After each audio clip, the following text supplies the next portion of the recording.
The female protagonist is forced by her family to marry a powerful man in a vegetative state in exchange for benefits. Thinking the marriage would be just a formality, she didn't expect that the comatose husband was actually a big shot, feigning sleep and secretly observing everything. After waking up, he gradually shows his protection, intelligence, and decisiveness, drawing the female lead into family and business conspiracies. Through many trials and tribulations, they go from strangers to understanding each other and developing genuine feelings. The story interweaves romance, drama, and humor, depicting the interesting love process of a couple who marry first and then fall in love. Everyone, please follow Lisa to watch this fascinating and dramatic story. Strong arms stretched out, not just one, but many men were trying to humiliate someone. A man said in an exhilarating voice, "Tear her close for me, or the photos won't be revealing enough." Xiao Ming's eyes were half open, as if a layer of mist still covered her vision. Suddenly, Xiao Ming's eyes changed, as if she had been awakened from a nightmare by something. At this moment, the little girl Xiao Ming realized what was happening to her. Xiao Ming tried to cover her body with her weak arms, and she shouted loudly, "What are you doing?" Regardless of her resistance, the group continued to push Xiao Ming down, some grabbing her arms. Xiao Ming's elbow hit the ground hard with a thud.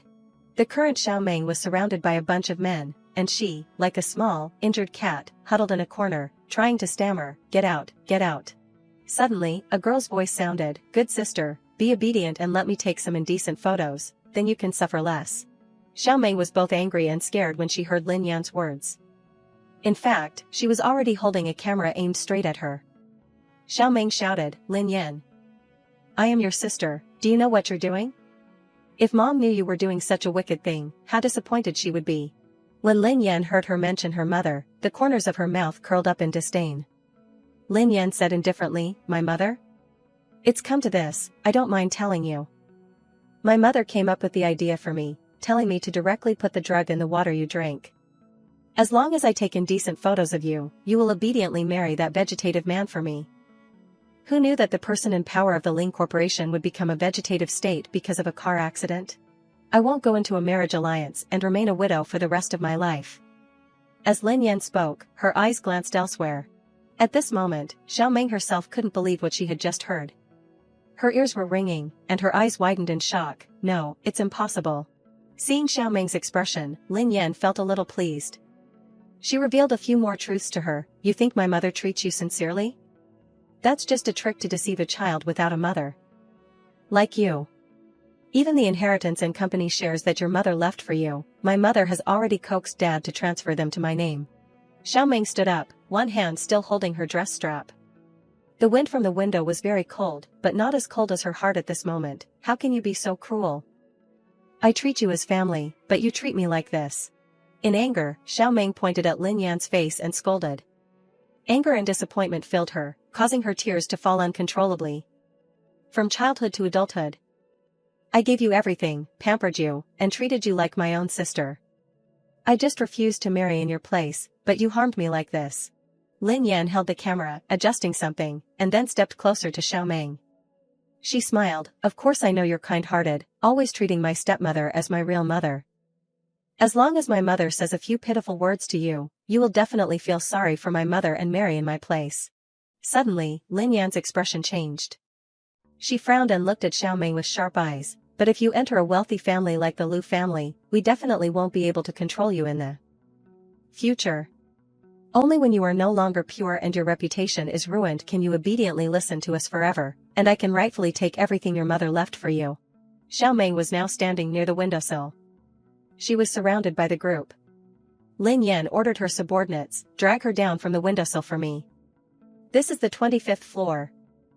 I don't believe she'll really dare to jump." After she finished speaking, a man grabbed Xiao Ming's wrist tightly. Immediately, the man pushed Xiao Ming hard, causing her to fall to the floor. Lin Yan angrily ordered, "You guys can have fun today, as long as you don't kill or cripple this beautiful sister of mine." The group of men showed a perverted smile. "Thank you, Miss Lin Yan." With Lin Yan's permission, several men began to approach Xiao Ming. One of them grabbed her hand, his face flushed. "Come on, Miss Su, let me have some fun." Xiao Ming's tears streamed down her face. She tried to struggle wildly, constantly shouting, "Get out." Xiao Ming hurriedly covered herself, but suddenly her face flushed, and sweat covered her beautiful face. She thought to herself, "Why is my heart suddenly beating so fast?" Before she could wonder for too long, Lin Yan answered all of her questions. I put 6 doses of aphrodisiac in the water you drank, 6 times the normal amount. It seems the drug is working. Then, she started taking several pictures in a row. The corners of Lin Yan's lips curled up with delight. She said, you will soon lose consciousness and act like an animal, ha. Afterwards, seeing Xiaomeng once again stand up and lean against the windowsill, Lin Yan threatened, don't struggle anymore, this is my 25-story building. Inside and outside are all my people. It will be difficult for you to escape even if you grow wings. Immediately, Xiaomeng propped her hands on the windowsill, her hands trembling with fear and anger. Seeing her unyielding attitude, Lin Yan ordered, what are you guys standing there for? Go over there together and pull her down. If she gets hurt, I'll pay for it. Outside, a large lightning bolt struck. Xiaomeng suddenly spoke, her eyes filled with hatred as she looked directly at her. Su Lin Yan, I will not forgive you even if I become a ghost. As soon as she finished speaking, Xiaomeng pushed herself towards the open window behind her. Lin Yan hurriedly reached out to hold her back. Xiaomeng's entire body fell down. The group of people on Lin Yan's side were both frightened and worried. Oh no, she really jumped. Suddenly, there was the sound of rain falling. Xiaomeng's eyes opened slightly, and she saw several people standing in front of her. She thought to herself, it hurts, my cheek hurts so much. Still not realizing what had just happened, Xiaomeng touched her red cheeks, as if she had just been slapped.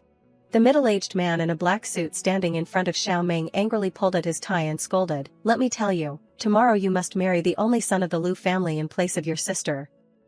Now, Lu Yunshin, the only son of the Lu family, is a vegetable. Do you want your sister to marry over there and remain a widow for the rest of her life? These words felt very familiar to Xiaomeng. She widened her eyes, and her father continued to say, as an older sister, you don't understand things at all, you don't know how to feel sorry for your sister, you really disappoint me. Didn't I already die?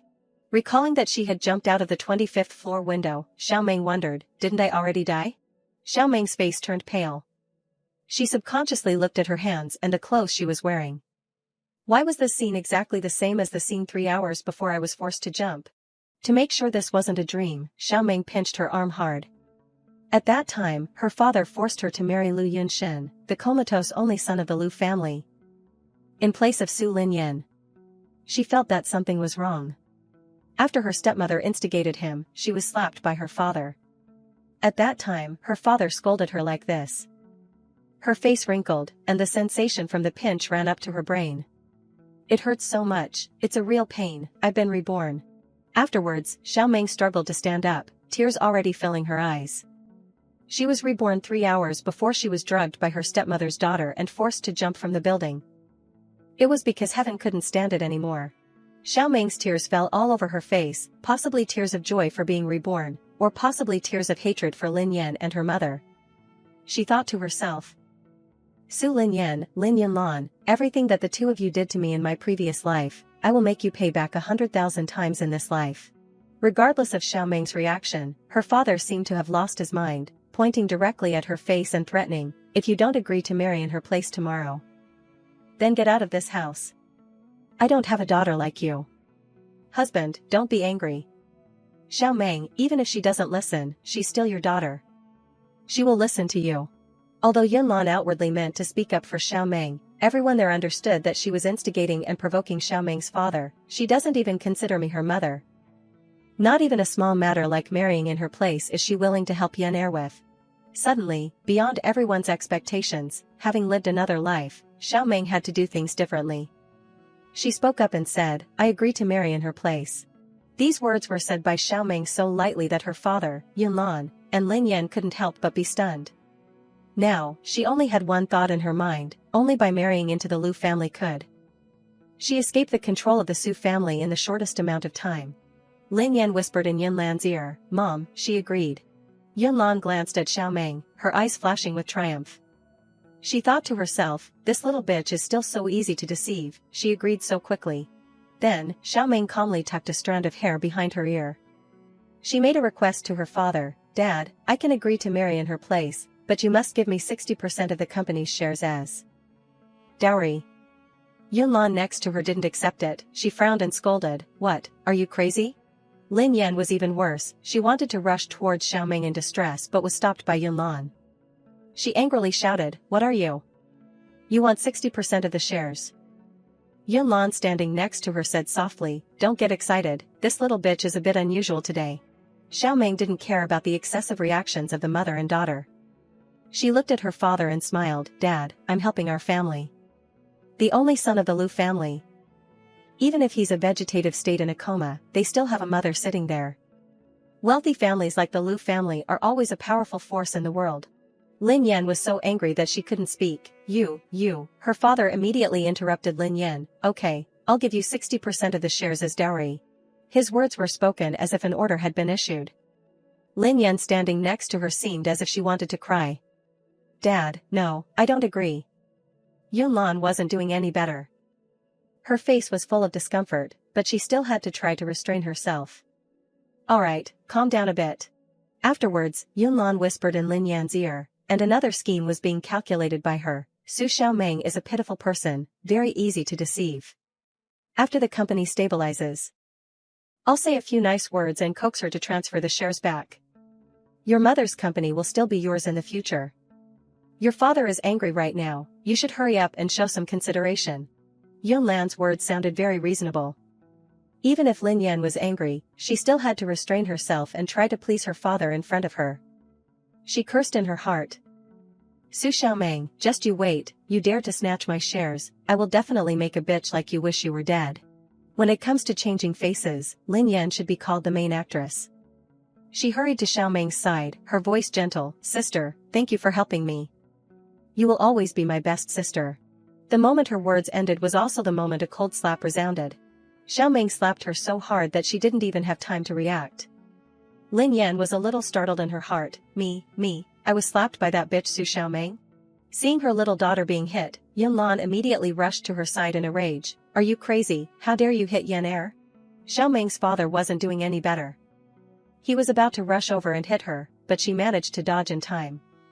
His mouth kept quacking, "You wicked thing, what are you going crazy for again?" Afterwards, he directly pointed at Xiaoming's face and warned, "You still dare to dodge, you actually dare to hit your sister, how are you worthy of being an older sister?" Xiaoming angrily questioned back in a stern voice, "Sister? The marriage alliance was her idea. If she really considered me her sister, she shouldn't have forced me to marry in her place." Xiaoming even calmly provoked her father. "Moreover, Dad, if she really had you in her eyes, why would she have unilaterally gotten engaged to the Lu family without your consent?" Having been hit where it hurt, Lin Yan immediately stood up to defend herself. "Dad, don't listen to her nonsense, my engagement with the Lu family is to save our company's crisis." Afterwards, Xiaoming pretended to hold her head, pretending to reveal Lin Yan's bad habits. "She's really good at talking, if she didn't mess around outside, would the company be in danger?" When she was young, she liked the young master of the Lu family, and Dad tried to get her engaged to the Lu family. When she grew up, she changed her mind and dumped the young master of the Lu family. They terminated their cooperation with us, which caused the company to face a crisis. She added a few more words. Not only did she not go to the Lu family to apologize, but she also wanted to take a shortcut to marry into another wealthy family, unilaterally signing a marriage alliance contract with the Lu family when they were looking for a daughter-in-law to ward off bad luck. In addition, Xiaoming added fuel to the fire, like a dagger stabbing into a top balloon. The anger was clearly visible on Xiaoming's father's face, now that she's discovered that the only son of the Lu family is likely to never wake up again. "She's instigating you to force me to marry in her place." His hands clenched tightly when he heard Xiaoming's provocation. If she didn't mess around outside, the company wouldn't have had any problems at all. She basically doesn't have me in her eyes. Lin Yan frowned. She angrily scolded, "You bitch, since when have you become so eloquent?" As soon as the words were spoken, a powerful slap landed on her fair cheek. Xiaoming's father scolded, "Enough, get out and reflect on yourself." Lin Yan didn't have time to react and fell to the ground. Xiaoming's father's face looked at her with anger. Unable to believe that the man in front of her hit her, Lin Yan stammered, "Dad, you hit me." Yunlan ran over to help her up. She reminded her, "Don't say anything else, your father is angry, we will have a chance to teach that bitch Su Xiaoming a lesson later." Afterwards, Yunlan led Lin Yan away. She secretly turned her head back, holding a grudge in her heart. "Su Xiaoming, you made me get slapped twice, you're dead meat. Conversely, Xiaomeng was also looking at her with cold eyes. In her heart, Xiaomeng had already made a decision. Su Linyan, Linyan Lan, this is just the beginning. I will take back everything that belongs to me from your hands. The last thing that Linyan saw before leaving was Xiaomeng's sharp eyes and confident smile. The next day, at the Lu family's mansion, the light shone through the leaves, and white camellias bloomed to greet the sun. Xiaomeng was wearing white heels today. The person next to her spoke up and said, "Madam, due to the special health condition of our young master, it is not convenient to hold a banquet. Please forgive us." Xiaomeng got out of the car and smiled at the young man next to her. "It's okay."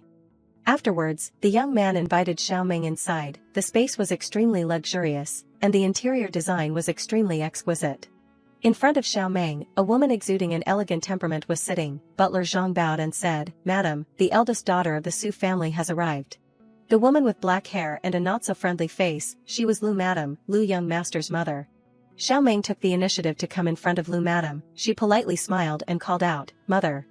Lu Madam's face didn't change. She stood up and glanced at Xiaomeng up and down and then said, "President Su is really smart, keeping the daughter that he loves and sending you to marry in her place. But your body is clean, so it can be considered to meet the requirements." Then she also added, "Since you have obtained the marriage certificate, then you are my son's wife, you follow me." After she finished speaking, she led Xiaomeng to the room. The two of them arrived in front of the room door. Lu Madam gently pushed the door open. Before getting close, Lu Madam introduced, "This is my son Yunshin's room." Xiaomeng's eyes lit up, and her face also turned somewhat red. "This is Lu Yunshin, the CEO of the Lu Corporation who has been in a coma for 2 years since the accident." The son lying on the bed, he looked like he was sleeping very soundly, without a sound. Xiaomeng thought to herself, "He is so handsome, he is even more handsome than those stars." At this time, Lu Madam spoke up, "Starting from today, you will take care of his daily life, there will be a professional nurse to teach you. Yunshin has been lying there for 2 years. You usually need to regularly massage the muscles on his body to promote blood circulation." Xiaomeng looked around, her eyes stopped at Yunshin's legs, and she couldn't help but feel a little puzzled. Strange, according to reason, he has been like that for 2 years. Under normal circumstances, the muscles will have a little atrophy. Why is his figure still so good? Suddenly, Lu Madam gave her a golden card. She coldly said, "You are Yunshin's wife. Every month I will transfer 200,000 yuan to you in place of Yunshin for pocket money. I hope you can take good care of him." Holding the card in her hand, Xiaomeng's face turned a little pale. She tried to force a smile. 200,000 yuan?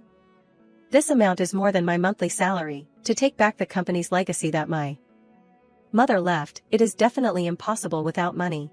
Afterwards, she happily said to Lu Madam, "Mom, don't worry, since I have agreed to marry Yunshin, I will do my duty as a wife well." She also thought to herself, "Of course, just for this money alone, I should take good care of him." Seeing that her new daughter-in-law's performance was quite good, Lu Madam smiled, "It sounds nice, who knows if you will really be well-behaved in the future. You can directly say that it is because of the money, it sounds more comfortable than those fake polite words." Suddenly, she started to become serious again. "There is one more thing, I hope you can have a child with my son, each child is rewarded with 10 million yuan. Xiaomeng shyly blushed and stammered, Have a child?" She glanced at Yunshin lying on the bed, her voice whispered, "How can a vegetative person have a child?" Lu Madam sat down and pulled the blanket over her son. She said, "You don't need to worry, I'm not making things difficult for you, although Yunshin has been in a coma for 2 years. His body is like a normal person, he can do that kind of thing." Then, she turned to look at her and reminded her, "Our Lu family's affairs are basically not announced to the outside world, you probably don't understand our family's situation very well. Yunshin also has a younger sister and a younger brother, but for some reasons, even if they grow up in the future, it will be difficult to get married. The Lu family has many problems that Madame Lu needs to worry about. She looks very tired from taking care of everything. In short, I hope I can have a grandchild soon. While Yunshin's body is still normal, we should have a few more children. Who knows what will happen to Yunshin's body later." Hesitating for a moment, Madame Lu frowned and looked at her with sharp eyes. "Your education isn't high, and you don't have any backing. I don't need you to be more capable than other wives. I just need you to be able to have children. The children will protect you. I will definitely not let others bully you, but if you have any crooked thoughts, I won't spare you." Xiaomeng smiled happily. She obediently agreed like a little cat. Mom, you don't have to worry that I will harm Yunshin. If I marry Yunshin, then I am his wife. Moreover, the children I give birth to can not only inherit the Lu family's business, but after they are born, you will also help take care of and educate them. I can save so much effort, and I get so much bonus money every month. I won't lose out. That's what she said, but thinking about how she was better off than other women, she felt a little better. This was the reason Xiaoming made up to reassure herself. After all, many women after marriage not only have to earn money but also take care of their children and use the money to support their husband's family. If their husband has a bad temper, they will also be beaten and scolded and have affairs. Talking about abandoning the child and keeping the money, she doesn't lose out no matter how she thinks about it. Madame Lu left. Before leaving, she even praised her. You really know how to coax people. I hope you remember what you said. Zhang, go in and teach Madame how to take care of Yunshin. Butler Zhang entered the room. He looked at her and politely announced, Madam, young master needs to take a bath now. Xiaoming brushed her sleeves. Let me. Xiaoming's enthusiasm made Butler Zhang a little worried. He stopped her and said, just let me help young master bathe. Madam can't carry young master. Madam only needs to help young master wash his face normally. Ignoring Butler Zhang's reminder, Xiaoming went to Yunshin's side. She gently supported his head and said, it's okay, just let me. It's easy to hold him. Butler Zhang still didn't give up. Madam, young master is 1.89 meters tall. You can't carry him. But what he didn't expect was that Xiaoming could lift Yunshin up without using much strength. What, madam, you're really strong. Xiaoming looked at the young man in her arms and replied. I used to work part-time, carrying goods for a long time, so I'm quite strong. Finally, Xiaoming carried Yunshin into the bathtub. She sat beside him, looked at the water that had been filled, and asked, after putting him down, can I start bathing him? Butler Zhang was still in shock from what had happened just now. He stammered, yes, you can start bathing him. Then I'll go out first. If madam needs anything, just call me. Xiaoming smiled and replied, okay, but it seemed that no one noticed that Yunshin's face seemed to be wrinkling with anger at this time. After Butler Zhang left, Xiaoming prepared to start her work. She looked at the shirt on his body and thought to herself, if I'm going to bathe him, I have to take off these wet clothes first. Just thinking about this, the vigorous aura from just now disappeared. Xiaoming shyly wanted to puff out smoke to cover her face. Although she had prepared herself mentally, she was still a little embarrassed. Taking a deep breath and regaining her composure, Xiaoming reminded herself, don't be shy. It's just bathing my comatose husband. It's simple. After a while, Yunshin's shirt was finally taken off. She considered that she had learned a little experience. It wasn't easy to take it off in the water. Next time, she should take it off first before putting him in the water. Next, it was the pants. She looked inside and thought to herself, the water is a little deep. The button on the trousers isn't easy to feel. Xiaoming's hand began to go into the water, following the muscle to find the button on the trousers. Suddenly, she touched something, and she was startled. What is this? Her hand touched something that was protruding. Realizing what she had just touched, Xiaoming shyly retracted her hand quickly, feeling her heart pounding. This is, how could she accidentally touch that place? Xiaoming struggled for a long time and still couldn't unbutton the pants. She thought to herself, no, the bathtub is too deep. I can't unbutton them from a distance. After thinking it over, Xiaoming decided to pull her skirt up high and climb straight into the tub. Forget it, a vegetative person won't open his eyes. There's no need to be shy. One foot went into the water, and the warm and comfortable water spread. Xiaoming sat down and said with a self-deprecating smile, it'll be much more convenient to bathe like this. Then, she directly touched Yunshin's body, wiping his body. Suddenly, his face showed a hint of blush. Xiaoming was a little startled. Is it an illusion? Why does his body feel a little hot? Quite worried about Yunshin's abnormal body temperature, Xiaoming quickly pressed her forehead against his, muttering, about the same as my forehead temperature. He probably doesn't have a fever. Was it an illusion just now? His face doesn't look red anymore. Then she continued to gently wipe Yunshin's face. Here, let me wipe your face. Looking closely now, you're really handsome. It's a pity you can only lie in bed for the rest of your life. Xiaoming reached for the shampoo on the chair, muttering, "Don't worry, if I marry you, even if you can't wake up, I won't mess around outside and make you lose face." Yunshin's eyes suddenly opened slightly when he heard her say this. So he was pretending to be a vegetative person. But before Xiaoming turned around, Yunshin had already closed his eyes tightly. Xiaoming said again, "Here, here, here." Then, she happily washed his hair. "I'll lather you up and wash you clean." Down below, Xiaoming, who was standing unsteadily, suddenly tripped over Yunshin's leg and slipped. Xiaoming's other leg couldn't hold on either. Xiaoming lost her balance and fell on Yunshin's body. He was startled and opened his eyes wide to look at the girl lying on his chest. Xiaoming sat up and rubbed her nose, which was throbbing in pain. "Your skin is really elastic and firm. Have you really been lying in bed for 2 years?" As if remembering something, Xiaoming quickly groped Yunshin's chest, which was now red. "I didn't hurt you just now because it was too slippery, did I?" Yunshin's face twitched slightly, showing pain. Xiaoming jumped back in shock. Sorry, I didn't mean to." Before she could recover from her shock, Xiaoming suddenly widened her eyes. "Wait, what am I sitting on?" She quickly stood up, her eyes darting down to the area where she had just been sitting, and realized that it was Yunshin's private parts. Xiaoming hurriedly climbed out of the tub. Sorry, I hope I didn't damage its function." She secretly glanced at Yunshin and saw that he had no reaction, so she quickly patted her forehead. Luckily, it should be okay, right?" But she didn't know that the young man in the tub was trembling with anger. Yunshin's face wasn't much better either. His face was flushed, trying not to reveal any flaws. Xiaoming was still in shock at this time. She stammered, "I'm so sorry." Suddenly, she turned to look at Yunshin's unusual face. "Why is your face so red?" Afraid that something unfortunate would happen to Yunshin, Xiaoming seriously observed his condition carefully. Looking closely, it doesn't seem red. No, I have to quickly help him finish bathing. And then find Butler Zhang to come and check. Elsewhere, Madame Lu was reading a file in her hand. She didn't bother to look at Butler Zhang and asked, "What do you think of Su Xiaoming?" Butler Zhang honestly replied, "For the time being, I only feel that Madame doesn't dislike young master for being a vegetative person. Many people feel disgusted when they have to bathe a vegetative person." Madame Lu read the new daughter-in-law's information. The file contained both photos and information about Xiaoming. Name, Su Xiaoming, born in 2001, education. Ordinary bachelor's degree, occupation, delivery person. Butler Zhang continued, "But Madame not only doesn't dislike him, she even actively helps. Moreover, Madame is very strong. Madame can easily carry young master into the bathroom." He smiled and looked at Madame Lu. "Normally, it takes me a bit of effort to carry young master." Madame Lu frowned and looked at Xiaoming's resume.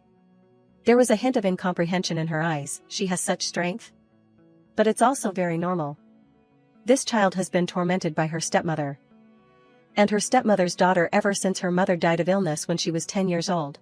Ignoring Xiaoming's past, now that she's married, we'll wait and observe the situation. Madame Lu closed the file. Butler Zhang next to her poured her a cup of tea. Madame Lu suddenly said softly, "Her strength is definitely different from ordinary people, but I don't know what her character is like. However, she's better than her younger sister. That Su Linyan was initially pretending to be gentle and obedient in front of me." She added, "How could such green tea tactics be worthy of causing trouble in front of me?" Taking the cup of tea from Butler Zhang, Madame Lu continued, "As a result, after hearing that Yunshin couldn't wake up and couldn't inherit the Lu family's largest group." Taking a sip of tea, Madame Lu seemed unhappy and criticized Lin Yan. She went back on her word, not wanting either the person or the betrothal gifts, and directly waited for her sister to marry in her place. Luckily, she didn't become my daughter-in-law, otherwise, there would definitely be trouble. Butler Zhang smiled. Luckily, Madame mentioned the matter of inheritance at that time, eliminating those with malicious intentions. Hesitating for a moment, Butler Zhang continued. "Madam, just now, several madams from the ancestral home called, saying that the old madam wants to meet her granddaughter-in-law, saying that she has time tomorrow and conveniently teach madam how to be filial to the old madam and take care of young master." These words seemed to have made Madame Lu unhappy. Madame Lu immediately threw the cup of water to the ground. She shouted loudly, "Nonsense, those shameless bitches, why Yunshin had a car accident, isn't it clear in their hearts? Do I still need them to teach me? What do you mean by teaching my daughter-in-law for me? Does my daughter-in-law need them to teach her?" Anger was evident on Madame Lu's face. She was so angry that she slammed her hand on the table. They deliberately used the old madame's name to call my daughter-in-law over there. Isn't it to establish their authority and humiliate me in front of Su Xiaoming? Relying on Yunshin being in a coma and not waking up, feeling that our Lu family's main line is no longer anyone? Making things difficult in every way, it's really bullying people too much. Suddenly, a maid came in from outside the door and announced, "Butler Zhang, Madame is looking for you." Hearing the maid say this, Madame Lu's anger subsided a little. It must be that Xiaoming has something she doesn't understand and wants to ask you. Go quickly. Then, Butler Zhang left the room. Entering Yunshin's room, he was a little surprised.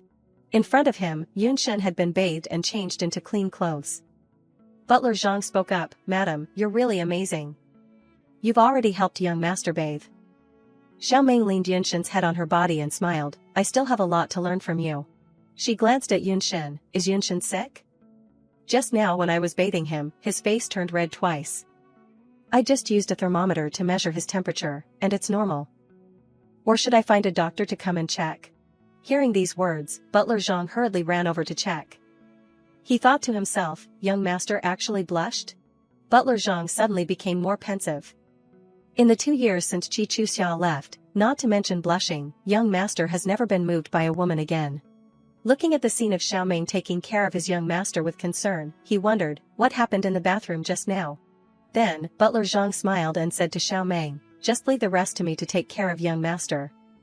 Madam has been busy for so long, you should rest for a while." "Right, tomorrow Madam will take Madam back to the ancestral home. In the afternoon, Madam will personally take you to buy clothes. Madam can prepare in advance." Leaving the rest to Butler Zhang to take care of, Xiaoming waved goodbye to him and walked out. She called out, "Thank you." The door slammed shut. Butler Zhang then spoke up, "Young master, the soundproof door is closed." He continued, "Madam probably didn't discover that you are a fake vegetative person." At this moment, Yunshin slowly opened his eyes slightly. He sat up, feeling so helpless that he had to rub his forehead a few times. That stupid woman really makes people angry. Butler Zhang next to him saw that he was unhappy and asked, "Young master, are you angry with Madam?" Yunshin angrily scolded, "No." But in his heart, Yunshin was roaring, "How can I not be angry? Her whole body." Then, Yunshin returned to his original state. He instructed Butler Zhang, "Pay close attention to the ancestral home, secretly send more people, and be sure to quickly find out where uncle and the others are hiding my grandfather." Butler Zhang bowed his head and replied, "Okay, I'm just a little worried that the ancestral home might make things difficult for Madam tomorrow. I feel that Madam's temperament is quite kind and very easy to be bullied." Yunshin frowned uncomfortably. He opened his laptop and said, "If she can't stand it, then leave early. The Lu family doesn't raise white rabbits that can't stay."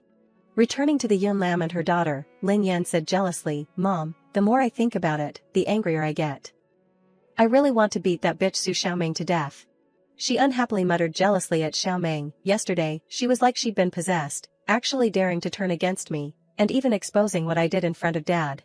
Lin Yan's beautiful face became even more distorted with anger. Her words also made Yun Lam unhappy. "If she hadn't married into the Lu family, I would definitely make her taste the consequences of offending me." Yun Lam was unhappy. She raised her glasses and said, "What's there to be angry about?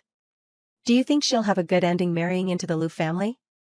Not to mention keeping her chastity for the rest of her life. That old woman of the Lu family isn't easy to get along with either.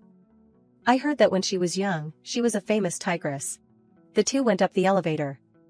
Yun Lam still displayed her dignified demeanor. "I heard that before, her daughter only brought her boyfriend home to meet her, and she was driven out by her. Su Xiaoming was forced to marry in her place. How could she willingly take care of that vegetative person? When she gets to the Lu family, if she dares to be contentious, I'm afraid she'll be slapped a few times by that old woman." She continued, "Who knows, today, that old woman of the Lu family might drive Su Xiaoming out of the door." Hearing such flattering words, Lin Yan covered her mouth and giggled. Being driven out of the door on the day of her wedding, wouldn't that be laughed at to death? She deserves it. But no matter what, the humiliation that Xiaoming brought could not be relieved in Lin Yan's heart. She gritted her teeth. "Damn it, she took away so many shares. It wasn't easy for me to transfer the inheritance that her mother left her to my name. On the contrary, Yun Lam was calmer. Her eyes narrowed like a fox, and her lips were raised with calculation. What's the hurry? She'll come back in 3 days. Your father will ask her to return the shares. Can she not give them? If she doesn't give them, just use the only relic of her mother to threaten her, and she will immediately hand over the shares like a good dog. The mother and daughter were walking on the street when they suddenly stopped. Wait, that is. Lin Yan pointed to the girl walking in front. Mom, why do I see that bitch Su Xiaoming going into the most expensive high-end fashion store in the shopping mall? Yun Lam didn't believe her daughter's words and quickly took off her glasses. Impossible, someone as low as her isn't even qualified to kneel and wipe the floor in front of people's doors. How could she go into that store? Lin Yan frowned worriedly, but I really saw her go in just now. That store is super expensive, I usually don't even dare to go in to buy things. To be sure, Yun Lam pulled her daughter to go together. We'll go over there and see, won't we? I don't believe someone as poor as her can enter such an expensive high-end store. Going inside, Lin Yan finally saw the doubt clearly. She looked at the girl in front of her. Is it really Su Xiaoming? How is that possible? Yun Lam next to her was also unacceptable. How could such a poor and lowly person enter such a high-end fashion store? Lin Yan frowned, the corners of her lips raised angrily, deliberately looking down on Xiaoming. You can't just take out the share money and use it. Could it be that she came here to deliver food? Seeing her stupid daughter speaking vaguely and imagining things, Yun Lam reminded her, use your brain a little. How could the Lu family let their daughter-in-law continue to deliver food? Lin Yan muttered, I understand. Then, she walked towards Xiaoming and called out, oh, sister, why are you here? Lin Yan covered her mouth and ridiculed Xiaoming, if you don't have money, don't pretend to be a rich lady. You can't afford the extra digits for the clothes here. These words were deliberately spoken loudly, causing everyone in the store to look over curiously and discuss. Lin Yan, emboldened, continued, hurry up and put the clothes away, don't let my sister dirty them. Xiaoming ignored Lin Yan and continued to choose clothes, muttering, she's still the same, still always likes to scold me. These words made Lin Yan speechless with anger. After the mother, it was the daughter's turn. Yun Lam stepped forward to speak for her daughter. She raised her voice to remind, Yan Yan, your sister is teaching you how to be someone else's daughter-in-law. Why don't you appreciate her good intentions? Suddenly, a voice rang out, causing Yun Lam's face to turn green. What are you two? Does my daughter-in-law need you to teach her? The person who spoke was Madame Lu. Seeing her unhappy face, Yun Lam stammered, Madame Lu. Meeting her in-laws, Yun Lam switched to a kind face and asked, Madame Lu, why are you here? Madame Lu coldly replied, the meaning in her words showing her utmost doting on Xiaoming. Is there a problem with me taking my daughter-in-law shopping for clothes? Xiaoming saw that such good treatment fell into Xiaoming's hands, and she angrily cursed in her heart, that ghost Su Xiaoming actually had this old woman personally take her to buy such expensive clothes? Looking at her smug expression, Lin Nan couldn't resist the urge to slap her a few times. This old hag should hate Su Xiaoming, but why is she being so nice to her? Her face darkened, impossible, I don't believe it. On the other side, Yun Lan pretended to be a good mother, rushing over to hold Madame Lu's hand, saying, thank you, Madame Lu, for being so fond of my daughter. Seeing this, I'm truly overjoyed. Madame Lu remained expressionless and brushed Yun Lan's hand away, her voice sharp, your daughter? You're the type of mistress who became a stepmother, infuriating someone's mother to death. And you still want to act like their mother? Xiaoming, standing nearby, heard these words and felt Madame Lu's protection. Being backed by her mother-in-law made Xiaoming's heart flutter. In contrast, both Yun Lan and her daughter were stunned by Madame Lu's words. What? The customers in the fashion boutique at this moment were whispering amongst themselves. The girl in the blue dress frowned and said, so shameless, talking so arrogantly. Turns out she's a mistress. The girl in the yellow dress beside her also looked displeased, so shameless, stealing someone's husband and bullying their daughter. Being made a laughingstock for outsiders to criticize, Madame Lu couldn't swallow this anger. She pursed her lips in anger, cursing inwardly, it must be that little slut Su Xiaoming who tattled to this damn old woman. Lin Nan couldn't bear it any longer and spoke up, cursing, this damn old hag. Instantly, Yun Lan's face darkened, and she reached out to stop her. Yun Lan switched to actress mode, pretending to be pitiful, Madame Lu, I think there's some misunderstanding between us. Madame Lu didn't bother to pay attention, focusing on selecting clothes. If you're not buying clothes, then get out quickly. Her cold and decisive reaction directly shattered the self-esteem of Yunlan and Lin Nan. The others gossiped, while the mother and daughter could only swallow their anger in silence. This damn old woman is really looking down on us too much. Unable to endure it anymore, Lin Nan went to the employee and said, "We're here to buy clothes, of course. Miss, I want to buy a set of clothes just like the one she's wearing." But instead of receiving a respectful bow from the employee, Lin Nan was further humiliated when the employee ignored her and called out, "Madam Lu, should these sets also be wrapped up?" Madam Lu turned to look and said, "Call them all back for my daughter-in-law." Lin Nan, not wanting to be outdone, shouted, "Miss, I want those sets too." Yunlan, standing beside her, frowned and reminded, Nan, you're buying too much." She was unhappy, muttering with an angry face, "It's just a few clothes, I can still afford them." Then, her wish came true, and the employee wrapped up the clothes Lin Nan had chosen. Miss Su, 6 sets, totaling 3.07 million. Standing there dumbfounded by the sum of over 3 million, Lin Nan cursed inwardly, 3.07 million, why don't you just rob me? At this moment, her spine went cold as if thousands of electric currents were running through her. She couldn't hide the worry in her eyes. What should I do? All the cards I have now only add up to a little over 1 million. The employee noticed her expression and smiled, suggesting, "If you feel it's too expensive, you can return them." Lin Nan, for the sake of face, didn't do so. "Who said I want to return them? I just forgot to bring my card." Madam Lu came from behind and teased, "If you didn't bring your card, this store can accept payment by facial recognition." Knowing full well that Lin Nan didn't have enough money but was still putting on airs, causing a lot of trouble, Yunlan, as her mother, had to step in to resolve it. She handed her card to the employee, "Use my card. It's been a while since I bought clothes for my daughter. Today's the right time."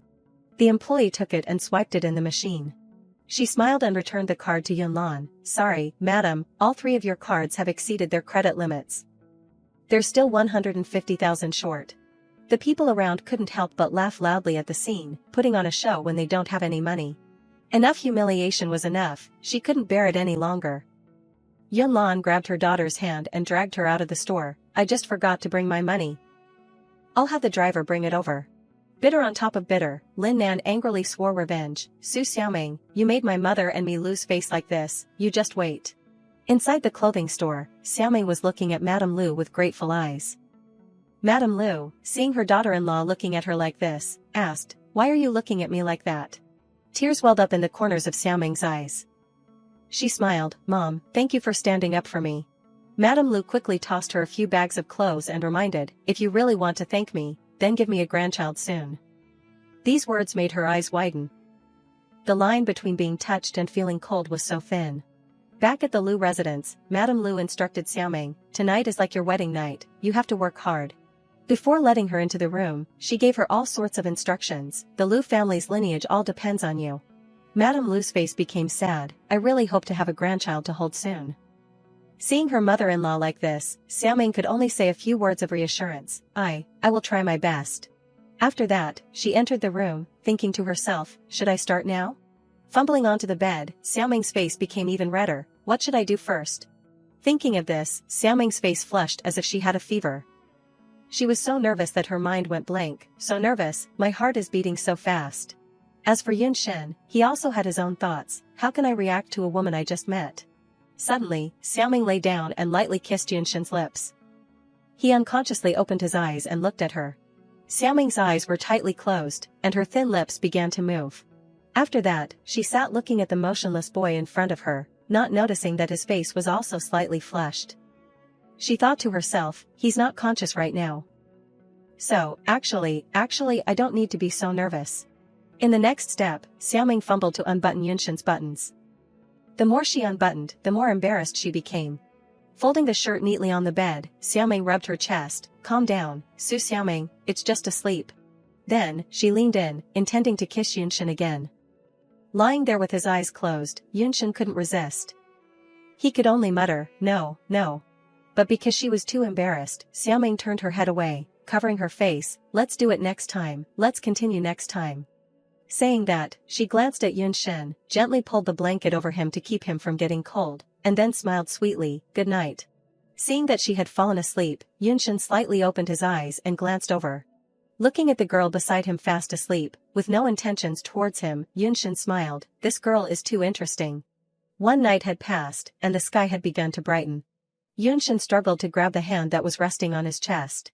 He looked uncomfortable and embarrassed because of Xiaoming's terrible sleeping posture. She was currently treating him like a pillow, with her legs thrown over him.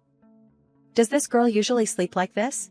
Suddenly, the alarm clock rang repeatedly, directly hitting his eardrums, causing Xiaoming to jolt awake, and the boy beside her also closed his eyes in fright, pretending to be a vegetable. Xiaoming reached out to turn off the shocking alarm. She sat up, stretched, and yawned, I have to get up early, I have to take care of my husband before going to the old house. Saying that, Xiaoming hurried to wash up. Yunshin, lying there, felt worried, take care of me, how? Xiaoming returned with a toothbrush in her hand. She helped him sit up and brushed his teeth for him, exclaiming after a moment, it's white already. Yunshin sat there, speechless. After getting everything ready, putting the white shirt back on him and pulling the blanket up high, Xiaoming happily looked at Yunshin's handsome face, and even pinched it before saying goodbye. A moment later, the housekeeper Zhang's voice announced, young master, madam and miss have already set off for the old house. At this time, he barely opened his eyes. Housekeeper Zhang entered from outside, carrying a pile of documents. The new group, after going public, has occupied half of the real estate industry. He handed Yunshin a copy, these are some of the new contracts signed recently, young master, please take a look. After reading through them once, but seemingly not focusing on the contracts in his hand, Yunshin ordered housekeeper Zhang, send 2 people to secretly protect Su Xiaoming. Hearing him say that, housekeeper Zhang was a little stunned, has young master started to care about madam? At the Su family's house, someone smashed a phone onto the ground. There was someone yelling early in the morning, that damn Su Xiaoming. Lin Nan was making a racket inside, cursing viciously, go die. Seeing her daughter so dissatisfied, Yunlan also asked angrily, what are you going crazy about again? Lin Nan couldn't control herself and said what she wanted, I want that Su Xiaoming to die. She agitatedly yelled like a madwoman, the story of how we were ridiculed by that old woman from the Lu family yesterday has spread among my group of friends. Xiaoming also added, some of the rich girls even privately messaged me asking if I couldn't afford those dresses or not. I've lost all my face. These words directly agitated Yunlan. Her face twisted in anger. Lin Nan tightly grabbed her mother's hand, I really can't take it anymore. That old woman not only protects her, but also buys her such expensive clothes. Yunlan was even more insane than her daughter. She grabbed her daughter's hand and said through gritted teeth, calm down. So what if that old woman doesn't treat Su Xiaoming badly? The person she married is just a vegetable. She'll have to live a life of chastity with no one to love her. Yunlan showed a sinister smile. She came up with a dirty plan, it's not hard to teach her a lesson. Wait for her to come home in 3 days, have someone tie her up. Force her to take indecent photos, and then let's see if she'll still listen to us obediently or not. Hearing her mother's despicable words, Lin Nan found it even more enjoyable. She was like someone drowning who had grasped a life-saving straw. I want to humiliate her however I can humiliate her. Yunlan smiled, moreover, I also received some news.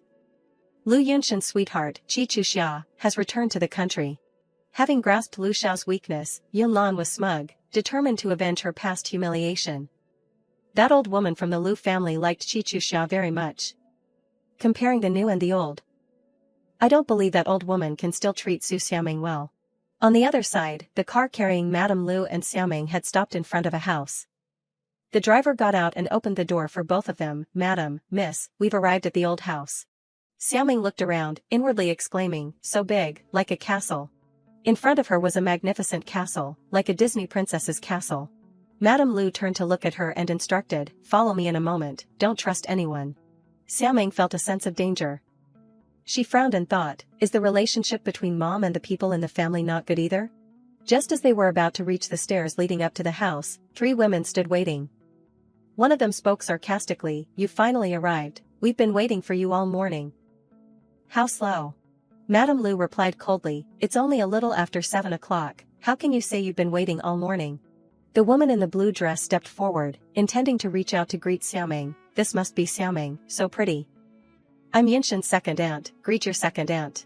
Madame Lu suddenly stood in front of her, Xiaoming is weak, she can't stand having her hand squeezed. The second aunt smiled, you're so funny, let's all go inside first. As soon as she finished speaking, the woman in the black dress suddenly spoke up, "Wait, the old lady's health hasn't been good recently." Without introducing herself, she directly asserted her seniority, uncomfortably demanding of Xiaoming, "Since you're the new daughter-in-law, kneel and kowtow 3 times in front of the door before entering." This time, Madame Lu stood up to protect Xiaoming. "What nonsense are you talking about?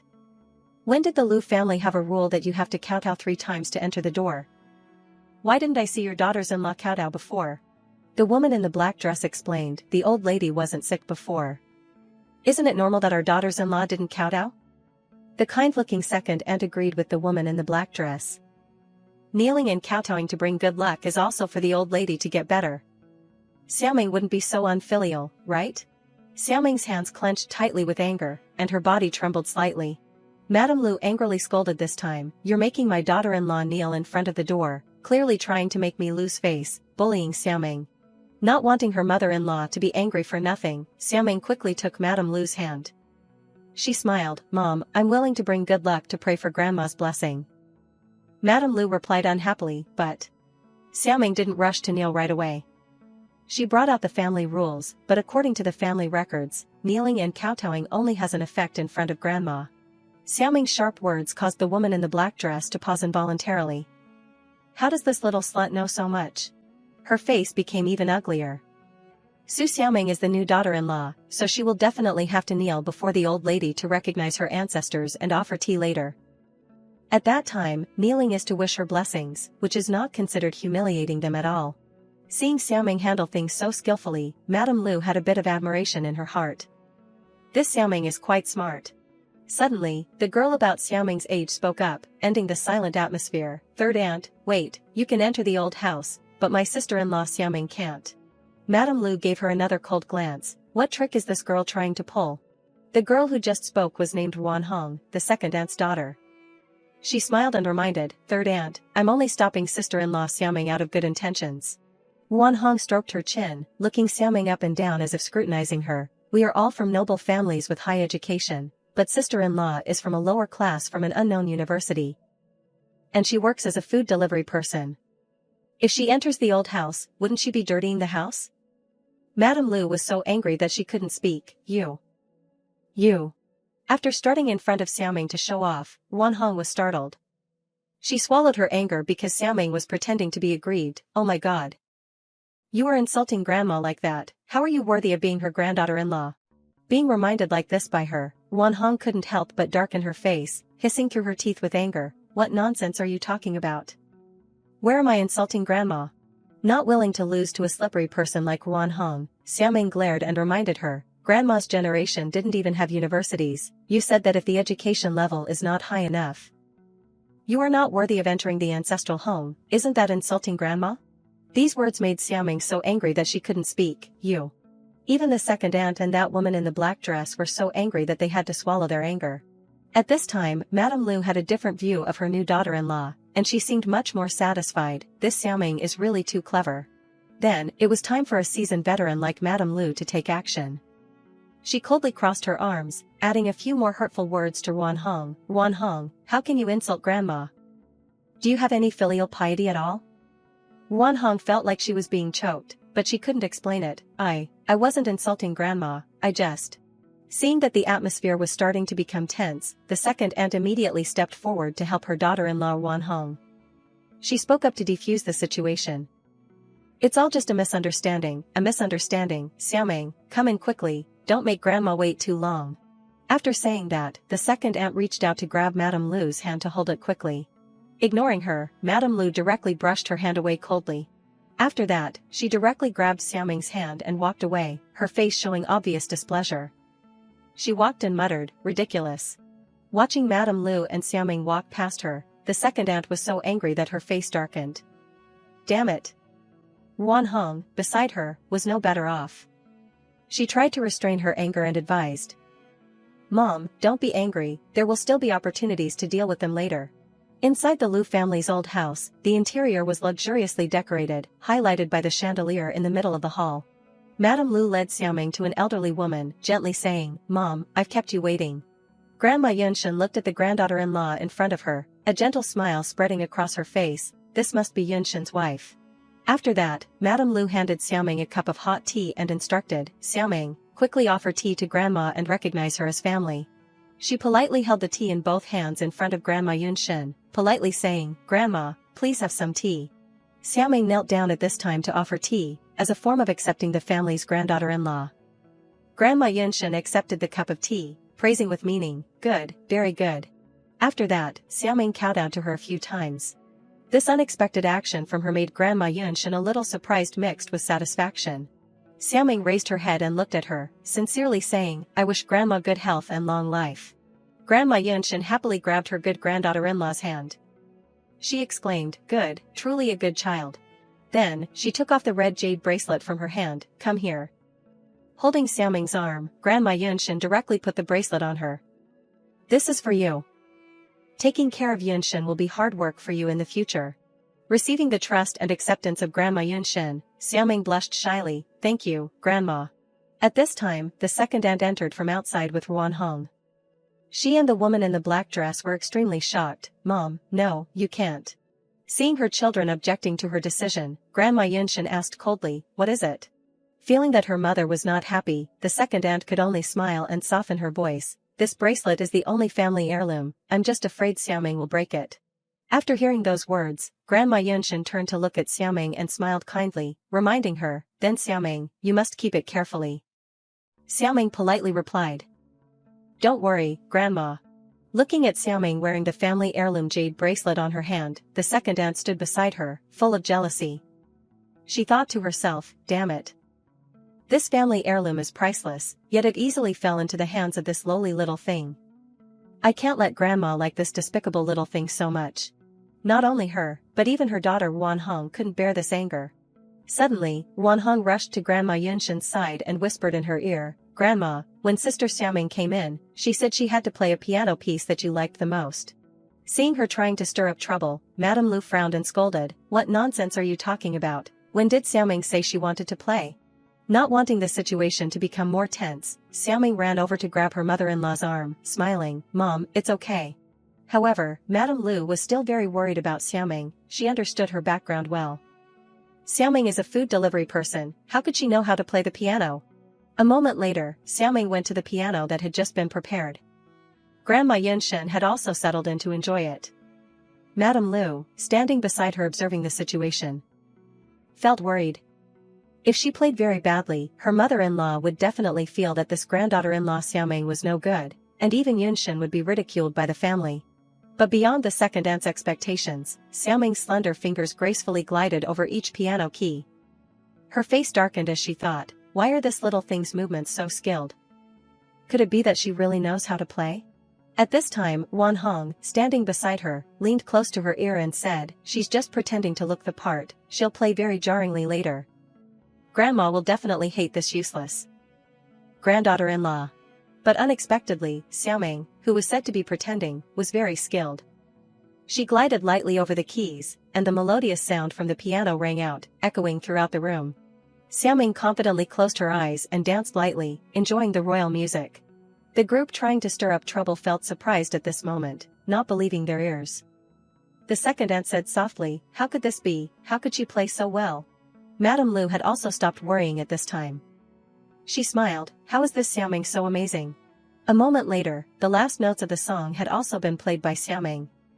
She gently placed her hand on the piano keys to end the sound. After that, Xiaoming stood up and politely bowed to Grandma Yunshin. She clasped her hands and said, Grandma, I'm playing this blessing song for you, wishing you happiness like the East Sea and longevity like the South Mountain. Xiaoming's perfect actions made Grandma Yunshin even more satisfied. She grabbed Xiaoming's hand and praised her non-stop, good child, I'm really happy. Sit next to Grandma when we eat later. The plan to make Xiaoming lose face failed, and the second aunt could only glare at Xiaoming with hateful eyes. Damn it, letting this lowly little thing be proud of herself. On the other side, Madame Lu was a little satisfied. She had a different view of the food delivery girl in front of her. This Xiaoming knows how to increase people's face. Taking the opportunity, Madame Lu raised her voice and laughed contemptuously at the second aunt and her daughter. In this competition, my daughter-in-law is much better than yours, right? A moment later, the second aunt led Madame Lu and Xiaoming out to the garden, feigning the reason, after lunch, it's best to take a walk in the garden to help with digestion. The woman in the black dress, standing at the top with Ruan Hong, spoke up and asked, "How's it prepared?" Ruan Hong whispered with a tone full of evil, "My dog has been hungry for a week. It's very fierce and strong, anyone who goes near it except for us will be bitten to death." Remembering how she had been humiliated by Xiaoming earlier, and even received Grandma Yunshin's love at their first meeting, Ruan Hong couldn't help but be angry. Her face twisted. Even if it doesn't bite them to death, it can disfigure them. I want to wait and see how third aunt and this lowlife can still be so arrogant. Below, Madame Lu walked beside Xiaoming and wondered, "Xiaoming, how can you play so well?"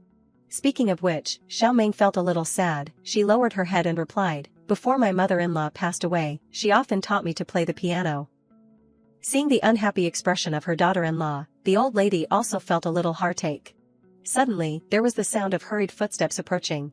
Auntie was running while holding a dog leash in her hands, calling out, "Xiaoming, wait a moment." But this dog was a bit abnormal. Its eyes were blood red, and it bared its sharp teeth, dripping with saliva, staring at Madame Lu and Xiaoming while barking loudly. Madame Lu felt uneasy. She stood in front of Xiaoming to shield her. Seeing the two women's faces turn pale, Auntie quickly reassured them, "It's okay, it doesn't bite people." She was so confident that she considered it a harmless pet, just taking it out for a walk. As soon as she finished speaking, Auntie directly released the leash from her hand. The dog, now free, frantically rushed towards Madame Lu and Xiaoming. The two women were so frightened that they froze, not knowing how to react for a moment. Suddenly, Xiaoming's mother-in-law faced another unexpected event. At this moment, Auntie pretended to be frightened and shouted, "Be careful." But everything had been planned by her and her daughter, Ruan Hong. Madame Lu fell to the ground while Xiaoming stood still, letting the ferocious hungry dog slowly rush towards them. Unexpectedly, Xiaoming raised her foot and kicked the dog's head with a thud. Her action surprised Auntie, her eyes widening in disbelief. Xiaoming stood in front of her mother-in-law, and the old lady anxiously called out, "Xiaoming, run." Because of righteousness, she couldn't abandon someone in danger, especially since this person was her mother-in-law. Xiaoming quickly grabbed a potted plant from the garden, raising it high, intending to throw it at the dog. The throw hit the dog's head accurately, splattering blood everywhere, and the flower pot immediately shattered. The dog lay on the ground at this moment, a pool of blood forming from its head, its body twitching before falling still.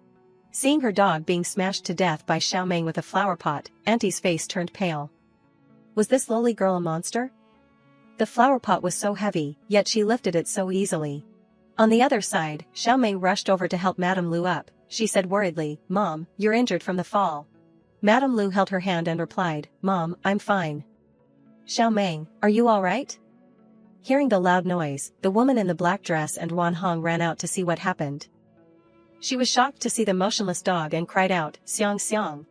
Ruan Hong sadly hugged the dog and tried to wake it up, "Xiang Xiang, don't die. Xiang Xiang." At this moment, she looked at Xiaoming with tears in her eyes and scolded, "Su Xiaoming, you're a vicious woman. You dare to kill Xiang Xiang. I must make you pay with your life." Not letting her continue, Xiaoming immediately stepped forward and grabbed Ruan Hong's collar. The latter stammered in surprise, "You, what are you doing?" Immediately after, a resounding slap was given to Ruan Hong by Xiaoming as a gift from sister-in-law to sister-in-law. She screamed in pain, "Ah!"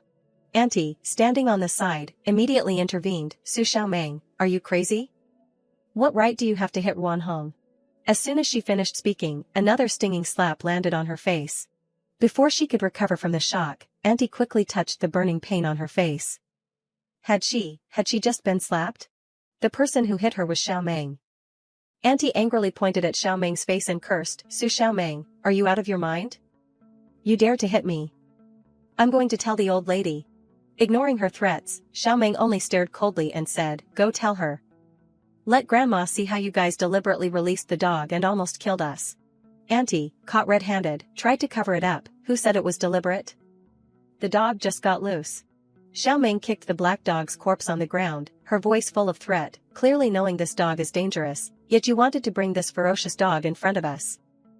"You say it wasn't deliberate?" She added, "Grandma isn't senile yet. Go report it quickly, let Grandma see your vicious faces." These words made the conspirators angry to the point of madness. Auntie wanted to say something, but could only point at her face and stammer, You. Xiaoming directly brushed her hand away from her face, "If people don't offend me, I won't offend them." She declared, "Today, whoever dares to harm my mother, I will absolutely not let them go." Madame Lu stood aside, letting her daughter-in-law take the lead. Auntie's face was twisted at this moment, her eyebrows almost touching each other. Damn it, this one was a tough bone to chew on. Then Xiaoming helped Madame Lu leave the place. In the afternoon, the two of them returned to the Lu family home. Auntie and her daughter, and the woman in the black dress, all came out to see them off. Watching the Lu family's car drive away, Auntie felt like her eyes were about to explode. She hissed, "Just let them go like that? I'm so angry. That little bitch dared to hit my face." Wan Hong immediately spoke up to soothe her mother-in-law, "Mom, don't be angry. We still have a chance to kill them. Lu Yunshan's first love, Chi Su-xia, hasn't returned yet?" She said with a sinister smile, "If Chi Su-xia helps us, their mother and daughter will definitely break up immediately." Auntie didn't listen to anything, she turned around and blamed Wan Hong, "It's all your fault. Raising that damn dog was useless. I don't know why my son even looked at you in the first place. You're not even as good as a low-class person like Su Xiaoming." Then, she angrily left. Wan Hong, both humiliated and blamed, held a grudge in her heart. "Su Xiaoming, just you wait." On the other side, the car carrying Madame Lu and Xiaoming was speeding back to the Lu family. Inside the car, Madame Lu spoke up, "Why did you protect me just now? If you go against them, they might cause trouble for you later." Xiaoming smiled and replied, "Because you're my mother-in-law. More importantly, you helped me chase away my stepmother last time." Her words surprised the old lady a little. Not continuing the conversation, Madame Lu suddenly felt sorry for her young daughter-in-law. This child was really conscientious. After a while, the two returned to the Lu family home. Yunshan put down the file on the table, his words a bit doubtful. "Su Xiaoming really protected my mother at the ancestral home?" Butler Zhang respectfully smiled and replied, "Absolutely." The eyes and ears over there personally saw that when the ferocious dog was about to bite Madame, the young mistress immediately blocked her path. He also praised Xiaoming. The young mistress even vented her anger for Madame, slapping both the second uncle's wife and daughter. Listening to the whole story about Xiaoming, Yunshan suddenly smiled, "She's quite bold." Then, he suddenly fell silent and tapped a few times on the table. Yunshan's eyes changed, he ordered Butler Zhang, "The second uncle's family is going too far, daring to blatantly harm my mother." Butler Zhang bowed his head and replied, "Yes." At the same time, there was a loud knock outside the door. Butler Zhang quickly speculated, perhaps Madame and the young mistress have returned. Seeing this, Yunshan also returned to the bed and covered himself with the blanket. Butler Zhang reminded him, "Young master, Madame is always saddened by the fact that you are in a vegetative state. Should we tell her about your current condition?"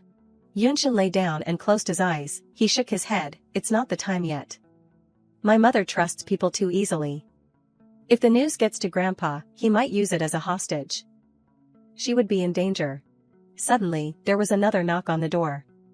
Butler Zhang softly said, "Young master," Yunshan angrily asked, "Why are you coming in again?" Butler Zhang hesitated a little, "It's not Madame and the young mistress who have arrived, but..." Seeing Butler Zhang's unusual expression, Yunshan asked, "What's with that expression? Just say it directly." Butler Zhang replied, "It's Miss Chi Su-xia." Hearing the three words Chi Su-xia, Yunshan's face suddenly changed. Suddenly, there was a loud voice outside the door, "Butler Zhang, I heard the nanny say you're in Yunshan's room. Please open the door for me." Butler Zhang glanced at Yunshan for his opinion, "Young master, do you want me to let Miss Chi in?" Yunshan coldly closed his eyes and replied, "No need." Receiving the order, Butler Zhang quickly went to the door and rejected Miss Chi's request. "Miss Chi, I'm really sorry, I need to help the young master take a bath. It's not convenient for you to come in." The girl with long hair and a delicate face standing in front of Yunshan's room was Chi Su-xia. She felt angry at being rejected by Butler Zhang. How could Butler Zhang have become so blind? Now that someone important like herself had returned, how could he not let her in? Quickly hiding that terrifying expression, Su-xia said softly, "Then I won't bother you anymore." Outside, the maid respectfully called out, "Madam, young mistress, you're back." Seeing Madame Lu and Xiaoming walk in from the top of the stairs, her eyes were fixed on Xiaoming. This is Yunshan's newly wedded wife? After a quick glance, Su-xia thought, unexpectedly, her figure isn't bad. But for someone as scheming as Su-xia, she knew where her advantage lay. She smirked, "But just relying on looks, you can't win against me." Then, Su-xia pretended to run to Madame Lu with delight, "Aunt Lu, long time no see." Madame Lu was a little surprised and asked, Suxia, why are you back? She didn't pay any attention to Xiao Meng, directly hugging Madame Lu. I came here as soon as I got off the plane. Suxia missed you so much. Xiao Meng, on the other hand, stood there blankly, admiring Suxia's talent and beauty. Who is she? She looks very elegant. Madame Lu smiled and looked at Suxia. This child didn't even tell me she was coming back. I should have sent someone to pick you up. At this time, Xiao Meng spoke up, Mom, who is this? Madame Lu replied, this child Suxia is. Suddenly, Madame Lu became awkward, her face wrinkling in discomfort. How should she introduce her? Suxia was Yunshin's ex-girlfriend, who had taken a knife for Yunshin. She was a good girl. If she said these things, would Xiao Meng hate Suxia? Before Madame Lu could speak, Suxia directly introduced herself. Hello, you must be Xiao Meng. I'm Yunshin's ex-girlfriend, Chi Suxia. Hearing this, Xiao Meng was a little surprised. Ex-girlfriend? Seeing Xiao Meng's expression, Suxia was a little smug. She thought, Xiao Meng must be angry when she hears my identity. Aunt will see that she hates me and will definitely know what kind of new daughter-in-law this is. But far beyond what she imagined, Xiao Meng kindly ran over, took her hand and greeted Suxia. Hello, Sister Chi Suxia. Suxia was stunned for a moment. She couldn't react. What's going on? Isn't she rejecting me? Why is she holding hands and smiling at her husband's ex-girlfriend? Suxia snatched her hand away from Xiao Meng, frowned and stared directly into her eyes. It seems like Xiao Meng's tricks are very clever. But that expression only flashed for a few seconds. She had already put on her old mask. Xiao Meng, where did you all go today? Madame Lu interrupted the conversation. Xiao Meng, you should go take care of Yunshin first. Listening to her mother-in-law, Xiao Meng said goodbye to Suxia and went straight into Yunshin's room. Watching her daughter-in-law leave, the old lady thought to herself. I must let Xiao Meng leave this place, to avoid Suxia saying something that would make Xiao Meng unhappy.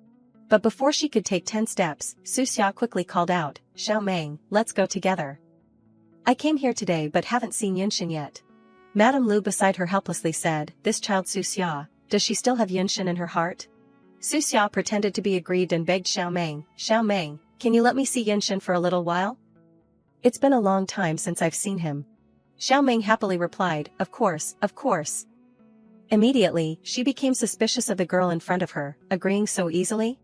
Then, Xiao Meng walked to the door of Yunshin's room, while Suxia stood outside waiting. She thought to herself, why is she so easy to talk to?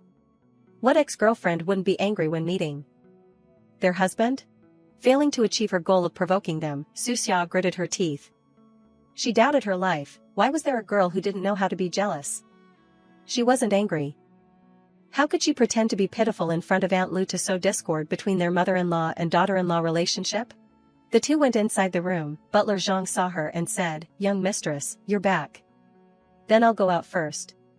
Xiao Meng smiled and replied, thank you for your hard work, Butler Zhang. Looking at Butler Zhang's polite attitude, Suxia began to feel like someone had sprayed chili peppers into her mouth. It was really spicy. She glanced at Butler Zhang. Xiao Meng is just a replacement after all. Butler Zhang actually treats her like a real young mistress, being so polite and respectful. Realizing that her position had been taken by Xiao Meng, Suxia made up her mind, now that I'm back, then I will be the mistress of this house. After a while, Xiao Meng brought a basin of warm water towards Yunshin's bed. Suxia went to the bedside, pretending to care, and looked at Yunshin with heartache. Yunshin, long time no see, you've lost weight. Performing the role of the Holy Mother, Suxia ran with tears streaming down her face, embracing Yunshin who was lying motionless on the bed, before the shocked eyes of Xiao Meng. At the beginning, I took a knife for you. You once said that you would give all the good things in this world to me. She stroked Yunshin's face and said with sobs, if you hadn't had a car accident, we would have been married by now. With that acting skill, Suxia stopped for a few seconds and glanced at Xiao Meng. She secretly guessed Xiao Meng's expression. I said such words, no matter how generous the wife is. She will be jealous and angry when she hears them, scold me, and slap me, so that Aunt Lu can see how vicious she is. But this time, contrary to her expectations, Xiao Meng gently and sincerely said, Sister Suxia, you and Yunshin have been through such things, then the relationship between the two of you must be very genuine. Xiao Meng, foolishly and naively, stood aside, listening to the tragic story of her husband and his old flame, and crying her eyes out. If you still love Yunshin, Then I will fulfill you too, I will divorce. Suxia didn't expect this reaction, she stammered, what is this? Seeing Xiao Meng's strange expression, Suxia became more and more doubtful about life. Was she hallucinating just now? What she didn't expect even more was that Xiao Meng kept sobbing. She held Suxia's hand and said, if your genuine love is not fulfilled, it would really be against the will of heaven. Suxia was very stunned by her words. In my whole life as a green tea, I have never met such a strange wife. Suxia scolded secretly, is this dead girl crazy? She's actually willing to divorce to fulfill us. Thinking it over, if Xiao Meng divorced Yunshin, it would be even better. She looked at Yunshin who was lying motionless on the bed and secretly mocked herself. But now Yunshin is a vegetable, how can I be a widow for him for the rest of my life? Suxia quickly pulled her hand out, she turned to the side and said, Xiao Meng, thank you, but it's all in the past, now Yunshin and I are just friends. As soon as she finished speaking, she didn't receive any response. Suxia glanced at Xiao Meng with some doubt. She was shocked to see Xiao Meng sitting and unbuttoning Yunshin's shirt. Quickly grabbing Xiao Meng's arm, Suxia shouted, what are you doing? Xiao Meng calmly answered her question, it's too hot, I have to wipe his body before he sleeps. Suxia's face darkened, her mouth was frozen, damn it, even if it's a man I don't want, I can't let others benefit from him. Suddenly Xiao Meng had an idea, seeing Suxia holding her hand, she smiled, I understand, Sister Suxia wants to help Yunshin wipe his body, right? In her heart. Xiao Meng thought, with someone helping me, I can relax a little. Hearing these words, Suxia's face turned green. She quickly searched for a reason to avoid it, I don't want to do this kind of troublesome thing. Yunshin can't see it. And I can't get his favor, so why bother? She quickly turned around and pretended to cry, no need, I feel sad when I see him, I'll go first. Then, Suxia directly walked out of Yunshin's room in one go. Looking at the girl's figure gradually disappearing, Xiao Meng felt very sympathetic in her heart, she sighed, what a pitiful person. Turning back to look at the handsome young man lying down, she felt a little regretful, if you woke up, the two of you would definitely have a perfect ending. Then, Xiao Meng skillfully unbuttoned Yunshin's shirt, as she unbuttoned, she muttered, Sister Suxia is gone, I will take care of you from now on. Folding the shirt on her lap, Xiao Meng looked at him and smiled. Then, she dipped the towel into warm water, wrung it dry and wiped Yunshin's body. Every time she did this, she talked to herself, don't worry, his mother treats me very well. I will protect his mother. Xiao Meng wiped Yunshin's body, he still lay there, pretending not to know, but he heard all the words she said. In the meantime, Xiao Meng whispered, of course, I will protect you too, her words made Yunshin's face blush. Xiao Meng then pinched his cheek and teased, after all, you're my money tree. The emotional feeling just now vanished, turning from moving to cold in just a few short seconds. That night, in Yunshin's room, the moonlight from outside shone brightly. Yunshin opened his eyes slightly and looked around. Seeing the girl sleeping soundly beside him, he thought to himself, she really is a foolish girl, not well behaved even when sleeping. Seeing that the blanket had been kicked away by her, Yunshin conveniently pulled it up and tidied it up for her. He complained lovingly, you still want to trouble a money tree like me to tuck you in. Looking at the well-behaved and gentle appearance next to him, Yunshin suddenly felt a bit curious about her. What kind of person are you? The next morning, the sun was overhead, Xiao Meng dressed up perfectly and thought to herself, the day after tomorrow is the day to return home, today is a good day to survey the market and start a business as soon as possible. She stood in front of the mirror and took a final look. Putting the cap on her head, looking at her face in the mirror, her eyes shone with high determination, Su Lin Yen Lan, just you wait, in the previous life.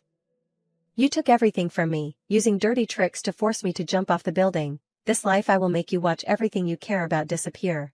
Downstairs in the kitchen, Suxia was at Yunshin's house again, she softly called out, Xiao Meng, are you awake? Come and have breakfast.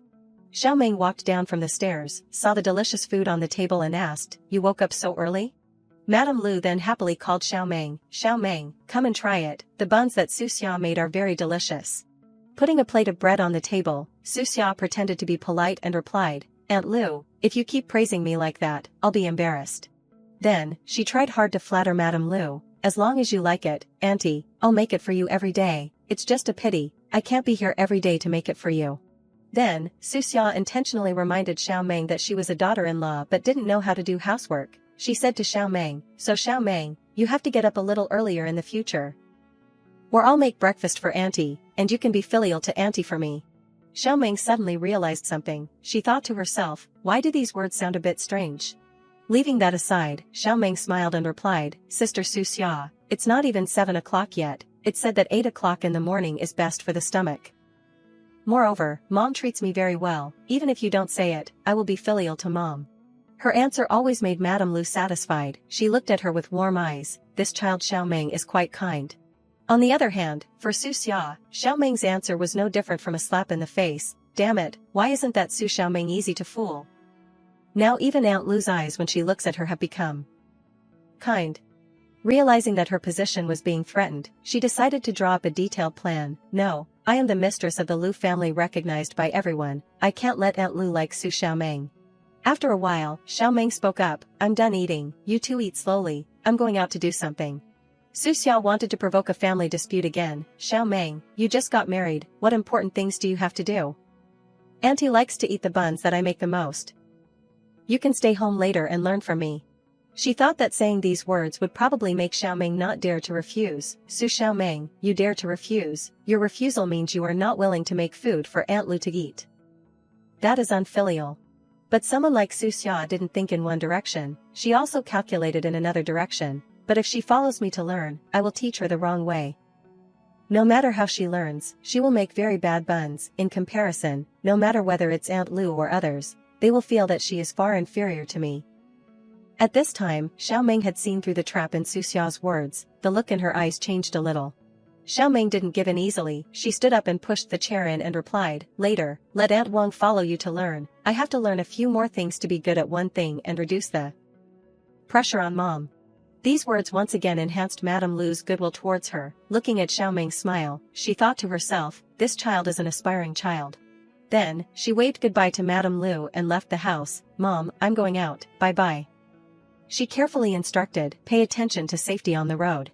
Returning to Su Xia, any traps she set were easily avoided by Xiao Ming, and even became a whetstone, polishing Xiao Ming's character.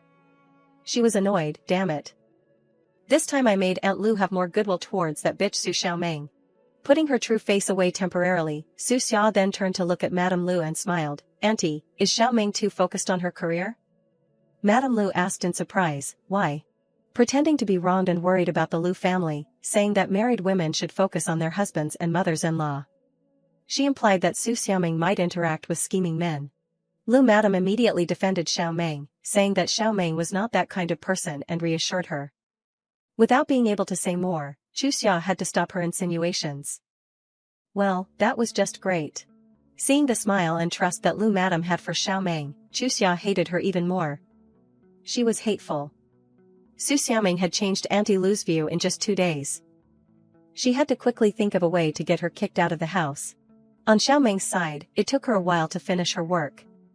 Holding the glass of water in her hand, she thought to herself, I'm so tired. I finally went through all the markets. She calculated in her head, it seemed that the beauty industry was basically the most affordable industry today. In a few days, she would study it in more depth. Suddenly, a commotion caught her attention. Beat him. Beat him hard. In the distance, a group of young men were ganging up on a young man curled up on the ground. You drunkard, what do you think this place is? You dare to cause trouble in our territory. Xiao Ming's eyes suddenly lit up.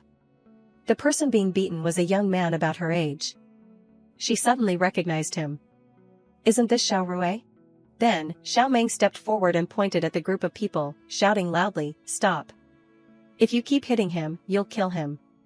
Do you know who he is? He is the young master of the Lu family. The group of young men stopped when they were scolded. The three of them discussed with each other, and everyone began to worry. Lu Rui, the young master of the Lu family? I heard that the Lu family is very powerful. Let's drop it and not pursue this matter anymore. Then, the group hurried away. Xiao Ming went to check on Lu Rui's injuries. She asked caringly, Xiao Rui, where is your phone? Call your family's driver to pick you up. He muttered, Sister Xiao Ming. The young man with bruises all over his body was Lu Rui, the young master of the Lu family, Su Lin Nan's former fiancé, her childhood sweetheart. 2 streams of tears ran down his face. Sister Xiao Ming, Nan, she doesn't want me anymore. I beg you to help me. I've always seen you as my own sister since I was a child. Please persuade Nan to help me. I don't want to annul the engagement. She already has my child. The child can't be without a father. Hearing what Xiaoming said, she was a little surprised. Su Linnan is pregnant? Then why did she want to marry Lu Yunshan before? Lu Ruwei suddenly became more agitated. He knelt down in front of Xiaoming and begged, I gave up the admission letter from the top university abroad for her sake. And even gave up the inheritance of the Lu family. Lu Rui's tears kept falling, making Xiaoming a little embarrassed. I really love Nan Nan, I can't lose her. Xiaoming stood up abruptly. She refused coldly, I'm sorry, I can't help you. Then, she took out her phone from her bag and dialed a few numbers, saying, Hello, is this the butler of the Lu family? Your young master is injured. He's now at the entrance of Bar C.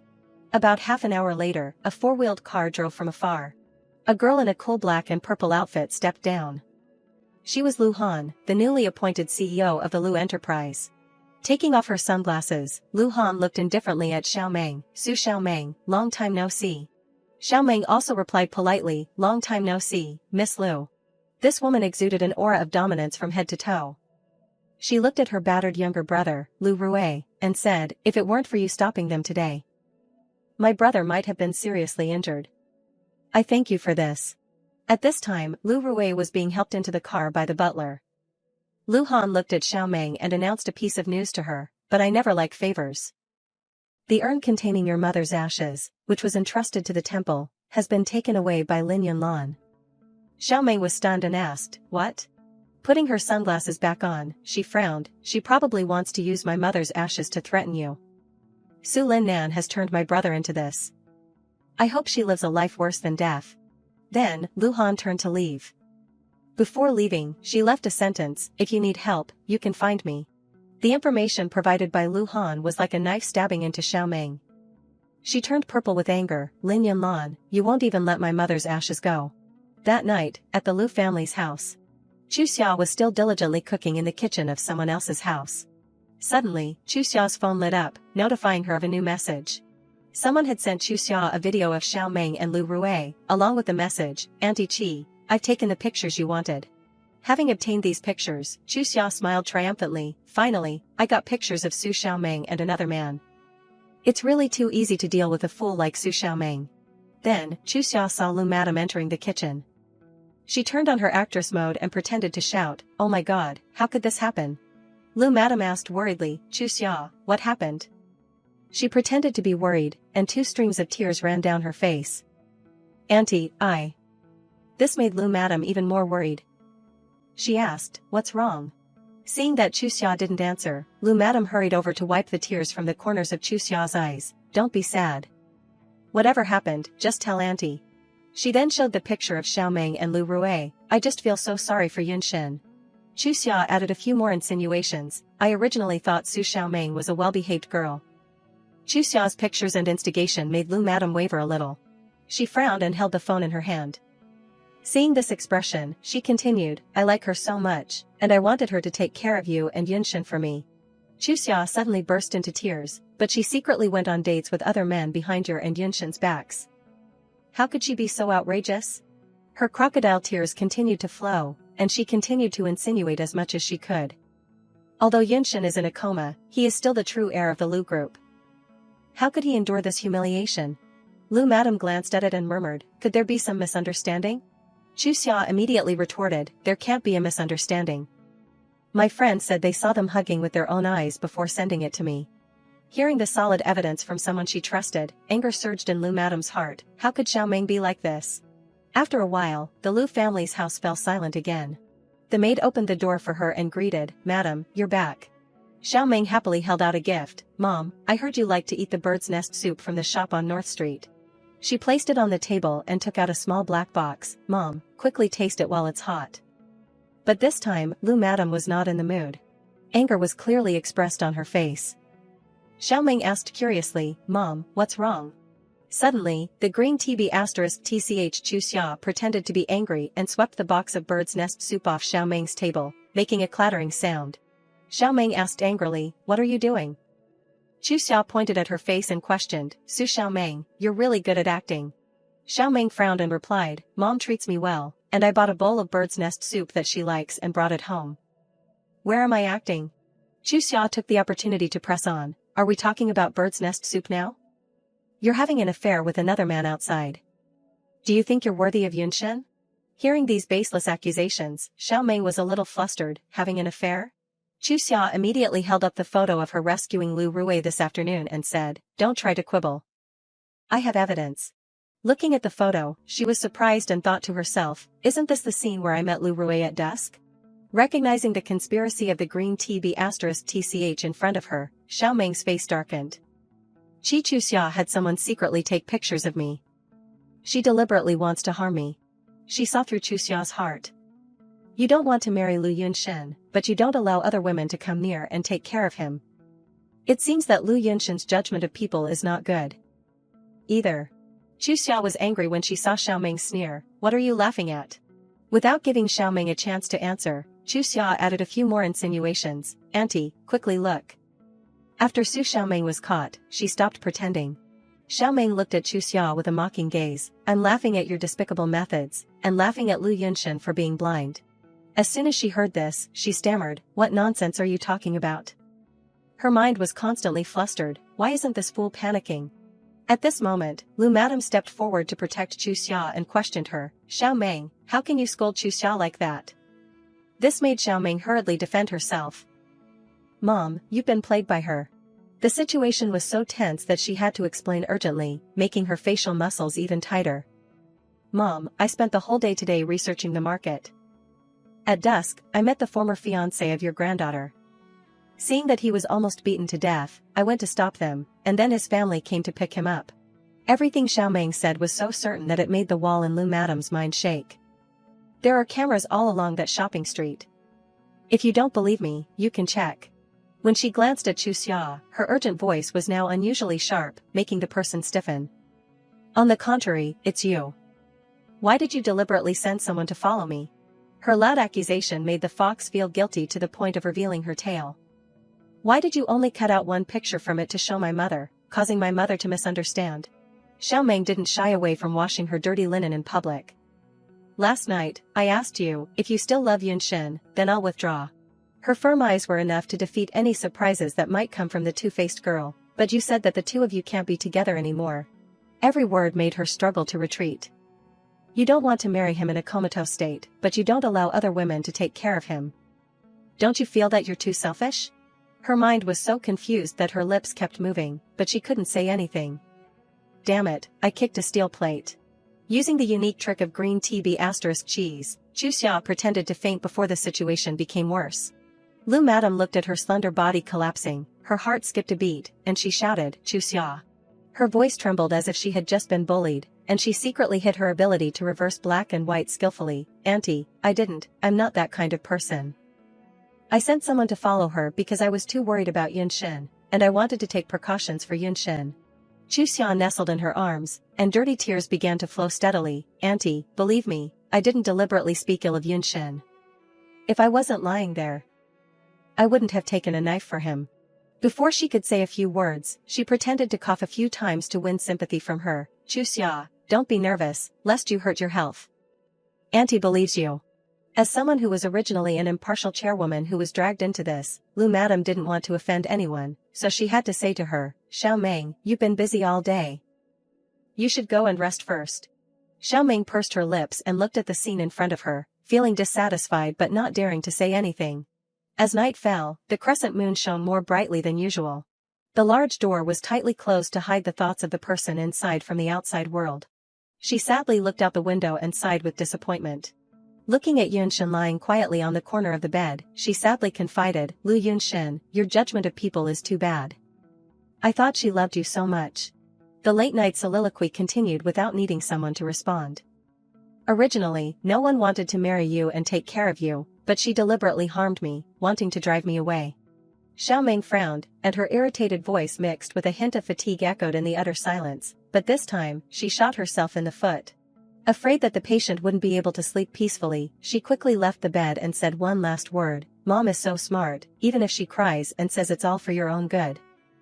Mom won't completely believe her anymore. In the middle of the night, the pure light of the electric lights dimly illuminated the vast mansion. Yunshen tossed and turned for a long time, unable to sleep. He glanced at the person lying in the same bed, and his heart was restless.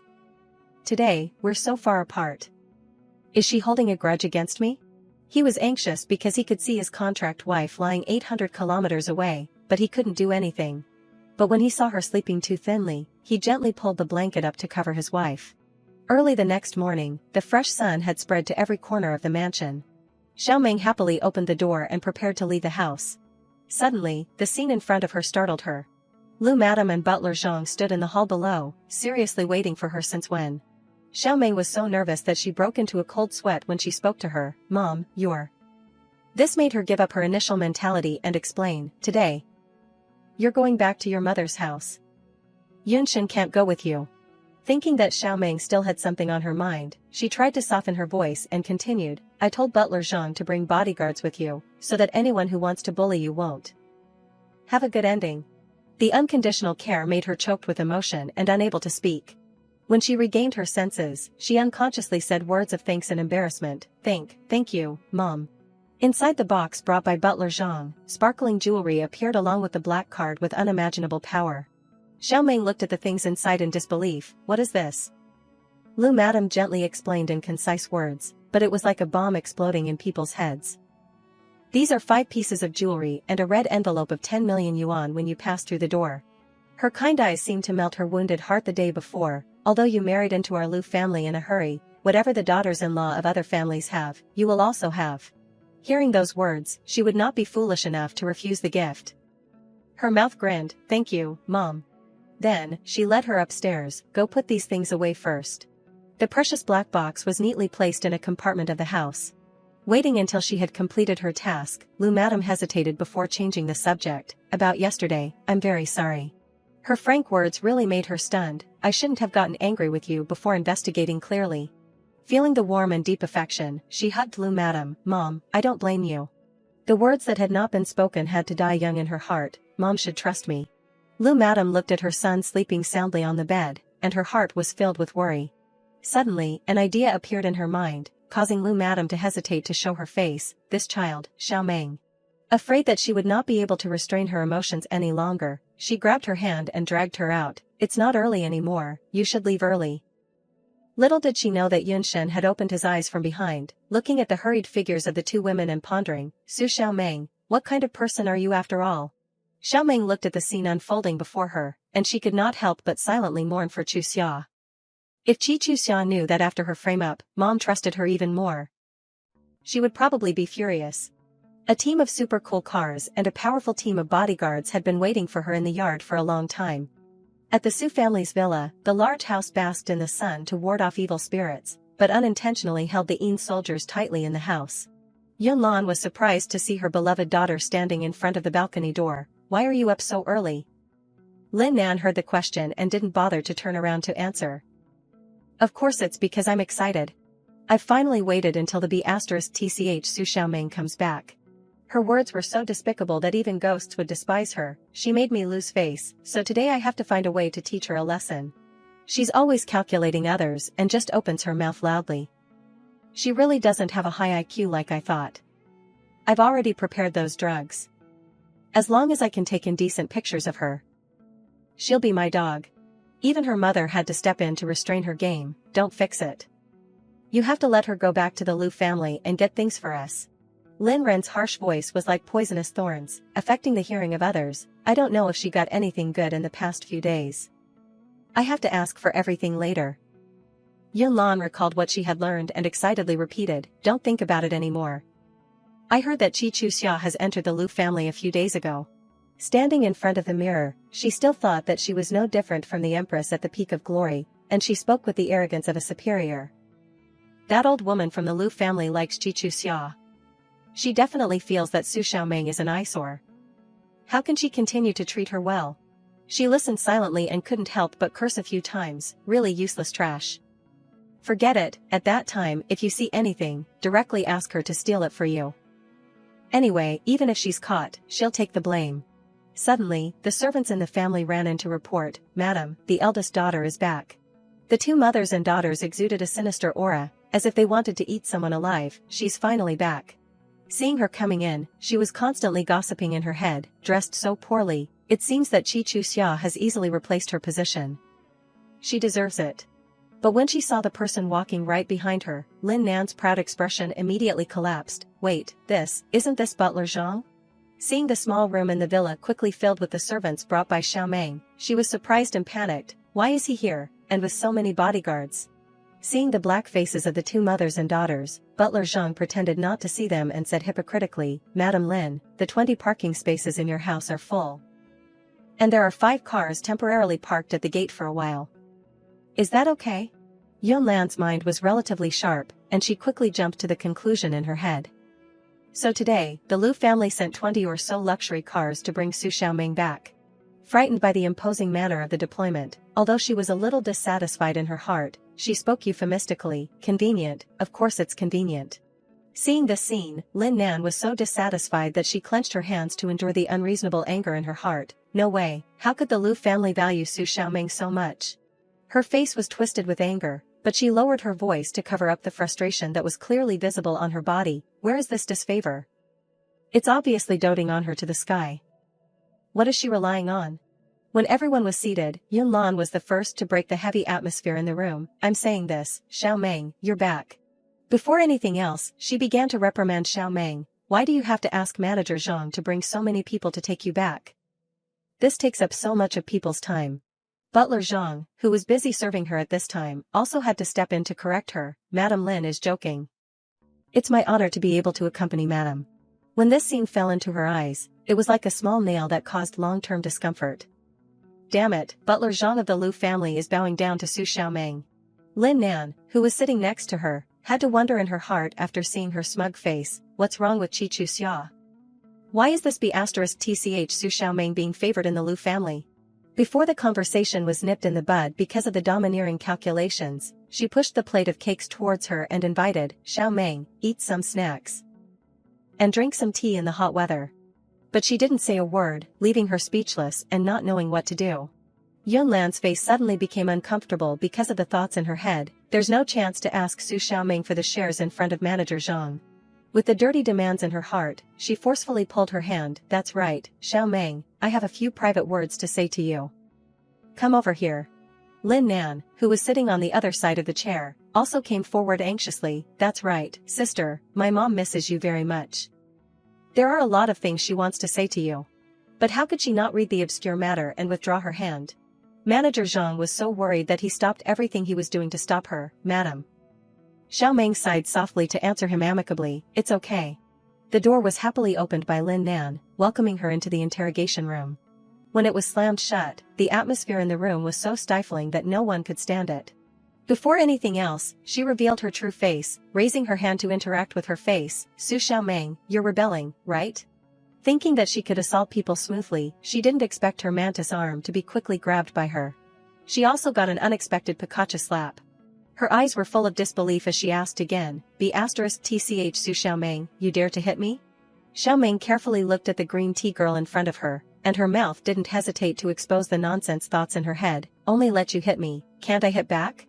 Yun Lan also lived up to her name as Lin Nan's mother. Seeing her daughter at a disadvantage, she stepped in and chided her as if she were very moral. Su Xiaoming.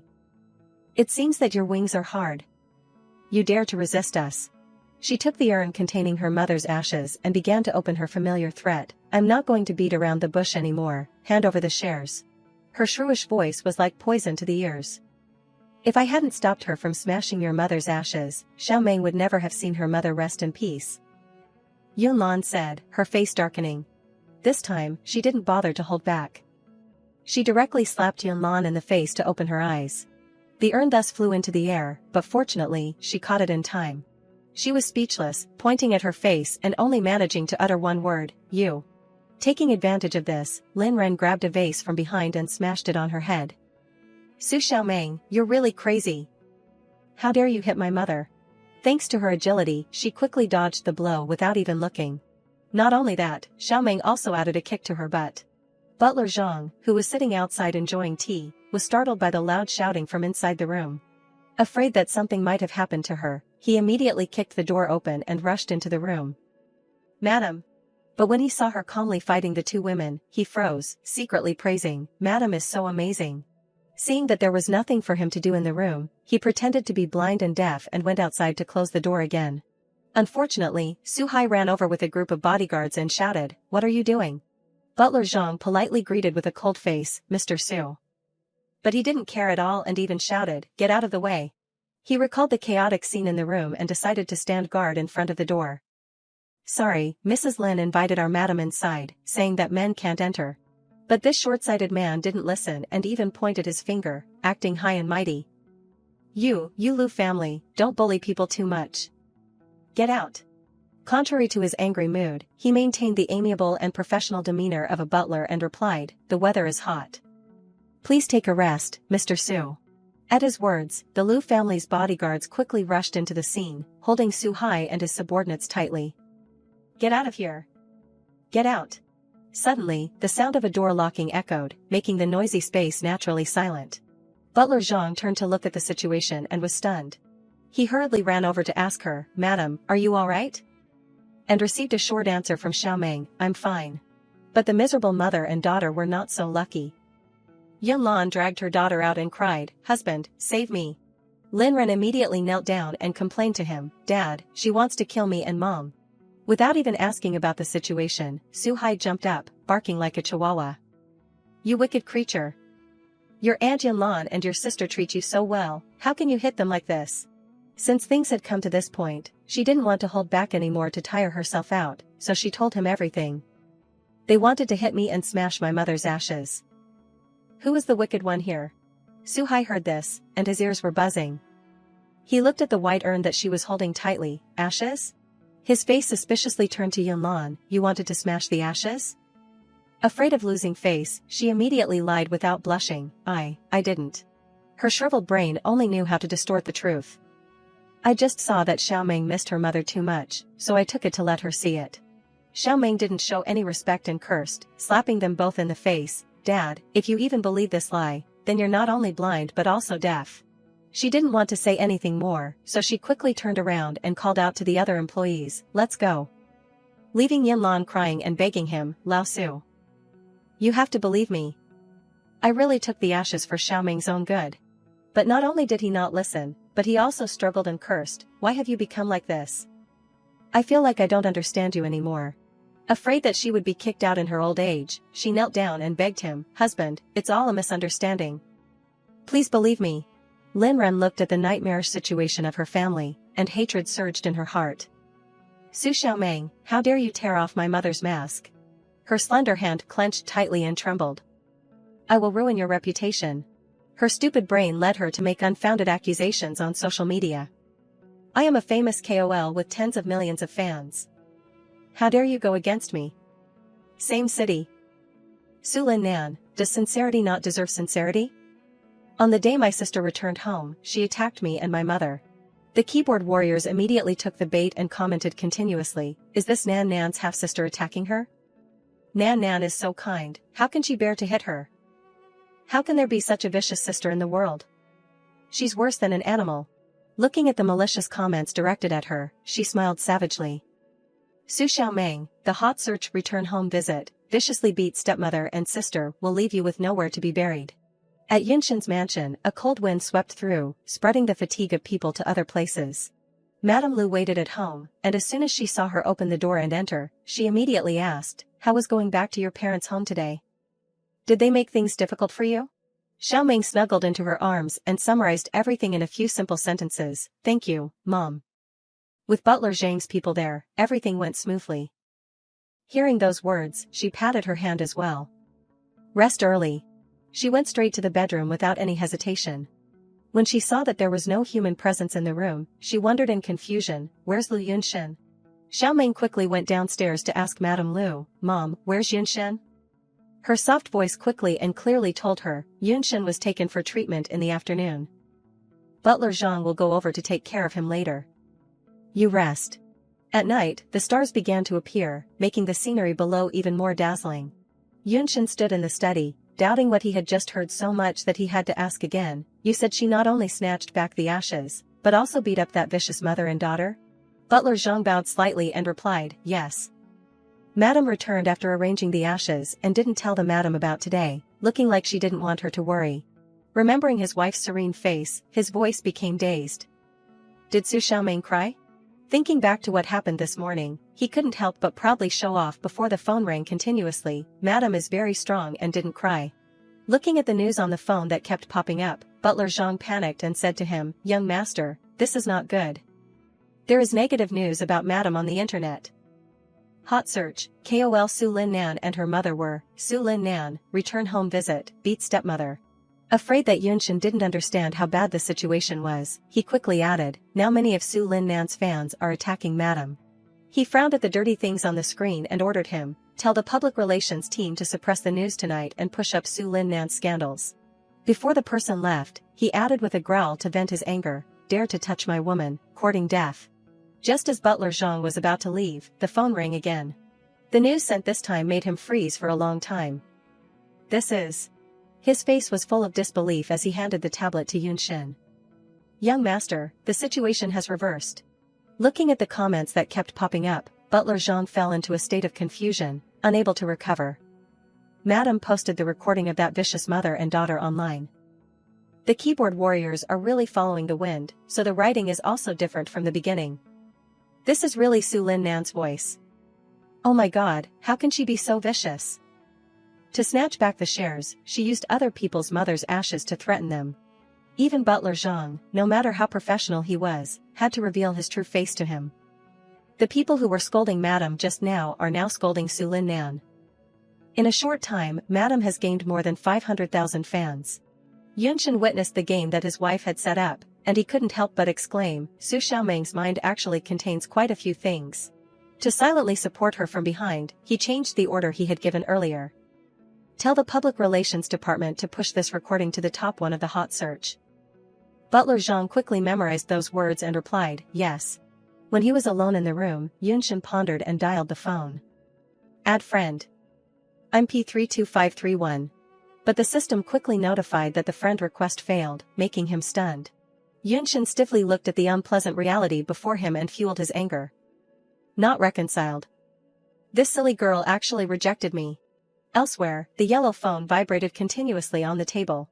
Looking at the continuous notifications on the phone, Xiaoming puzzledly made a sound. Why is this person sending me a friend request? P32531, friend request, P32531, friend request. Her finger hesitated before the new notification. Moments, more information, accept friend request. After clicking confirm, Xiaoming didn't hesitate to ask the other party directly, are you always sending me friend requests because you're curious about me? Receiving a message from his wife, he happily replied, a little. But her sudden message afterwards stunned him. Okay, transfer me 50, and I'll tell you about my revenge plan. Originally just intending to tease, who knew that the notification of transferring 5 million to her made her freeze on the spot. Xiaoming looked at the dazzling numbers and was speechless. 5 million? Is he a fool? Are Su Lin Nan's fans so rich? Her finger clicked delete contact, and her voice was a bit regretful for the premature death of the joke. Not playing anymore. Yunshin was stunned because he didn't think that his generous act would bring about such an unspeakable result. Blocked me again? He sighed softly, but there was some pampering in it. She doesn't take the money either. She's not greedy at all.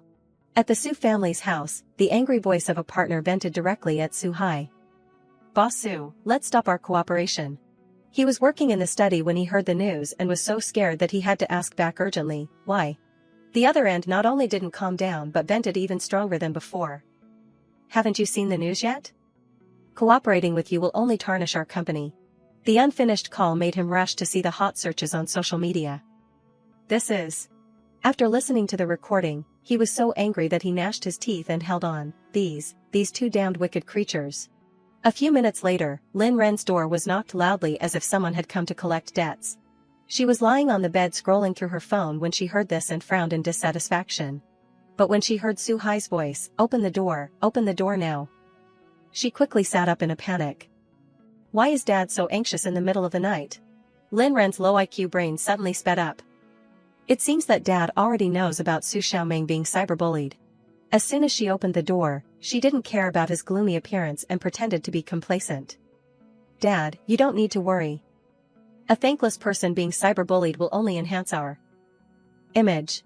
Before she could finish her words, he slapped her hard in the face. Damned wicked creature. One slap wasn't enough to vent his anger. He grabbed her hair and growled, "You want to kill me?" Having been hit continuously, Lin Ren couldn't bear it and had to beg repeatedly, "Dad, don't hit me, don't hit me." Hearing her daughter's screams, Yunlan hurriedly ran over. Seeing the violence, she asked, "Nan Nan?" Not understanding what was happening, she still tried to pull him back. "Husband, stop. You'll beat Nan Nan to death like this." What happened? But even after he stopped the violence, Su Hai still cursed in frustration, "Damned wicked creature. Why did you post the family affairs online?" Hearing this, Yunlan was shocked, and her face turned visibly darker. "You posted family affairs online?" Since the matter had been revealed, Lin Ren not only didn't know how to repent but also arrogantly showed off, "It's because Su Xiaoming is too arrogant. I just wanted to teach her a lesson for Dad." Su Hai pointed his finger at her as if he had been stepped on the tail. "You're teaching her a lesson for me?" His accusatory words made her fall into a state of indefinite confusion. "If you really were doing it for me, then why in the recording that Su Xiaoming posted, could you say such vicious words?" Her whole body trembled non-stop, and her mouth stuttered because she couldn't believe what she had just heard. Su Xiaoming recorded it? Yunlan took the opportunity when Su Hai didn't say anything more and took out her phone to check. Cold sweat poured out of her forehead, making Yunlan's appearance look less imposing. "No, it's impossible." Since things had come to this point, she still tried to hold on to his hand to find some light at the end of the tunnel.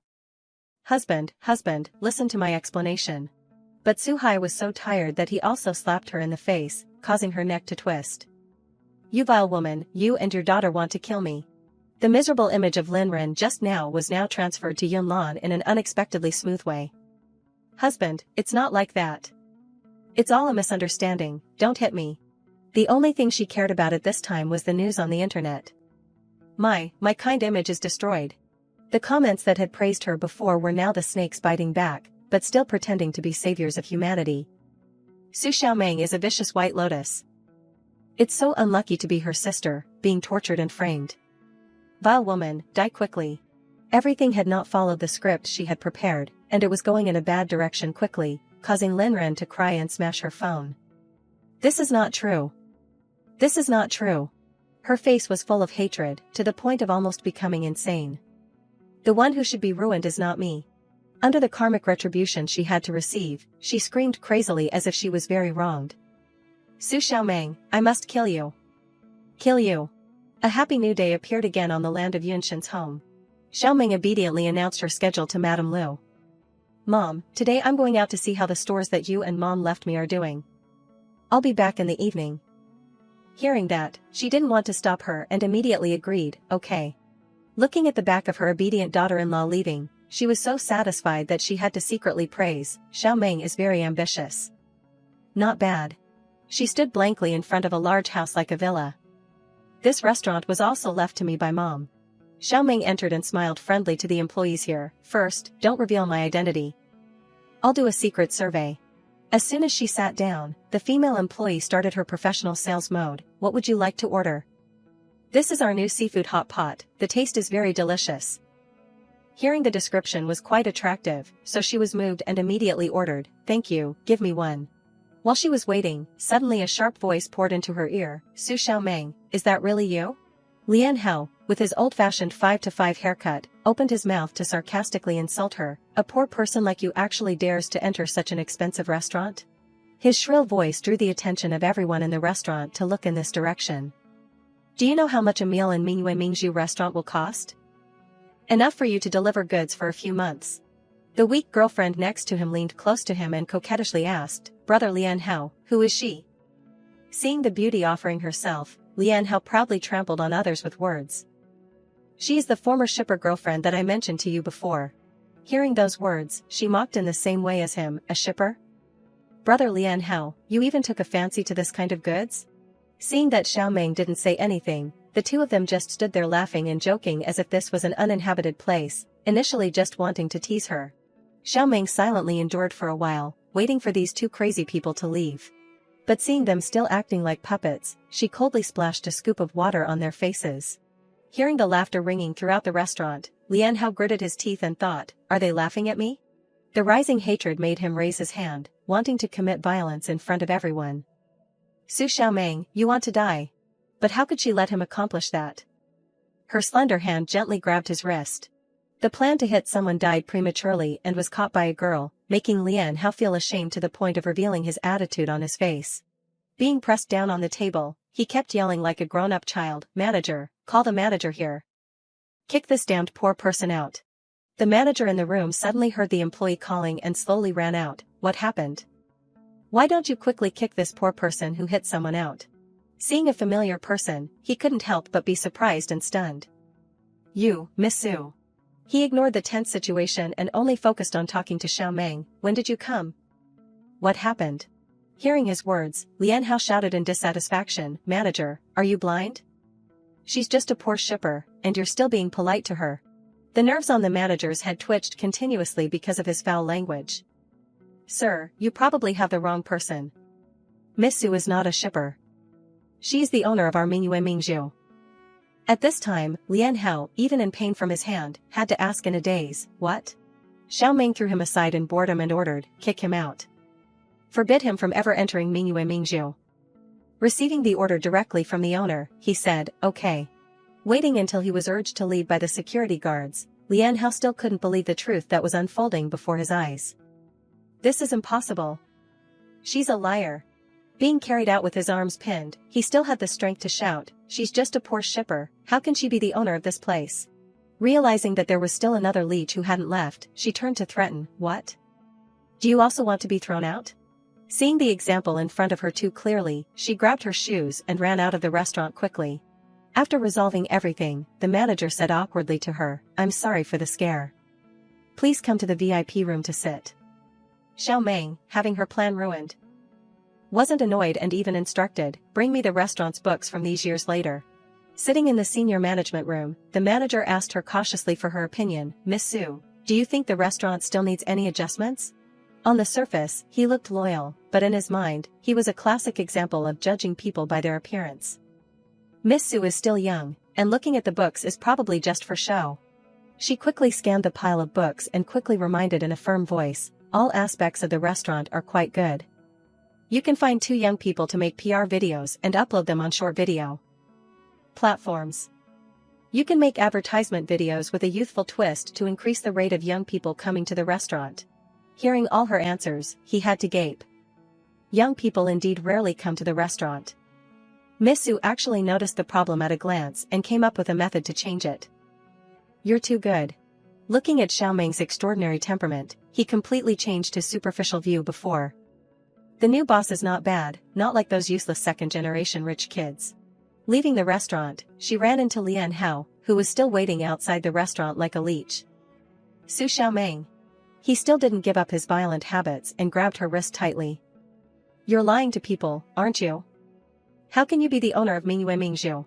The doorman hiding at the door quickly alerted everyone, "Madam is being blocked by someone." But before they could do anything, they saw her throw the madman down. The superb martial arts scene made the group of bodyguards freeze. Madam's martial arts are too strong. Should we tell the young master that Madam doesn't need bodyguards? Being thrown to the ground like a stray dog without an owner, he angrily yelled at her, "Su Xiaoming, you." But he was shattered by Xiaoming's generous words, "If you dare to be like a fly buzzing around in the future, I'll hit you every time I see you." Seeing her resolutely turn around and leave, except for the bodyguards pretending to be passers-by, only Lian Hao was still not any wiser and shouted, "You." The next day, at the courtyard of Yunshin's house, Xiaoming looked at the garage in the front yard, amazed. Why are there so many cars parked at the door? Entering the house, she was still confused by the indescribable noise coming from everywhere. Why are there so many relatives here today? The helper was the first to run over to inform her. "Madam, good news." The news was so shocking that she had to cover her mouth, hiding her flustered expression from the guests. Young master was awake, but the doctor said he might still be disabled. She took every word to heart, happiness overflowing from every cell in her body. Lu Yunshin was awake? Good, even if he had to use a wheelchair for the rest of his life, it didn't matter. Xiaoming weaved through the crowd, watching the rare scene. Yunshin's radiant face was so beautiful that when it caught her eye, it was like a Greek god statue. Her heart suddenly fluttered, her face flushed.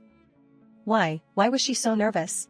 She remained silently hidden behind the crowd, lost in the emotions she had just experienced. Seeing her, the first madam gently said, "Xiao Meng, why are you only back now? Even your husband has woken up, and you didn't know." Wan Hong seized the opportunity to lecture her in front of the relatives. "Xiao Meng, why can't you be more settled? Instead of staying by Yunshin's side, you're running around everywhere." Hearing such unpleasant words, Lu Madam couldn't hold back and immediately retorted, "Xiao Meng isn't a nanny. Of course, she has her own things to do." Not stopping there, she continued to poke at Wan Hong's sore spot, doubling the pain. "Every day, all you do is buy clothes and go to beauty salons. You definitely wouldn't understand someone with ambition." When her eyes turned towards Xiao Meng, her voice naturally softened. "Xiao Meng, come here." Lu Madam kindly handed the wheelchair to her. "Yunshin needs to rest. Push him back to his room."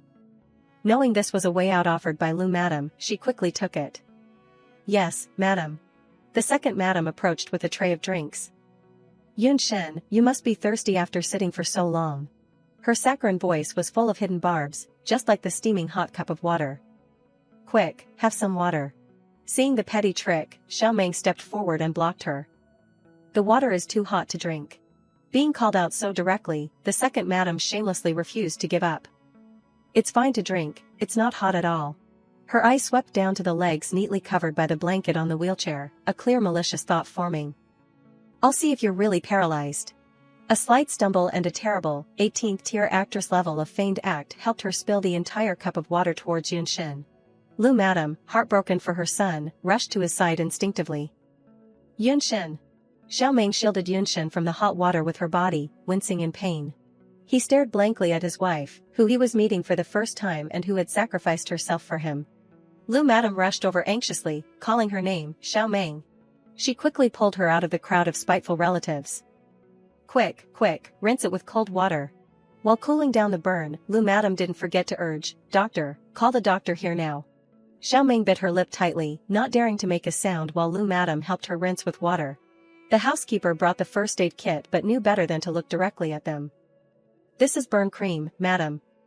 Please apply it for madam, I'm not comfortable doing it." Lu Madam gently pulled down the zipper of her dress. Seeing the red patch on her back, Lu Madam felt distressed. "It's such a bad burn." She hesitated before speaking. "Xiao Meng." Xiao Meng quickly comforted her, "Mom, I'm okay, it doesn't hurt anymore." Xiao Meng pushed Lu Madam out of the bathroom. "Mom, go take care of Yunshin first, I can change myself." Having no other choice, Lu Madam could only respond, "All right." In her heart, Lu Madam felt nothing but gratitude. Xiao Meng was seriously injured but still worried about Yunshin. Just then, the person who caused all the trouble came to feign reconciliation.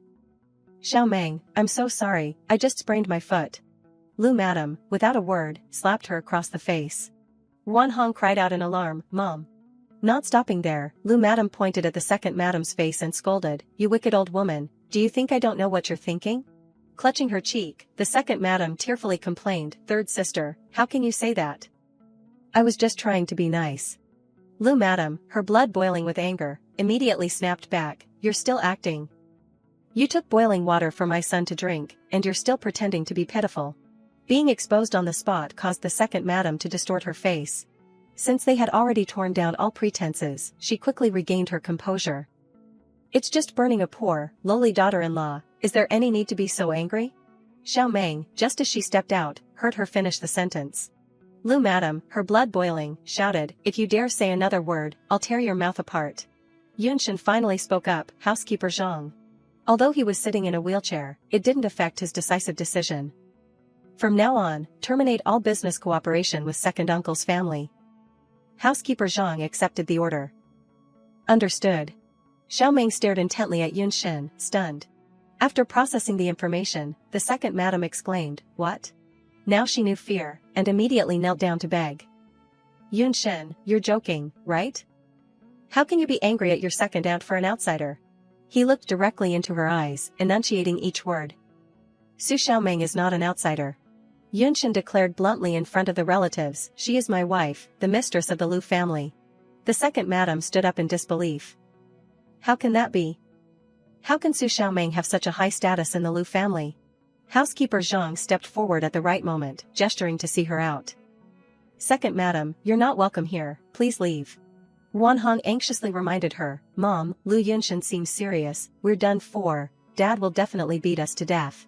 In her heart, the second madam was furious but dared not say a word. How dare a cripple like him, who had just woken up, do this? When surrounded by bodyguards, she became flustered. "What are you doing? Let me go." She abandoned all pretense and rushed to beg Yunshin. "Nephew, second aunt knows she was wrong, please don't terminate the cooperation." Seeing the chaotic atmosphere, the group of cousins wisely left. "Third aunt, I have something to do, I'll go first." Me too, me too." In her heart, Xiaomeng was still worried. If it were so easy to terminate cooperation with second uncle's family, it would have been done a long time ago. Unable to figure it out, she asked directly, "Will terminating the cooperation affect you?" Yunshin calmly replied, "It's not a big deal." The housekeeper ran back again to deliver the medicine. "Madam, burn ointment can easily stick to clothes, remember to reapply it every 3 hours." Lu Madam smiled gently, suggesting, "Xiaomeng, sleep with me tonight, I'll help you apply it." Yunshin suddenly interjected, "I can apply it for her." The mother-in-law and daughter-in-law froze simultaneously, their eyes wide with shock at hearing the earth-shattering words from him. In her heart, Xiaomeng was in a flurry. He was going to apply it for her? Lu Madam wisely agreed for her heart filled with joy. Yunshin wasn't rejecting Xiaomeng, it seemed she could have a grandchild soon. With the sleeping arrangements of the newlyweds settled, the maid respectfully announced, "Madam, young master, madam, dinner is ready." A table full of colorful and fragrant dishes was set before everyone. Lu Madam thoughtfully picked up food for her daughter-in-law. "Xiaomeng, eat more." She replied with a smile, "Thank you, Mom." Yunshin also put a piece of food in her bowl. "Since you have a burn, eat something light." Xiaomeng glanced at her husband, secretly delighted. He was concerned about her? Suddenly, a voice rang out from outside, interrupting her thoughts. "Yunshin." Qixia came uninvited but still thoughtfully asked, "Yunshin, you're finally awake." Lu Madam narrowed her eyes, confirming, "Qixia." Ignoring everyone, she rushed to hug Yunshin, sobbing. "You're really awake, thank goodness." With tears streaming down her face, Qixia held his hand and recounted, "For the past 3 years, I've always prayed for you to wake up, heaven has finally opened its eyes."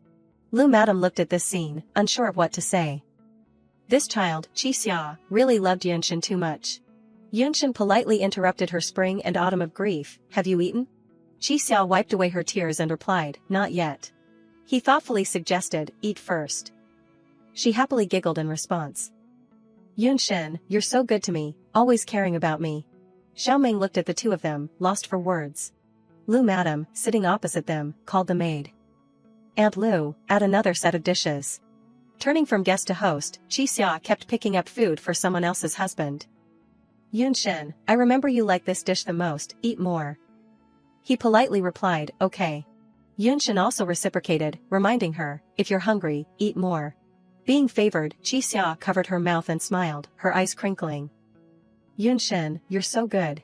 Xiaomeng could only silently chew and swallow while listening to their pleasant conversation. At this moment, Yunshin noticed his wife. "Don't just eat rice, eat some dishes too." Looking directly at her, he gently instructed, "Except for the spicy ones, you can eat everything else." Receiving concern from her husband, Xiaomeng quickly regained her cheerfulness. "Okay." Qixia, sitting opposite her, was secretly jealous. Why was Yunshin being so good to this poor woman? Did he have feelings for her? She was just a nanny in this house. Unable to hold back any longer, she began to act like a green tea. "Xiaomeng, thank you for taking care of Yunshin for me during this time." She gave her a black card, feigning gratitude. "I really want to thank you." Feeling uneasy, Lu Madam hesitated to speak. "Qixia, this." Pretending not to understand, she continued to emphasize her purpose. "Aunt, Xiaomeng took care of Yunshin for so long, I must thank her." Seeing no one spoke up, Qixia continued to say more enthusiastically, "Xiaomeng is short on money now, don't be polite with me, this is the money you deserve." Xiaomeng couldn't bear it any longer and stood up abruptly. "Miss Qixia, you're really joking." She straightforwardly poured cold water on her, causing Qixia to turn pale. "Taking care of my husband is my responsibility, I don't need your money." Qixia's face darkened with anger, inwardly cursing her. How dare this damned woman call Yunshin her husband, shameless, didn't she see that I'm back? Having said everything she needed to say, Xiaoming said goodbye to her mother-in-law. "Mom, I'm done eating, please enjoy your meal." Lu Madam said okay as an agreement. In her heart, Lu Madam was a complete mess. How should she handle this? Xiaoming loved Yunshin and was his legal wife, but Qixia had saved Yunshin's life. Xiaoming stood in the bathroom, muttering to herself. She really admired this Qixia. 2 days ago, when Lu Yunshin was in a coma, she didn't want him. While applying lotion, she exposed Qixia's fake tricks. Now that he had woken up, she ran over to declare her ownership. Suddenly, a click sounded outside, signaling someone was coming in. Seeing the person she disliked, Xiaoming immediately questioned, "What are you doing here?" Qixia shamelessly said, "It's late, of course I'm here to take a shower." Xiaoming irritably reminded her, "The guest room has a bathroom." She naturally stood in front of the mirror, acting like the mistress of the house. "I'm used to using this bathroom." Having reached this point, Qixia didn't mind tearing down all pretenses. "On the contrary, don't be so presumptuous and think you're really Yunshin's wife." Xiaoming was not a soft persimmon to be squeezed, and immediately snapped back, "We're married, if I don't see him as my husband, then what am I supposed to see him as?" Qixia pushed her out of the bathroom and emphasized, "You're just a tool for a celebratory marriage, Yunshin and I are truly in love." Understanding the general situation, Xiaoming immediately wanted to fulfill their wishes. "Okay, I'll leave, I'll go tell mom now, you want to marry Yunshin." However, Qixia hurriedly grabbed her hand. "What are you doing?" Furious, she vehemently denied it. "When did I say I wanted to marry Yunshin?" Xiaoming shook off her hand and questioned, "If you don't want to marry Yunshin, then why are you saying so much unnecessary words in front of me?" In her heart, Qixia had unspeakable suffering. How could I not want to marry Yunshin? In reality, she was calculating much more. But even if he's handsome and rich, what's the use? He's a cripple, how can I marry someone who's disabled and will never be able to stand up again? Qixia gave an order, "I don't want to say unnecessary words with you, Yunshin is awake, you two can't sleep in the same room anymore." She slapped away the hand pointing at her face and retorted, "Is there something wrong with your head? Why should I listen to you?" Qixia angrily cursed, "You damned woman, you really need to be taught a lesson." Seeing her reach for a box of cosmetics, Xiaoming warily asked, "What do you want to do?" Without a word, she tossed everything onto the ground. Then she sat down and started crying loudly, "Xiaoming, don't hit me." She was so shocked by this situation that she could only stammer out one word, "You." Lu Madam arrived just in time, asking, "Qixia, why are you on the ground?" Hearing the noise, Yunshin also quickly arrived. What happened? Qixia immediately threw herself into his arms and complained, "Yunshin, I was just telling Xiaoming how to take care of you, and she hit me with something." Both Yunshin and Lu Madam were stunned by this information. Xiaoming shouted, feeling wronged, "I didn't." Relying on her backing, Qixia turned to accuse her. "Su Xiaoming, even now you want to blame me?" Lu Madam stepped forward to comfort her. "Qixia, don't get agitated first." Being given an advantage, she cried even more miserably. "Aunt Lu, I really didn't expect Su Xiaoming to be this kind of person." She turned to Yunshin, adding fuel to the fire. "Su Xiaoming is so vicious, she will definitely poison you in the future." After watching the performance, Xiaoming couldn't help but applaud. "I think I've seen you clearly, you're really a master at turning black into white." Qixia ignored her and continued to incite him. "Yunshin, quickly kick Su Xiaoming out, I'm really scared." The response was an abnormal silence from him. Having had enough of holding back, Xiaoming immediately put her hands on her hips and retorted, "I asked you before, if you still love Lu Yunshin, then I'll leave and you two can continue your relationship. It was you who didn't agree." Hearing her expose her, Qixia turned pale, "But now you're using this method to drive me away, you're really too despicable." She flusteredly turned to explain. "I really didn't, Yunshin, you have to believe me." Even more skillful, she started acting sick. "Headache, I have a headache." Housekeeper Zhang anxiously asked, "Miss Qixia's old illness has recurred?" And Yunshin was startled and called her name. "Qixia." Seeing the situation was not right, Lu Madam wisely advised her daughter-in-law. "Xiaoming, come out with me first." She skillfully pulled her back to her room with the reason, "The burn on your body hasn't healed yet, sleep in my room tonight so I can take care of you." Xiaoming looked directly into her eyes and asked, "Do you believe me?" Lu Madam could only say one word, "Mom," and then fell silent. Disappointed, she secretly blamed herself. Why did I ask such a stupid question? Qixia and Lu Yunshin have had feelings for so many years, No one will believe someone who has only been married for a few days like me. Seeing that she had misspoke, Lu Madam quickly tried to make amends. Don't think so much, try to get some rest. Xiaoming decisively refused her. The burn isn't that serious. I'll sleep in the guest room. Lu Madam hesitated to explain to her son, Yun Shen, tonight Xiaoming turned back and gave her a reassuring smile. I know he has to take care of Qixia, I won't bother you. In her heart, Lu Madam was also very confused. Had she really misunderstood Xiaoming? Just as she lay down on the bed, her phone rang with a call from an unknown number. As soon as Xiaoming answered, the other person spoke bluntly. Hello, Miss Su, are you free tomorrow? Startled, she quietly distinguished, this was Lu Xian's voice, Lu Rui's sister. Xiaoming frankly asked, Miss Lu, is there something you need? Over the phone, she only gave a vague answer. There are some things I need to talk to you about in person. Meet at the restaurant in Building D at 8 a.m. tomorrow. After the other person hung up, she murmured softly. What does Lu Xian suddenly want to talk to me about? Early the next morning. As soon as Qixia saw her, she sneered. Putting on your shoes so early, are you planning to scram? She crossed her arms and said viciously, then conveniently take all those tattered things of yours with you. Xiaoming turned back and responded bluntly, this is my house, why should I leave? Qixia angrily shouted, your house? You're so shameless. Qixia shot her a provocative look. Didn't you see Yunshin taking care of me last night? Xiaoming was waiting for that, and immediately gave her a title. Then you're just a mistress. Qixia watched her retreating back and shouted, you, Su Xiaoming, just you wait, I want you to see with your own eyes that the person who isn't loved is the third party. Xiaoming quickly arrived at Building D. She didn't hesitate and went straight into the lobby of the building. As soon as she saw Lu Xian, she spoke, Miss Lu, I don't know what you want to talk to me about. She seemed rather calm, no need for formalities, sit down and eat something first. Not wanting to waste time, she urged again. Miss Lu is so busy, she wouldn't make an appointment with me just for a meal, you can speak directly. Finally, Lu Xian didn't drag it out any longer. Since you're being so straightforward, then I'll be straightforward. She put down her cup and praised her first. What you did to fight back against Su Linyan and Lin Yanlan online, you did very well, what they did was too cruel. It's their fault for being discredited, their reputation in the industry is terrible. After the preamble, Lu Xian got to the main point. But that disgusting thing Su Linyan dared to use the child in her belly to act pitiful, clinging back to my younger brother.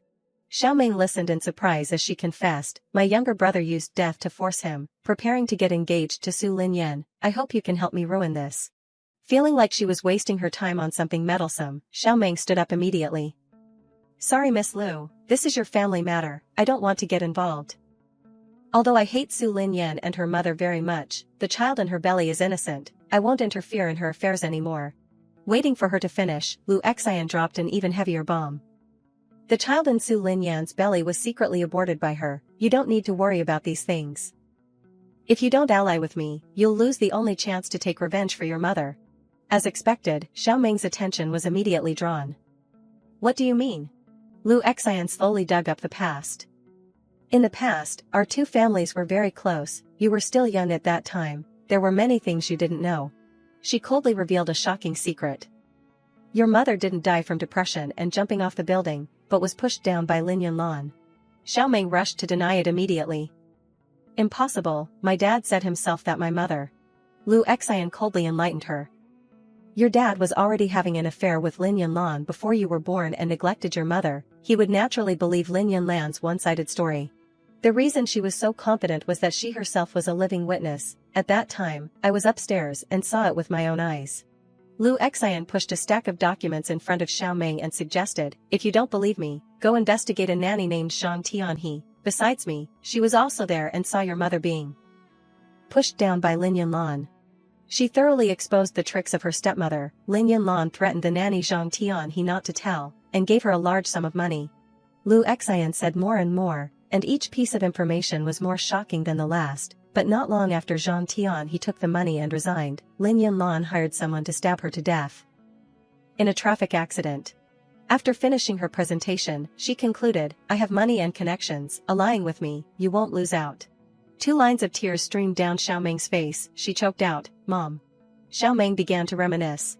She had just returned from school and heard Aunt Tianhe's voice, "Madam, you're not feeling well, let me wrap them, you go and rest." At that time, her mother gently refused her. "Little Meng likes to eat dumplings that I wrap the most, today is her birthday, I want to wrap them myself for her to eat." But before long, she covered her mouth and coughed. Tianhe saw the blood-stained handkerchief and cried out in panic, "Madam." Hearing the noise, Xiao Meng also rushed in, anxiously calling, "Mom." She hurriedly hid the handkerchief behind her back and greeted her as usual, "You're up?" Xiao Meng sweetly asked innocently, "Mom, are you all better?"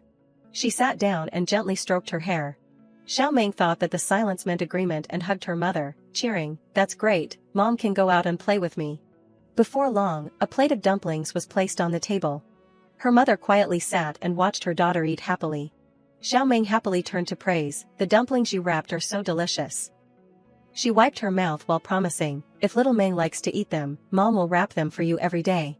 She looked at her empty bowl and hesitated to ask, "Mom, why aren't you eating?" Xiao Meng scooped up a piece and suggested that she eat with her. "It's delicious, Mom, eat together." She nodded in agreement, but tears welled up in her eyes. When the moon was high in the sky, Xiao Meng tentatively asked, "Mom, does Dad not like us? Why doesn't he come home every day?" She stroked her head and immediately denied it, "If Dad doesn't like you, then Mom likes you, Mom loves little Meng the most." Xiao Meng continued to press, "If I wasn't born, then you wouldn't be sick." She exclaimed in panic, "What? Why would little Meng think like that?" She didn't hide anything, and Aunt said, "I'm your burden." Saying this, Xiao Meng began to cry. "If it wasn't for me, Mom wouldn't be trapped." She held her in her arms, comforting her, "Silly girl, you're not my burden, you're my little son." Her mother gently affirmed, "Even if I chose again, I would still marry your dad, because I want to see my little Meng." Although she was sick, she still tried to comfort her daughter, "Little Meng is all the motivation for me to live, with little Meng by my side, I will definitely get better and better." That night, it rained very hard. Xiao Meng had just returned home and immediately looked for her mother, "Mom, I'm back." But looking at the crowded room, she became confused. What was going on? Why were there so many people at home today? When the photo caught her eye, Xiao Meng froze and cried out, "Mom." Yunlan pretended to wipe away tears and lamented, "Xiao Meng, poor child, how could your mother bear to leave you like this?" She was so shocked that she couldn't speak, letting the old woman embrace her.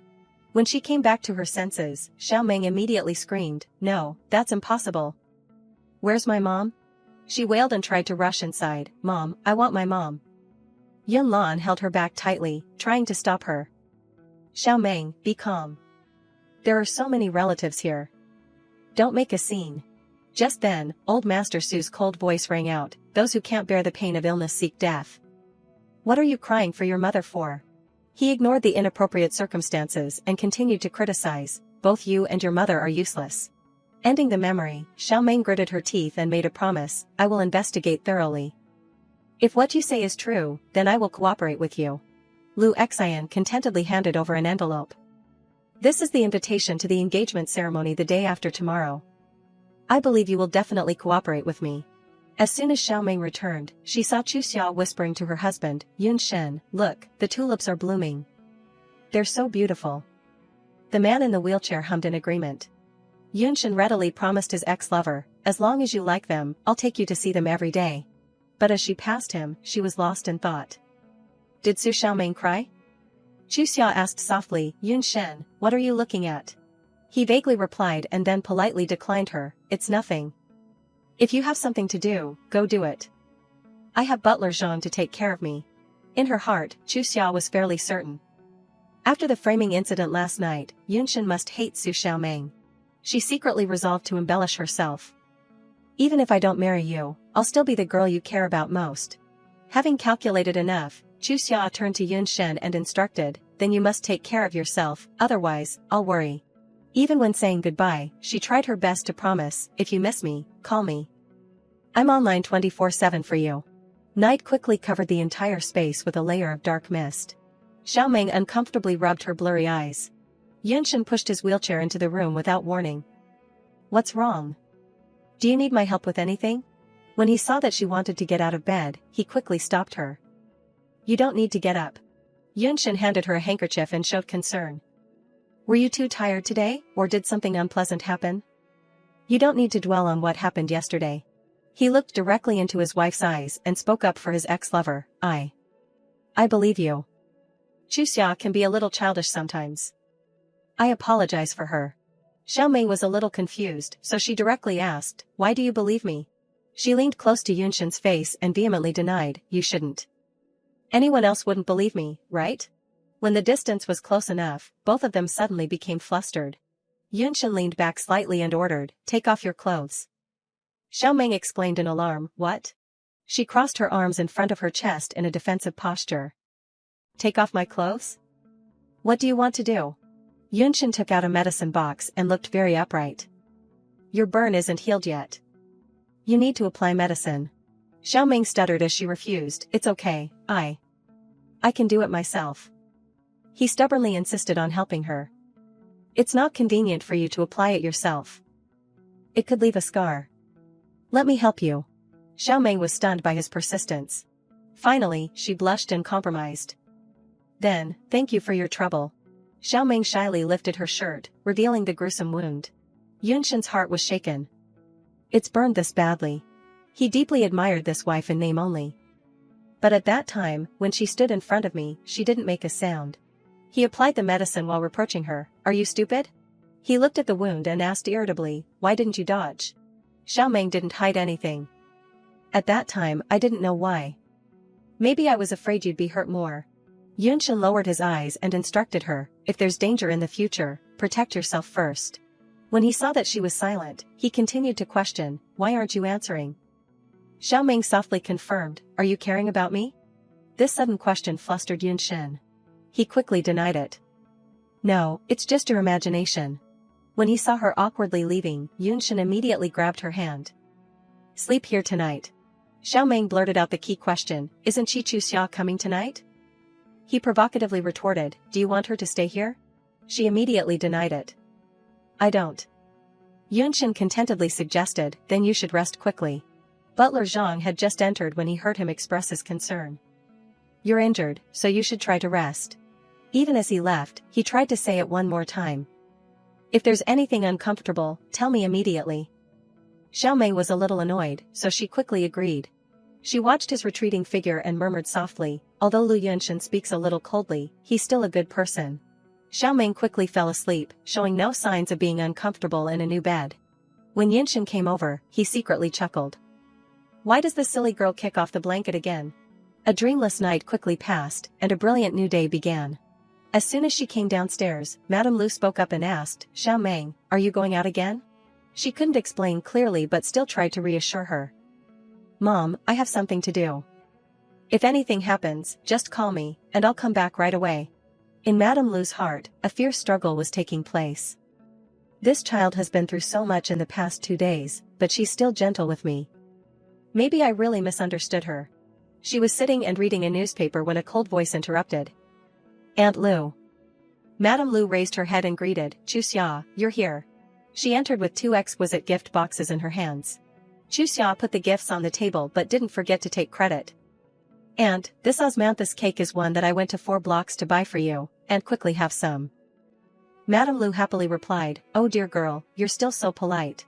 She tried hard to coax her until she lost her sense of direction, as long as Aunt likes, for me, no matter how far is not too far. After taking care of Madame Lu, she began to act weak, this osmanthus cake is also for Xiao Meng. Although she is very jealous of me, I can understand. Madame Lu spoke up to mediate, Chuxia, Aunt feels that there was a misunderstanding that night between you and Xiao Meng that caused her to. Seeing her wavering, she immediately rushed up to smear her rival, Aunt, do not let her deceive you, she grew up with that kind of evil woman like Su Linyan, how could she be a good person? Chuxia, to increase her favorable impression, even pulled out her trump card. Aunt thinks, I used to save Yunshin even if I did not even need my life, how can I harm him? Madame Lu, who listened to her, had become agreeable, Chuxia, Aunt did not mean that. She lied and didn't hesitate to raise her hand to make a poisonous oath, I swear, Su Xiaomeng is an evil woman, Su Xiaomeng wanted to harm me and Yunshin at that time. Madame Lu was still struggling one more time, but that girl. Chuxia cried anxiously, if Aunt believes Su Xiaomeng will definitely harm Yunshin in the future. Madame Lu was showing hesitation, is that really so? On Xiaomeng's side, she was listening to the guide's introduction, Miss Su, this is where the former maid Zhang Tianhe used to live. She said nothing, just quietly followed the other party. He pointed to the boy sitting blankly in the yard and introduced, "That idiot is Zhang Hao, the eldest son, the only living person in Zhang Tianhe's family." Xiao Ming listened to his story and was stunned. That year after Zhang Tianhe had a car accident, her husband, son, and daughter also had a car accident. In that car accident, only the eldest son, Zhang Hao, survived, but he turned into an idiot. She took out her fee and thanked the other party. "I know, thank you." He smiled brightly to maintain the relationship. "If Miss Su needs any information in the future, you can find me in the black market." As soon as Xiao Ming turned back, derogatory voices rang around Zhang Hao. "He's an idiot, you look at him, he's like a dog." She was annoyed and shooed away the naughty children. "What are you doing? What kind of education are your parents giving you?" Zhang Hao mechanically raised his dirty face. Xiao Ming gently patted his shoulder to comfort him. "Are you okay? Are you hurt anywhere?" Looking at his unstable mental state, she became even more angry. "Lin Yanlan, you killed someone's mother and it's not enough, you even killed their whole family." Zhang Hao heard her mention the familiar name and suddenly felt like he was struck by lightning.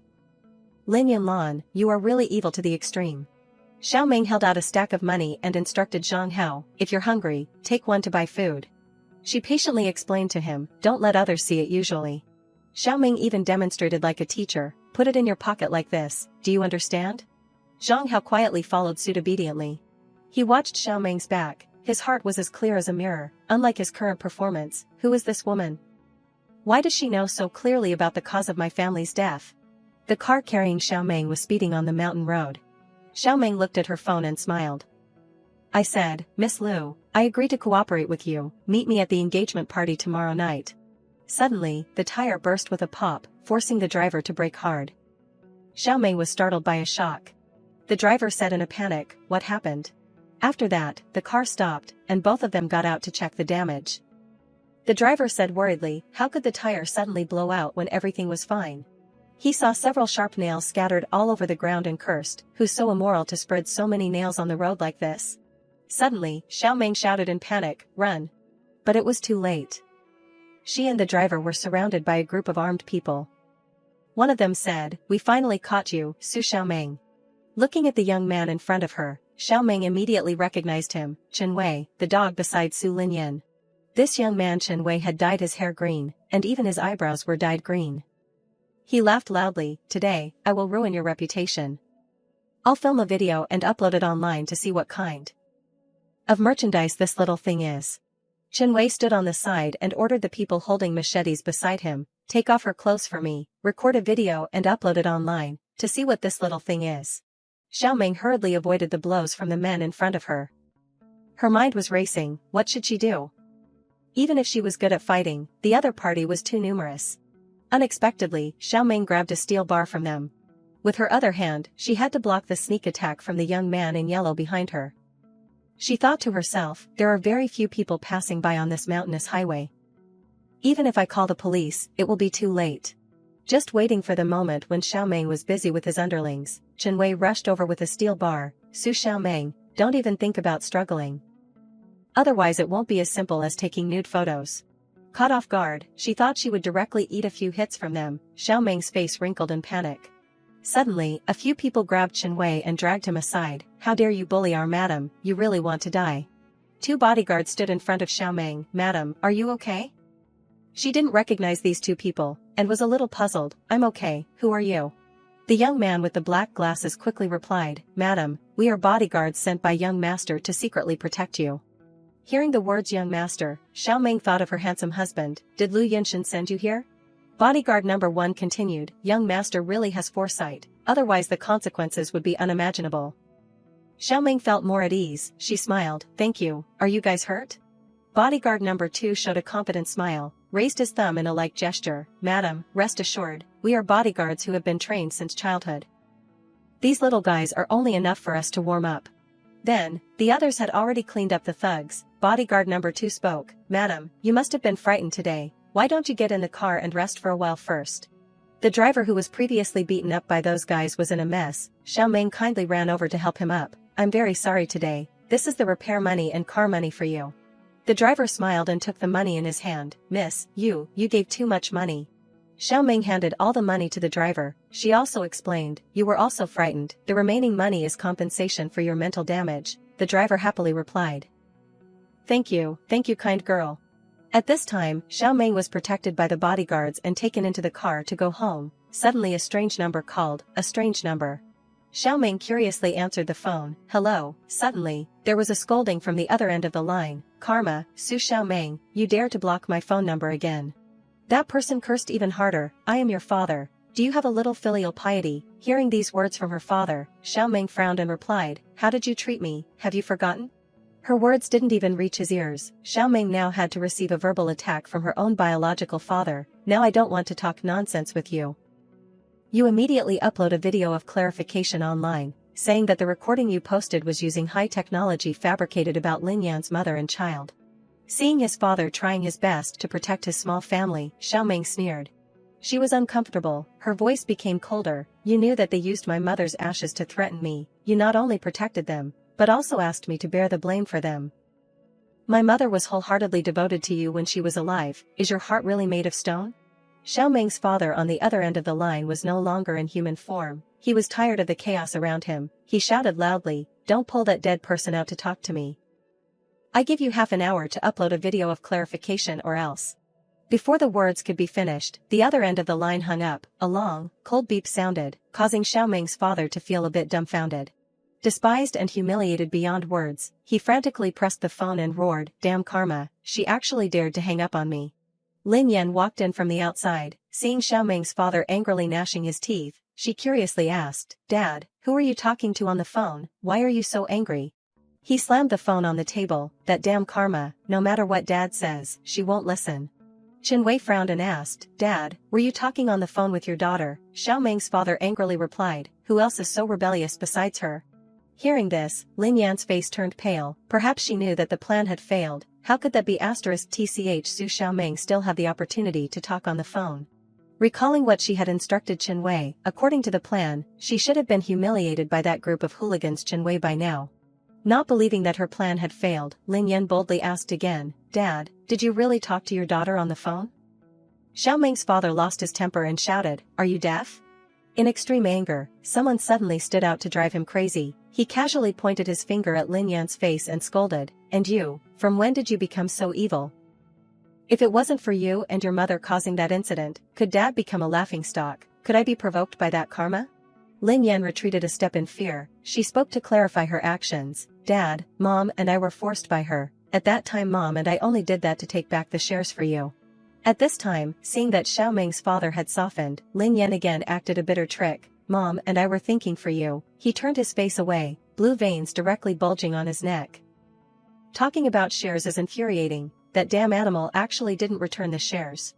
Lin Yan next to him grinned, "Dad, don't worry, when I get engaged to Lu Rui tomorrow, I will have the Lu family as a backer. Finding her to get back the shares will be as easy as turning over my hand." Night had fallen, the lights from the Lu family were lit everywhere. Inside the villa, Chu Xia was sitting next to Madame Lu. She spoke up and asked, "It's getting dark, why hasn't Xiao Ming come back yet?" Again, another character is casting a net, Chu Xia lightly says. Her eyes are filled with sadness, showing worry for Xiao Ming, but in a sentence full of words to say that Xiao Ming doesn't know her limits, going early and returning late. Even if being young madam is very leisurely, she can't be out playing all day. "Aunt, you must manage her." Madame Lu next to her frowned with worry rather than blame. Xiao Ming said she has something to do. Probably the work is quite a lot, so she is coming back late. Seeing the softness in Madame Lu's words, Chu Xia spoke out to oppose. "Aunt, you are too indulgent with Xiao Ming. If she doesn't go to work, what can she have to do? She is not putting this family in her eyes." Madame Lu took Chu Xia's hand. Her eyes looked far away, "But I feel that Xiao Ming is not such a person." Chu Xia then used sweet words to seduce. "That is because Xiao Ming's methods are too high to make you have such an illusion." Suddenly, outside, the maid happily greeted Xiao Ming, "Young madam, you are back." This word attracted the attention of Chu Xia and Madame Lu. Chu Xia smiled slyly. She immediately stood up. Coming to Xiao Ming's face, Chu Xia pointed to the watch on her hand and questioned, "Xiao Ming, look at what time it is now. Where is the wife like you?" Xiao Ming then took out her phone. She looked at the watch and calmly said, "It's a bit late, it's 7 p.m. now. It's strange that you are still at someone else's house at this hour." She casually put the phone into her pocket and looked at the girl in front of her, flaunting her power, and reminded her, on the contrary, it's you. Do you feel uncomfortable if you don't come to my house to cause trouble for a day? Chu Xia was said to be hit right in the heart. She was a little angry. I am kind-hearted to care about Yunshin. Xiao Meng frowned and acted like the second madam of the Lu family. Now Yunshin is my husband. As his wife, I will take care of him. Don't need an outsider like you to gesticulate. Hearing these words, Chu Xia was immediately angered. She pulled out the sweet past with Yunshin to say, am I an outsider? Do you know how much Yunshin and I loved each other before? Xiao Meng turned back and asked lightly a question that made her face turn green, and she couldn't answer. Then are you willing to marry him? If you are willing, I will withdraw. Ignoring the ignorant girl behind her, Xiao Meng hurried to Madame Lu. She softly said, sorry mom, there was a little thing today, so I came back a little late. Suddenly there was the clatter of a wheelchair coming. The person who had just appeared was Yunshin. He was sitting in a wheelchair that was being pushed out by butler Zhang, seeing the situation in front of him. Yunshin then spoke to call out, Su Xiaomeng, you come to the room. Seeing him say that, Xiaomeng was a little stunned and looked at him. Chu Xia was standing next to them observing Yunshin's attitude. She was secretly pleased. Yunshin is frowning so tightly, he wants to teach Su Xiaomeng a lesson. Satisfied with what she had predicted in her heart, Chu Xia smirked disdainfully, I can't miss this good show. After that, she directly ran to Yunshin's face and acted spoiled. Yunshin, Xiaomeng is really a little too playful, you can teach her appropriately. Ignoring Chu Xia's sweet and coquettish words, Yunshin only coldly ordered Butler Zhang, take Chu Xia back to rest. Chu Xia was suddenly stunned. She froze for a few seconds and then asked, Yunshin, do you mean to tell me to go back to my house? Pretending not to see Chu Xia's changed face, Yunshin only explained indifferently, it's late, if you are still at my house, it will not be good for your reputation. Realizing that Yunshin was subtly hinting for her to leave, Chu Xia's face darkened with embarrassment. She thought to herself, I'm his Baiyu Guang, yet he wants to send me away. Chu Xia glanced at Xiaomeng, and her mind conjured up other scenarios. I understand now, he must want to teach Su Xiaomeng a lesson, that's why he's telling me to go home. Thinking of this, Chu Xia's mood suddenly improved. She smiled brightly and said, thank you, Yunshin, for your concern. Yunshin, you must take care of yourself too. After that, she even ran over to hold Xiaomeng's hand and instructed her, Auntie, I will take care of Yunshin. Please don't listen to Su Xiaomeng's temptations anymore. With that, Chu Xia was taken home by butler Zhang. As for Yunshin, he was pushed to his room by Xiaomeng. While walking, she explained, something came up today. So I was late. I'll come home earlier next time. Yunshin gave her a cold glance, then took off his clothes to apply medicine. Yunshin picked up the bandage and said gently, you argued so fiercely just now, the burn must have cracked open. He looked at Xiaomeng, who was standing there blankly, and asked, why are you looking at me like that? Xiaomeng started to feel dizzy. She rubbed her temples and said a little shyly, I thought you wanted to lecture me for being late, but you're concerned about whether I'm in pain. Yunshin took her hand and reminded her, stop being bashful, quickly apply the medicine. This guy in front of you doesn't know what romance is. Xiaomeng pouted, feigning anger. A moment later, Xiaomeng had taken off her clothes, revealing the red and swollen wound on her stomach. Yunshin applied the medicine himself, exclaiming softly, it's this serious? Xiaomeng replied calmly, it's okay, it doesn't hurt anymore. Xiaomeng looked at him and smiled, thanking him, thank you for sending bodyguards to protect me secretly. They almost saved my life. Yunshin blushed and avoided her gaze. He carefully applied the medicine to the old burn, saying, tell me if you have any difficulties in the future, I'll help you. Once again, Yunshin caught Xiaomeng staring intently at him. Why are you staring at me like that again? She blushed and smiled, although we are technically in a contract marriage, it feels really good to be protected like this. Yunshin's heart skipped a beat when he saw her innocent smile, and his face flushed. Don't bear everything alone if something happens.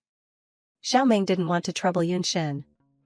So she said, I just need to borrow your bodyguards for a few more days, I can handle everything else.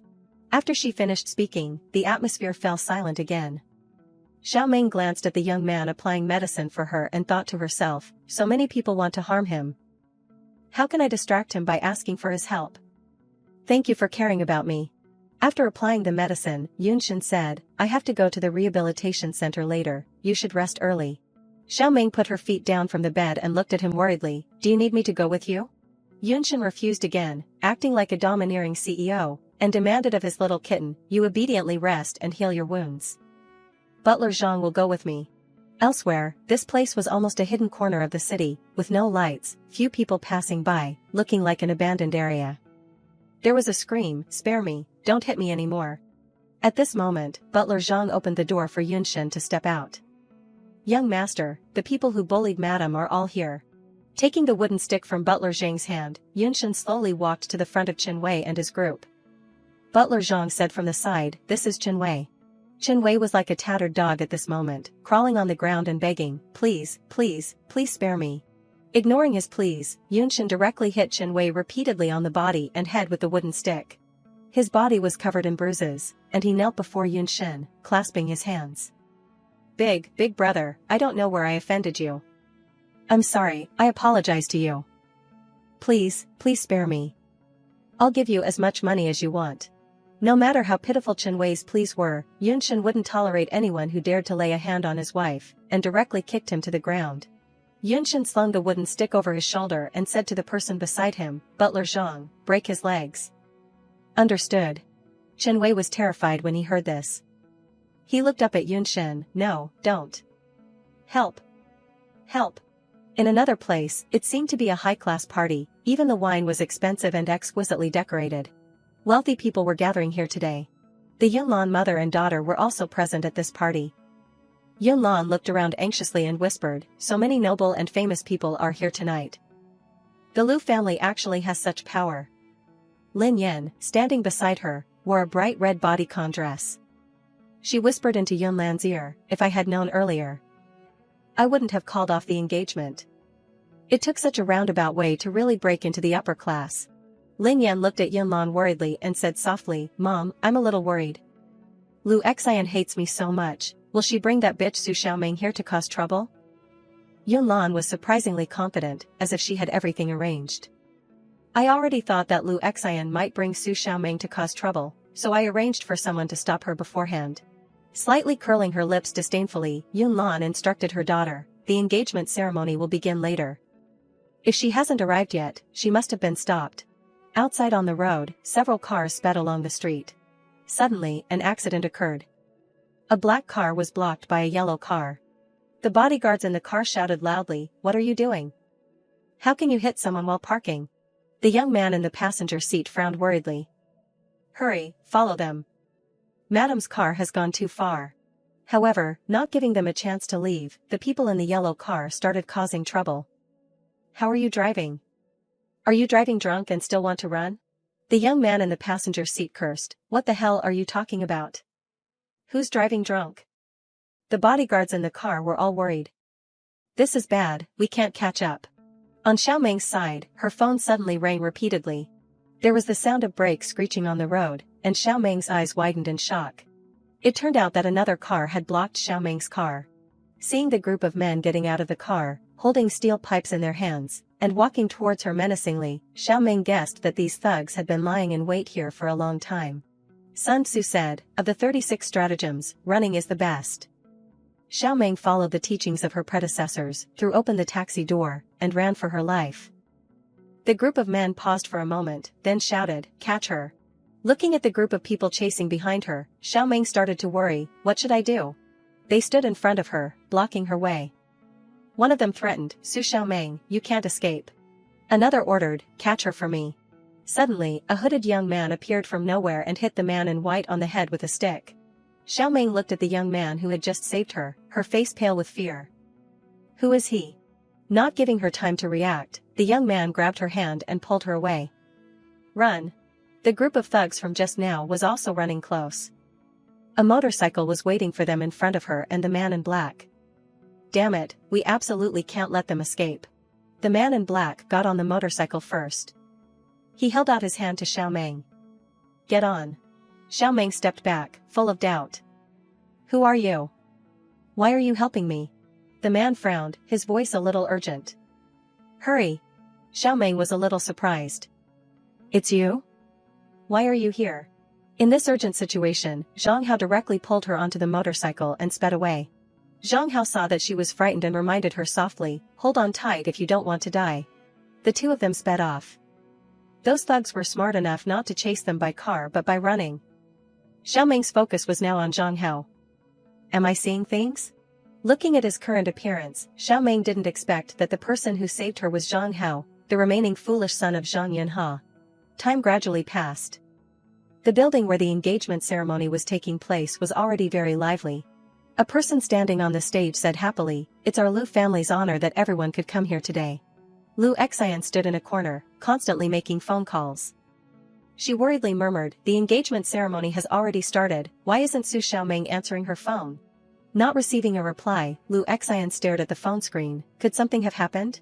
Standing next to her, Yunlan had her own thoughts. She frowned maliciously. "Su Xiaoming, do you think you can fight me with your little tricks? You're too naive." At this time, General Manager Lu happily introduced the main characters of the ceremony to the guests. "Today are my son Lu Rui and his future wife." Before he could finish speaking, the doors of the hall suddenly swung open with a loud bang. The person who appeared was Xiaoming and Zhang Hao. She said loudly, "I object to this engagement ceremony." Yunlan's face turned pale when she saw Xiaoming's unexpected appearance. How could she still be here? She stepped forward and reminded, "Su Xiaoming, today is your sister's important engagement day. You can't say nonsense out of jealousy." Then, Yunlan ordered the security guards to seize Xiaoming. "Guards, take her out." Lu Xian stood in front of Xiaoming, protecting her. She frowned, "Auntie Lin, what's the rush? Since she dared to come here to disrupt the engagement ceremony, I want to hear what she's basing her objections on." Lu Rui, at this moment, tightly grasped Lin Yan's hand, his voice full of earnestness. "Sister Xiaoming, I really love Yan Yan. Please don't separate us." Lin Yan, beside him, also had to act well. "Sister, we already have a baby. Please don't frame me." Seeing her daughter crying so hard, Yunlan couldn't help but add a few words. "Su Xiaoming, do you have any conscience? Do you know how pitiful a child born into a single-parent family is?"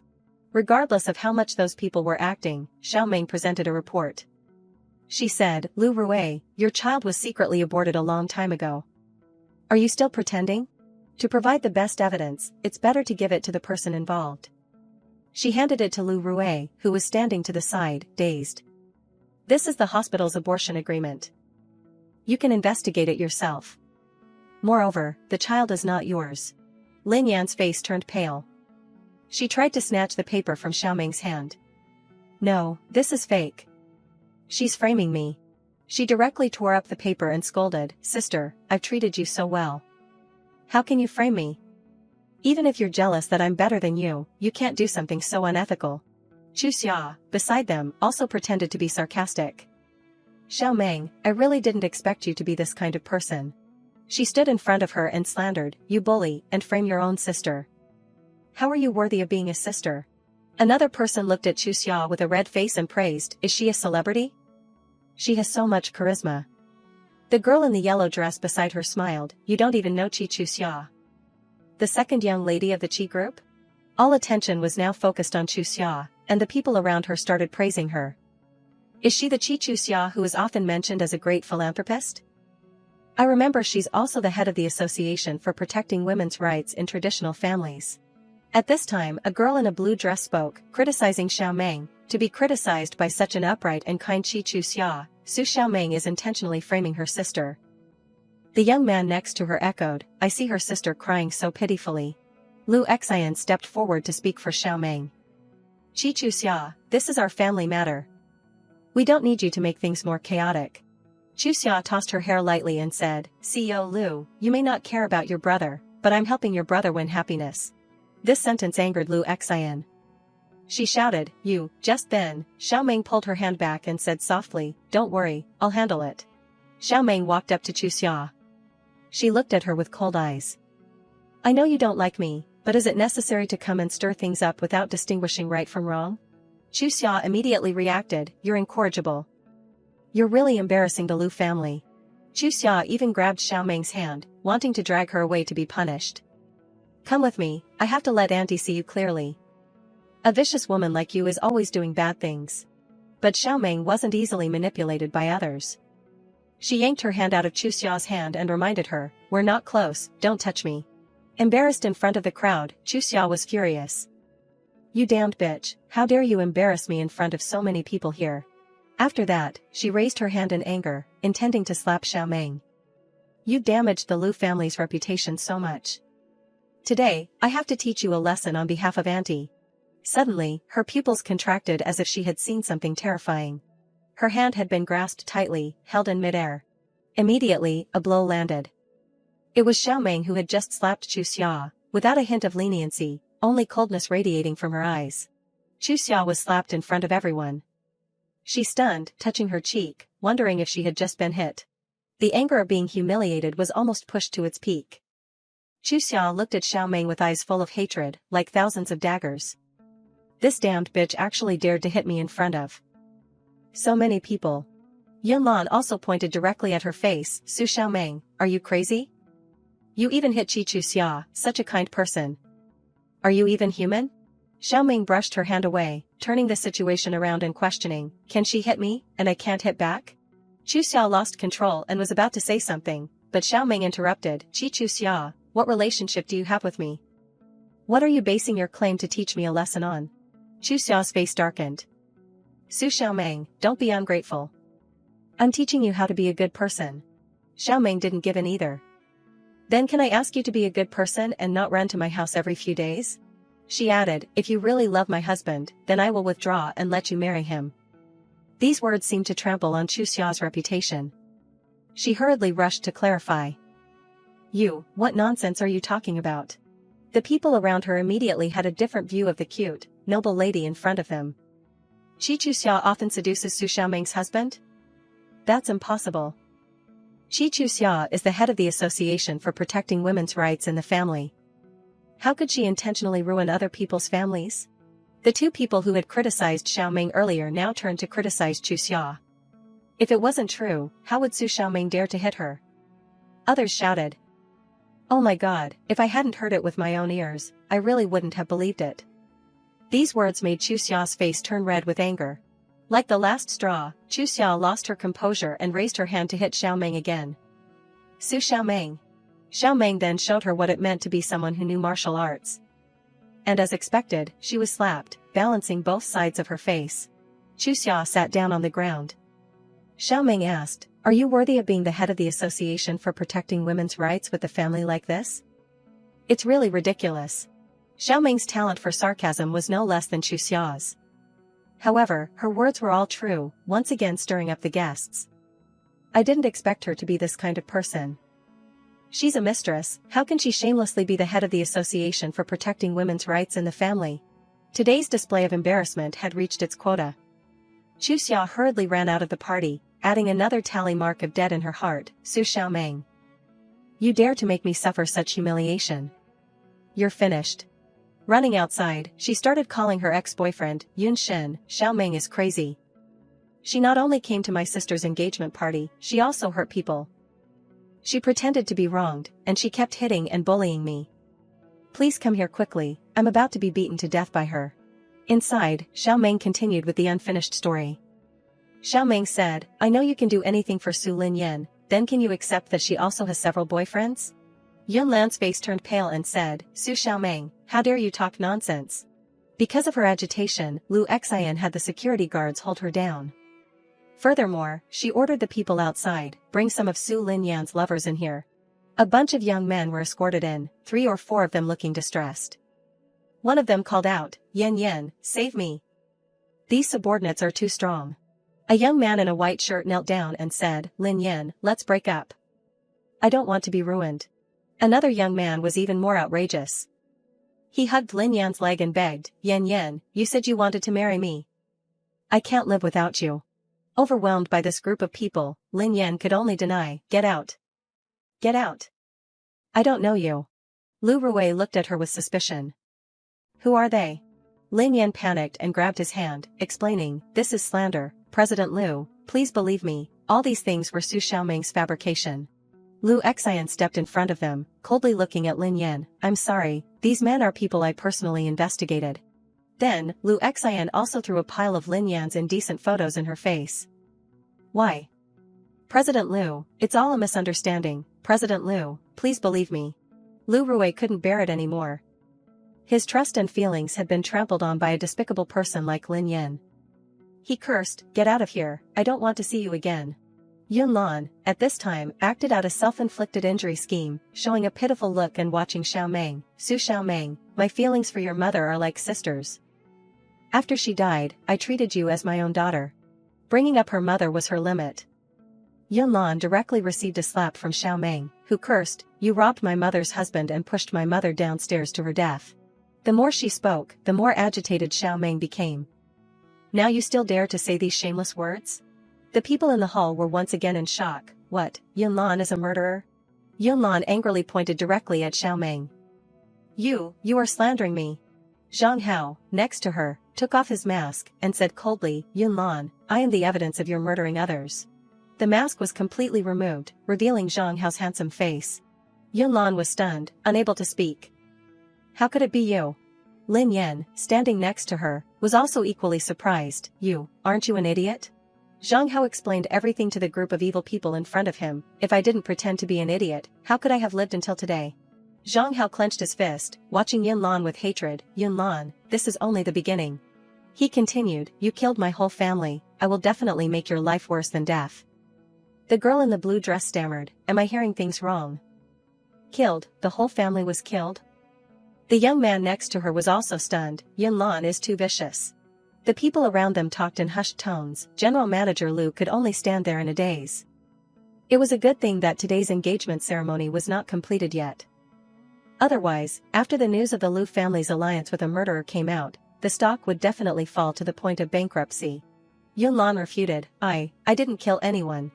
Immediately, she was seized by the security guards. Yunlan screeched hysterically, "Let me go, it's all slander, it's all Xiaomeng's framing." Not only did they arrest the mother, but they also arrested the daughter. The security guard went to seize Lin Yan. "Based on the arrest warrant, Miss Su has to come with us to assist in the investigation." Her face paled and she said, "What does this have to do with me? Let me go, I didn't kill anyone, neither did my mother." Betrayed and cheated on Lu Rue, but she still hoped for his help. President Lu, save me." Lu Xian watched the young man Zhang Hao in front of her, and thought to herself, Su Xiaomeng is really powerful, she actually found Yunlan's death card. Then, she turned to look at Xiaomeng. "I'm starting to look at you with different eyes, Su Xiaomeng." Xiaomeng smiled, "I'm going first." Seeing Xiaomeng leave, Lu Xian said, "I'll send someone to take you back." Xiaomeng replied, "No need." Outside, Chu Xia was still waiting for a savior. She was peeking and observing every direction. Why hasn't Yunshin arrived yet? It's inconvenient to move around in a wheelchair. But it's been so long, he should be here by now. Suddenly, her eyes became excited. Outside the door, police cars were waiting. Yunlan and her daughter were both escorted into the car at the same time. What's going on? Why were Yunlan and them arrested? Chu Xia pressed her phone and muttered, "Damn it, how can I let Yunshin see Xiaomeng bullying my sister Lin Yan later?" Chu Xia called Yunshin. "Yunshin, where are you? Xiaomeng is causing a scene here." I wanted to persuade her, but she beat me again. My face is still swollen, it hurts so much. But the concern and anxious rush she had imagined didn't happen. Instead, Yunshin simply said, "I already know about the engagement. I'm sending someone over to take you to the hospital." Chu Xia suddenly realized that Yunshin meant he knew everything. Looking at the darkened phone screen, Chu Xia guessed everything. Didn't that mean he knew she had made the first move? Looking inside, Chu Xia saw Xiaomeng and Zhang Hao walking out together. She cursed inwardly, "Shameless bitch, daring to steal my man." Chu Xia started making trouble again. "Su Xiaomeng, I advise you to be honest. I once saved Yunshin's life. No one can replace me." Xiaomeng moved closer to Chu Xia and said through gritted teeth, "You're insane." Chu Xia angrily wanted to slap Xiaomeng again. And once again, her arm was grabbed, but this time not by Xiaomeng. Zhang Hao held Chu Xia's arm and warned, "If you dare hurt her, I'll break your arm." As soon as he finished speaking, their eyes suddenly met. Chu Xia quickly pulled her hand away from Zhang Hao's. Watching them leave in peace, Chu Xia harbored a deep hatred in her heart. Damn it, where did this reckless thing come from? Why is everyone protecting that bitch Su Xiaomeng? By then it was already dark, and the moon was high in the sky. Zhang Hao sat on the motorcycle while Xiaomeng stood and advised, "You should hide first." Although Lin Yunlan has been arrested, she hid the evidence long ago. At most, she'll only face public criticism for today's events, but there's probably no easy way to convict her. Then, Zhang Hao snatched the phone from Xiaomeng's hand and instructed, "You should worry about yourself. The Lu family is a dragon's pool and a tiger's den. As he entered his phone number into the phone, Zhang Hao said, those who are hungry and thirsty to seize the Lu family's assets will definitely make a move against you. Then, he handed it back to her, his words both a reminder and a tease, before I can completely get my revenge, don't get killed by others. With that, Zhang Hao sped off on his motorcycle. Watching his figure disappear, Xiao Meng thought to herself, he seems to know a lot. Suddenly, her phone rang. Xiao Meng answered the phone, hello, Butler Zhang.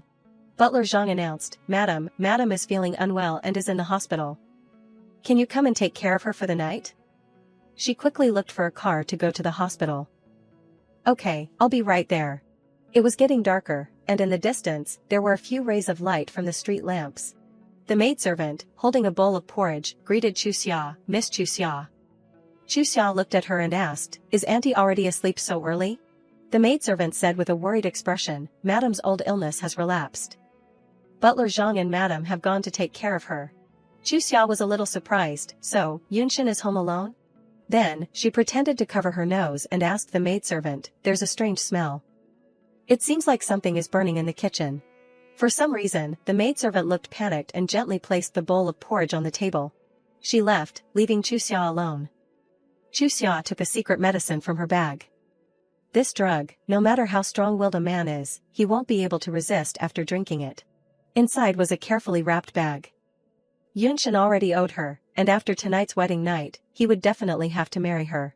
She directly mixed the medicine into the bowl of porridge in front of her, thinking smugly, Su Xiaomeng, don't even dream of competing with me. Kicking you out of the Lu family will be as easy as turning over my hand. To make the medicine dissolve faster, Chu Xia picked up the bowl and stirred it a few times. Just then, the maidservant came out smiling, Miss Chu Xia, you might have smelled it wrong. The soup in the kitchen is all cooked very well. She replied, maybe I felt it wrong. Then, Chu Xia directly took the bowl of porridge in her hand. She smiled and instructed, Yunshin must be very tired now. Mama Lu, quickly bring it to Yunshin to drink. The maidservant smiled and replied, Miss Chu Xia, you're so thoughtful. After handing the medicated soup to the maidservant, she went to the door of the room and called out loudly, young master, drink the ginseng soup and rest. Yunshin softly replied, Outside, Chu Xia prepared to tidy herself up before going to seduce someone else's husband. Seeing that the bowl of medicine was brought out by the maidservant without a drop left, Chu Xia smiled triumphantly, he drank it, huh? Without waiting for anyone's permission, she took the initiative to push open the door to Yunshin's room. Inside, Yunshin was feeling an indescribable headache. She pretended to rush over and asked worriedly, Yunshin, what's wrong?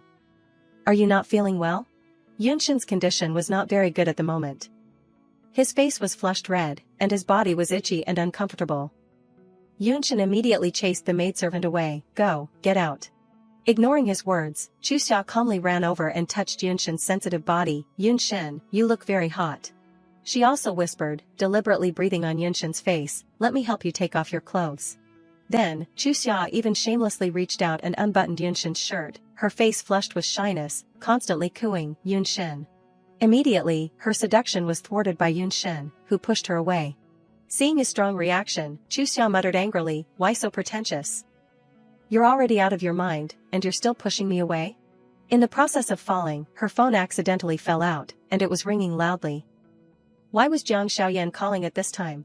Chu Xia immediately transformed into a cute little rabbit, her voice soft and sweet, Xiaoyan, do you miss me?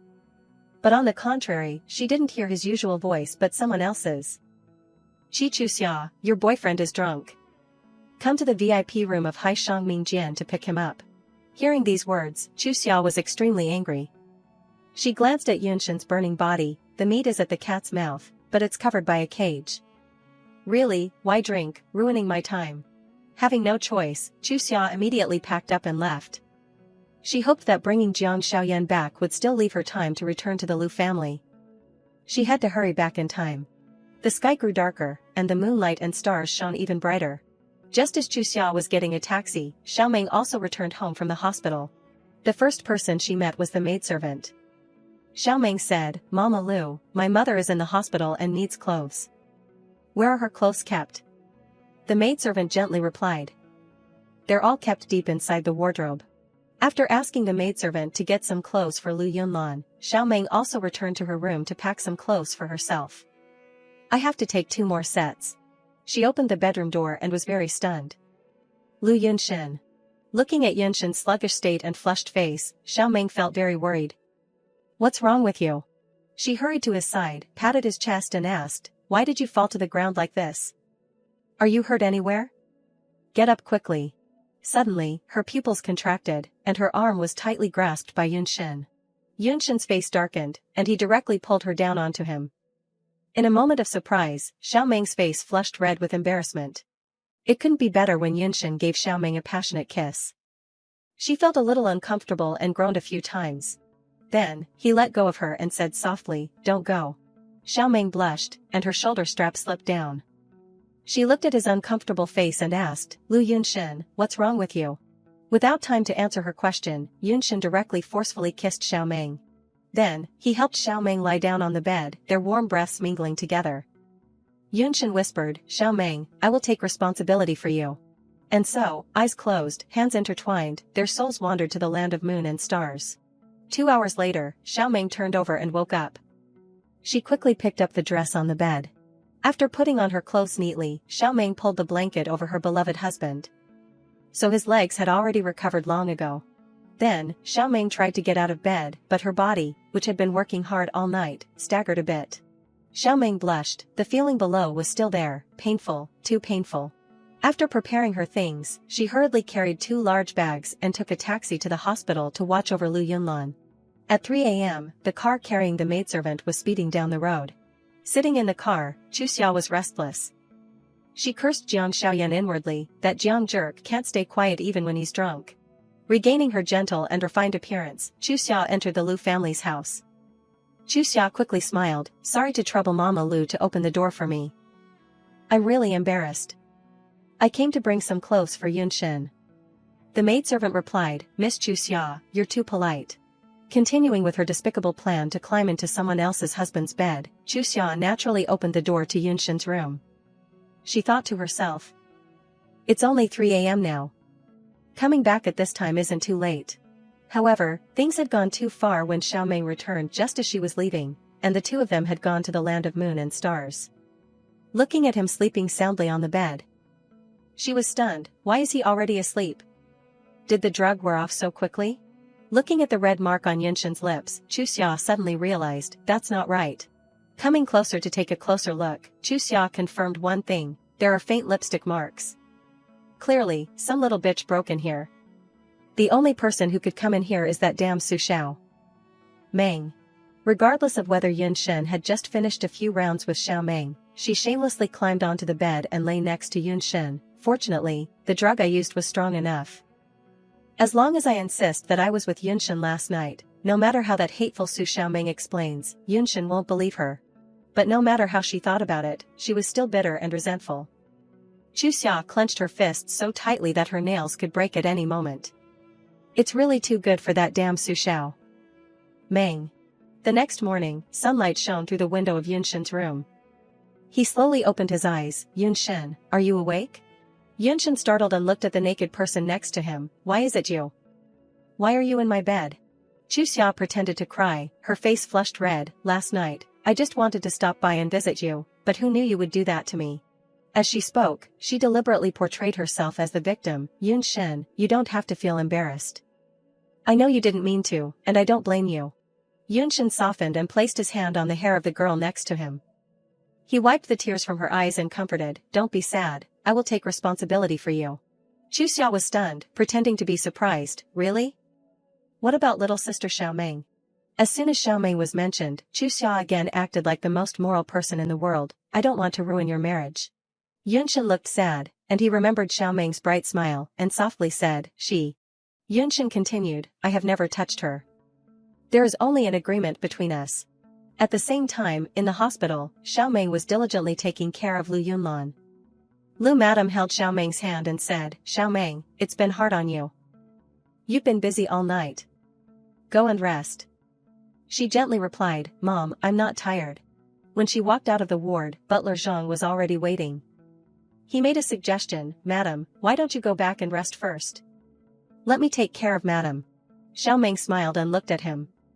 She rejected the suggestion, I'm fine. It's too late already, Butler Zhang, go home first. Suddenly, Xiao Meng's steps faltered a bit. Butler Zhang quickly supported her and said, but you look too tired, and your legs are trembling. Speaking of this, she remembered the night of passion with Yunshin yesterday. Unconsciously, Xiao Meng's face turned red with embarrassment. She stuttered and pretended to be strong, Uncle, you're mistaken. My legs are very healthy. Then, Xiao Meng left, still remembering Yunshin's firm words, Xiao Meng, I will take responsibility for you. In the next few days, Xiao Meng diligently took care of Lu Madam. Her condition had improved a lot. Today, the doctor allowed her to go home. Lu Madam was helped out of the car by Xiao Meng. She said, these past few days have really been hard on you. Xiao Meng smiled gently, Mom, these are all my responsibilities. Lu Madam looked at the thoughtful daughter-in-law in front of her, and felt love in her heart. Xiao Meng is indeed a good daughter-in-law. Suddenly, seeing Xiao Meng's flushed face, she asked curiously, Xiao Meng, your face is too red. Are you not feeling well anywhere? Xiao Meng was caught off guard and stiffened like a robot. No, I'm fine. Mom, let me help you inside. Then, she went into the house, with many thoughts in her heart. Standing in front of that room, Xiao Meng felt a little shy. I'm about to see Lu Yunshin, I feel too nervous. The person inside spoke after her knock on the door, come in. Inside the room, Yunshin was working on the computer. Xiao Meng came in just in time with some pastries in her hand. She happily said, I heard Mom say that you liked the pastries from this shop when you were young. I stopped by to buy some for you to eat. But contrary to expectations, Yunshin didn't even glance at her, and even said in a cold voice, you don't need to bother with such trivial matters in the future. Take it away. Xiao Meng was stunned by his strange behavior. Did I do something wrong? Suddenly, a familiar voice rang out, little sister Xiao Meng is back. It's been hard on you these past few days. From inside, Chu Xia was only wrapped in a small bath towel. She was still drying her hair. Xiao Meng then asked, why are you here? Chu Xia hurried to Yunshin's side, deliberately placing her hand on his shoulder. I have to take care of Yunshin, so of course I'm here.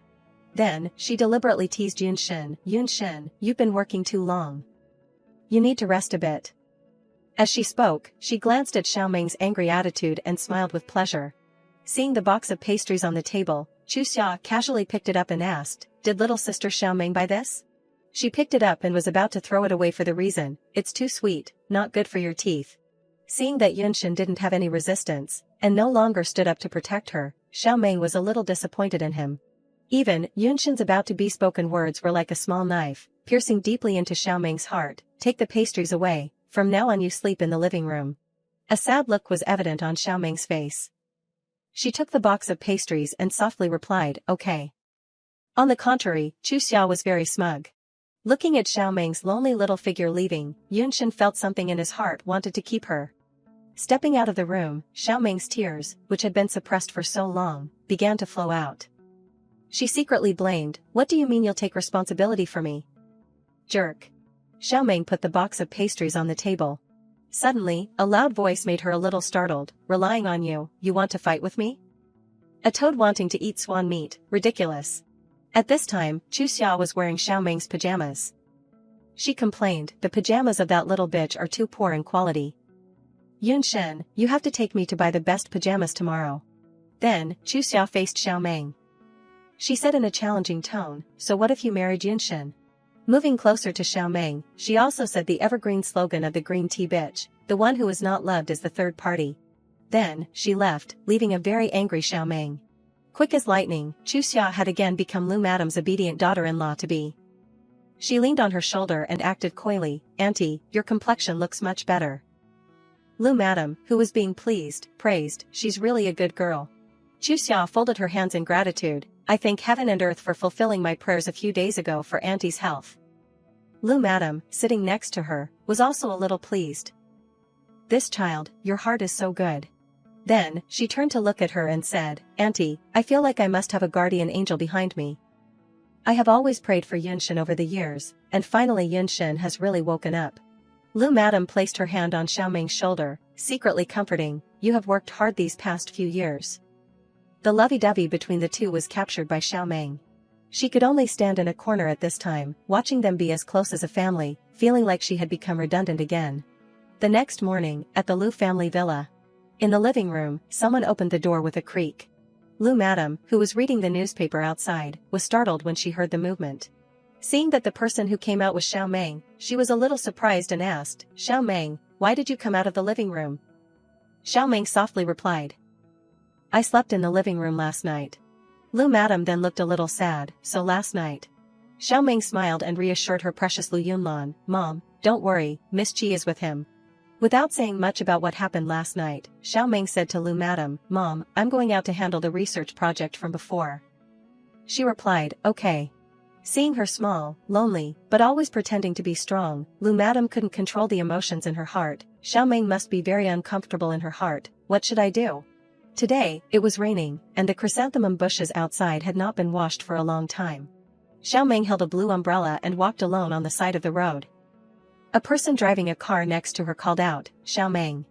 Lian Hao quickly ran down, holding Xiao Meng's hand in the rain. "Xiao Meng, I finally found you." She coldly threatened, "If you don't want your bones broken, get lost." He looked guilty, placing his hand on his chest. "I know all about you." Suddenly, he realized that the person he had abandoned before was actually a kind-hearted pearl. "The woman I dumped before, let's get back together." Hearing Lian Hao's shameless words, Xiao Meng lazily turned her face away. She even scolded him, "Are you sick?" Being scolded like this, Lian Hao turned his cards up. "What status do I have to apologize to you? You're not ashamed." A thud rang out behind Xiao Meng. Lian Hao was kicked to the ground by Zhang Hao, and he added, "Where did this scum come from?" Without waiting for an answer, Zhang Hao took out a lollipop from his pocket and said, "All right, gloomy face." Xiao Meng took the lollipop, feeling a little happier, and he advised her, "Don't be sad because of people like this." Looking at the lollipop in her hand, Xiao Meng felt a little grateful. She silently looked at the young man in front of her, stammering, Thank you." Lian Hao had also gotten up at this time. He pointed his finger straight at Zhang Hao's face and scolded, "Where did you poor and lowly thing come from that you dare to hit me? Do you want to die? Men don't talk, they take action." Zhang Hao directly gave Lian Hao another punch in the face as a greeting gift. Then, Zhang Hao led Xiao Meng away, leaving Lian Hao sitting in the rain scolding incoherently, You people." Tearing open the lollipop and sucking on it, Xiao Meng curiously looked at Zhang Hao. "Why did you come here?" Zhang Hao's face was a little bored. "The evidence is not enough. Lin Yunlan has been released. I have something to discuss with you." Suddenly, he glanced at Xiao Meng. At this time, she had used her umbrella to shield him. Xiao Meng gently said, "You're getting wet." Looking at the caring girl in front of him, he remembered some things in the past. That day was also a rainy day. At that time, he was bullied by classmates. They despised his family background. "Just the son of a helper, you dare to score higher than us? Next time you dare to be a good student, I'll beat you to death." After Zhang Hao was beaten up, he dragged his battered body home. On the way, a little girl followed him and held an umbrella for him. "Brother, walk slowly, you're all wet." He directly pushed the little girl's hand away and said, "Don't bother me." That little girl was Zhang Hao's own sister. Being rejected by her brother, she could only cry in the rain. However, an unfortunate thing happened. Because of the events of that day, his own sister was hit by a car and died. Returning to reality, seeing Zhang Hao's distracted face, Xiao Meng said, "If you're not used to holding an umbrella, then forget it." He took the handle of the umbrella and looked at her. "It's okay, let me hold it. Where are you going now?" Xiao Meng softly replied, "Going to the Dongqing building to discuss a project." The two walked and talked, not noticing that there was a car behind them. Zhang Hao said, "That place is mixed. It's not safe for a girl to go alone. Let me take you there." The person in the car was Yun Shen. He folded the pile of documents in his hand. Looking out the window, he saw the familiar figure of a girl, Su Xiaomeng. The car drove past. He also saw that Xiaomeng was not only alone but also with another person, who was the young man next to her. Sometime later, at a luxurious KTV in the city, Zhang Hao said uncomfortably, "My asthma is blinding. It seems that your project today will not be easy to negotiate." The man who saw Xiaomeng said, "Boss Su, you're the last one to arrive. You have to punish yourself with 3 glasses." Xiaomeng replied, "Sorry, I've kept everyone waiting." Sitting down on the bench, the man poured a glass of wine and invited her. "Boss Su, what's the hurry? There will be many opportunities to talk later. Let me pour the wine." Boss Su must drink it dry. Xiao Ming looked at the glass of wine in the man's hand, her complexion turned pale. If I drink a glass, I'm afraid I'll get drunk. He took advantage of the situation. How can you get drunk with just one glass, or does boss not want to give me face? Seeing Xiao Ming in a difficult situation, Zhang Hao next to her directly took the glass of wine and drained it in one gulp. I'll drink it for her. The man frowned uncomfortably. What are you relying on to drink for her? Zhang Hao immediately replied, my sister is not good at drinking. It's normal for me to drink for her. The man couldn't say anything else, he could only accept it. Alright, then you drink for her. He was not an ordinary person either, and forced Zhang Hao to drink several bottles of strong wine in a row. Xiao Ming worriedly grabbed his arm. Zhang Hao, you've drunk too much. She quickly turned to look at the rest of the people and said, sorry everyone, I have something to deal with, so I'll go first. Everyone have fun, I'll pay the bill. As she spoke, she intended to help the drunk Zhang Hao out. Before she could leave, the man just now hurriedly grabbed her wrist and asked, where do you want to go? Xiao Ming yanked her hand away. She frowned and reminded, Boss Zhang, please be respectful. With a clang, the sound of a broken wine bottle came from the table. The man angrily pointed straight at her face and said, to tell you the truth, if you don't drink with me to your heart's content tonight, don't even dream of getting the cooperation contract. Hearing the insulting words of that guy, Zhang Hao couldn't help but punch him, you bastard. Another person also picked up a broken bottle and intended to smash it on Zhang Hao's head. Do you want to die? Xiao Ming conveniently kicked him. Get lost. The man then ordered his subordinates, hit them hard, break their dog legs. Xiao Ming then quickly pulled Zhang Hao's hand away to leave. Suddenly, a few people attacked the two of them. Zhang Hao couldn't resist. Damn, the strong wine is making me unable to stand steady. Xiao Ming screamed, careful. At the same time, a young man also wanted to take care of her. He carried a big stick and struck. Suddenly, a man appeared. The wooden stick in his hand accidentally hit the young man's head. It was Yun Shen. Seeing the savior appear, she was a little surprised. Xiao Ming stood there looking at Yun Shen walking towards her. Lu Yun Shen, why is he here? He loudly glanced at Zhang Hao. You care about him so much? Xiao Ming replied confusedly, what? Then, he directly grabbed Xiao Ming's hand and dragged her away. Yun Shen coldly said two words, go home. Zhang Hao was drunk at this time but still grabbed Xiao Ming's hand, don't take her away. This three-way situation was making Xiao Ming very embarrassed. Looking at Yun Shen's unhappy face, she thought to herself, is he upset? Xiao Ming quickly pulled her hand out of Zhang Hao's hand. She instructed Zhang Hao, you go back first, don't worry about me. Then, Yun Shen took Xiao Ming's hand and left this chaotic KTV, leaving Zhang Hao alone watching. Outside the car, it was still raining. Yun Shen was opening the door for Xiao Ming to enter. The atmosphere inside the car was really stuffy. Xiao Ming spoke to break the silence. Today, thank you. Yun Shen removed his glasses and said coldly, the person you should thank is him. Xiao Ming spoke to explain, you misunderstood, there's nothing between me and him. Yun Shen directly interrupted her, no need to explain, it has nothing to do with me. His cold words once again made her heart ache. Suddenly, Yun Shen spoke again first, regarding the matter of building a career, if there is anything inconvenient, you can hand it over to Butler Zhang to handle. Yun Shen avoided her gaze by using his phone, and also reminded her, don't attend such dangerous drinking parties like today in the future. Xiao Ming softly replied with an Yun Shen answered a phone call, hello. The person on the other end of the line informed him, Master, it's not good. Your eldest uncle is planning to take the old master out to sea tonight. They're likely preparing an accident at sea to harm him and prevent you from inheriting the will. Yun Shen was a little stunned. What? Suddenly, the call was cut off. Yun Shen requested Xiao Ming, stop the car. Get out of the car immediately. She asked in surprise, what? Yun Shen said sternly, immediately. Leaving the little girl with the green umbrella on the roadside, Yun Shen's car hurriedly left without stopping. Xiao Ming stood there, feeling wronged and angry. It's fine if you don't take me with you, but why are you being so grumpy? Suddenly, her phone rang. Could it be Zhang Hao calling? Xiao Ming answered the phone, hello. The person on the other end spoke urgently, quickly go to the northernmost pier to save Lu Yun Shen. Xiao Ming was stunned. She asked with great concern, who are you? What, save Lu Yun Shen? He was just with me. The person on the other end only said the key point. Someone has set a trap.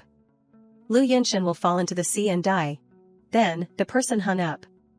Xiao Ming still didn't understand what was happening. What trap? Explain clearly. Hello? She stared at the phone in her hand, her intelligent mind racing. Just now, after Lu Yunshin received the call. Should I call the police? But would the police believe me? Without time to think, she quickly hailed a taxi immediately. She said hurriedly, "Driver, can you go faster? I'll pay triple." The driver, seeing a good deal, immediately complied. "Okay, girl, hold on tight." The car sped along the road, with heavy rain pouring outside. The driver stopped the car. "Girl, we're at the pier." Xiaoming hurried out. She ran a few steps and heard a loud explosion, a gunshot. Realizing that Yunshin was in danger, she thought, "It's over, Lu Yunshin." Before her eyes, a group of people holding guns shot at a body on the bridge, which fell into the sea. Yunshin was directly engulfed by the seawater, and blood flowed out even more. Only then did he realize that he had been framed. His eyes gradually closed, and Yunshin's brain gradually lost consciousness. Before his eyes, there was only a blurry figure approaching. Who was it? Xiaoming clasped Yunshin's hand. She quickly gave him some air. At this moment, Xiaoming vaguely recognized the person in front of her, Su Xiaoming. Xiaoming now saw that Yunshin's body still had reactions. She quickly planned to escape from this place. Luckily she had made preparations earlier. After a while, she successfully pulled Yunshin's body onto the surface of the water. There would definitely be people on the shore checking if Lu Yunshin was dead or not. She quickly pulled him to the side, absolutely not daring to be near the shore. Seeing the group of people on the bridge shining lights to search for the body, Xiaoming even heard them say loudly, "We've searched several kilometers already. Do we still need to search?" Based on the speed of the current, if Lu Yunshin is still alive, he will definitely come ashore around here. Xiaoming hugged Yunshin's body tightly, trying to call him, "Lu Yunshin, wake up. I put in so much effort, you can't die." Half an hour later, the two were still lying on the cold water, and Xiaoming's body could barely endure it. Her mouth moved slightly, cold, so cold, extremely cold. After drifting for a while, Xiaoming finally found a lifeline, a nearby islet, finally finding a place to set foot. She hurriedly pulled Yunshin onto the water. Supporting him with one hand, she tried her best to shake Yunshin awake. "Lu Yunshin, Lu Yunshin." Pulling open his blood-soaked shirt, she saw that the bullet had passed through the area below his right collarbone. She couldn't help but worry, the wound is too deep. And he's been soaked in cold water for so long. Xiaoming's trembling hands placed on Yunshin's nose. "Don't tell me he's already dead." Fortunately, she knew that he was still breathing.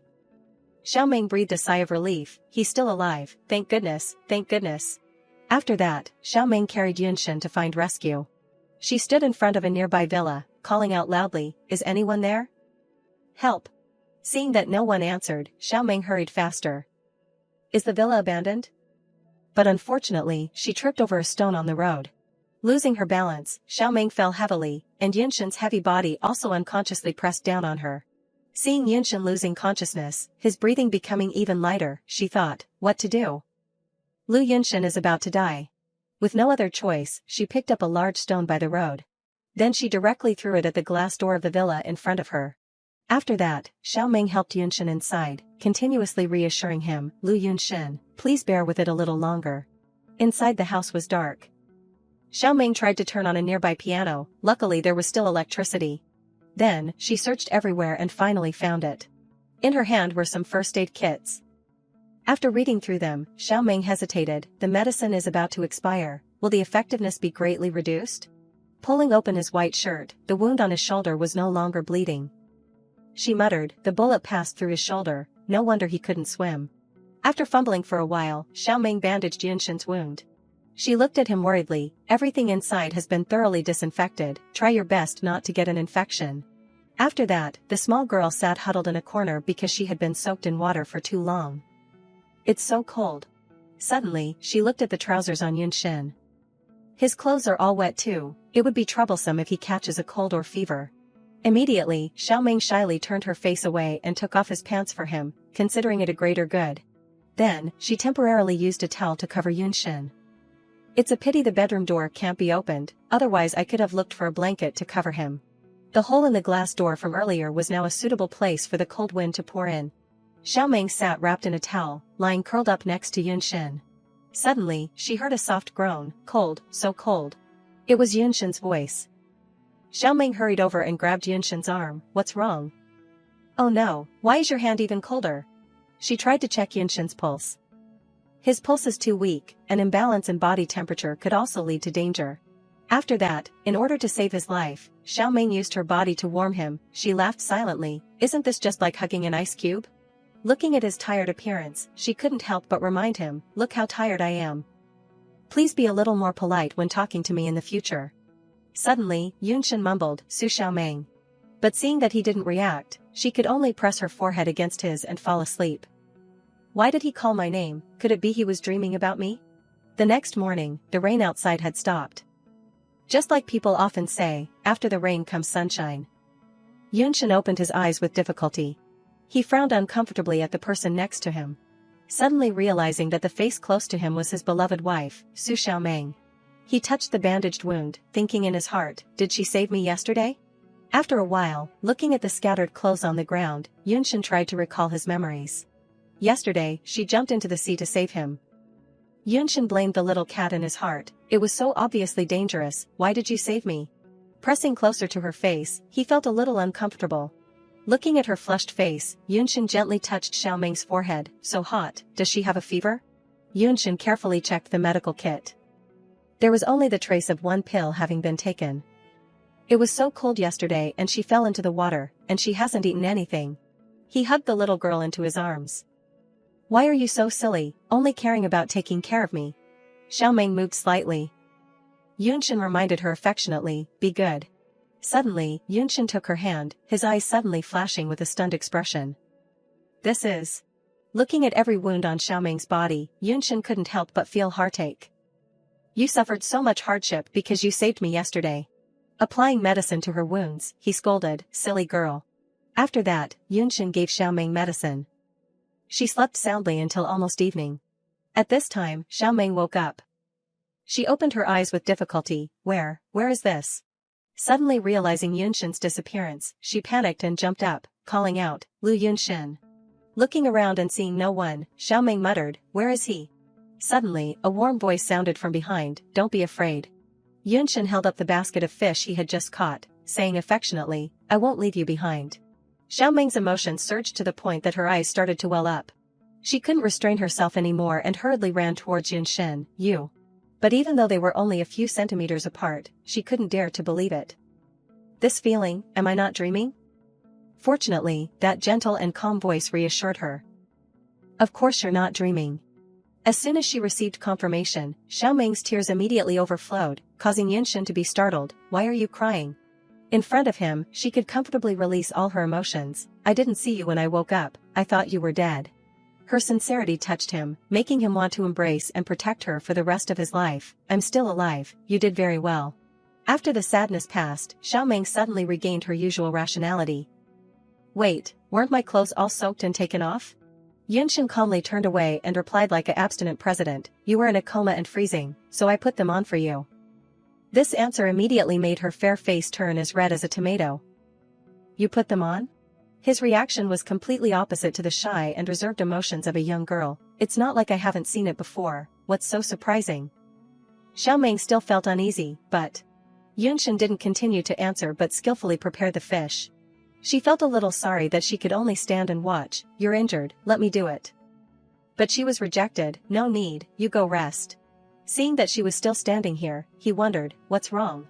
Unexpectedly, Xiaoming suddenly smiled brightly like a flower, praising herself, making his cheeks slightly blush, so this is how you care about others. Although she praised him, she still insisted on taking over. Let me do it, otherwise I'm afraid you'll blow up the whole kitchen later. Night gradually fell, making the crescent moon a highlight in the sky.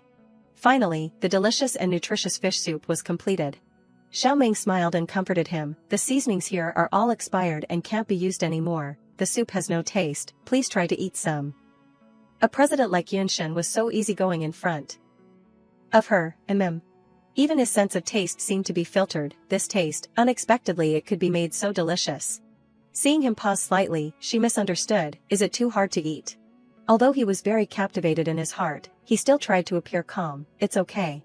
Xiaoming didn't think much and shared her portion. This bowl of mine hasn't been touched yet. Yunshin didn't take it immediately but was a little puzzled. She explained gently and kindly, your body is weaker, so you need to eat more to recover. How could he let a girl give way, so he quickly refused, you're also very weak, you eat it. The other side also pushed back and forth. No, no need, you eat a little more. He still maintained his sincerity, even sharing his portion with her. I want you to eat more. Such a caring gesture was enough to make countless girls dream, not just her. Xiao Meng was both shy and wanted to understand the emotions through his expression. What kind of person is Lu Yunshin after all? Xiao Meng's obvious gaze made him a little unnatural. Why are you staring at me? She hurriedly denied it and tried to be as natural as possible. No, nothing.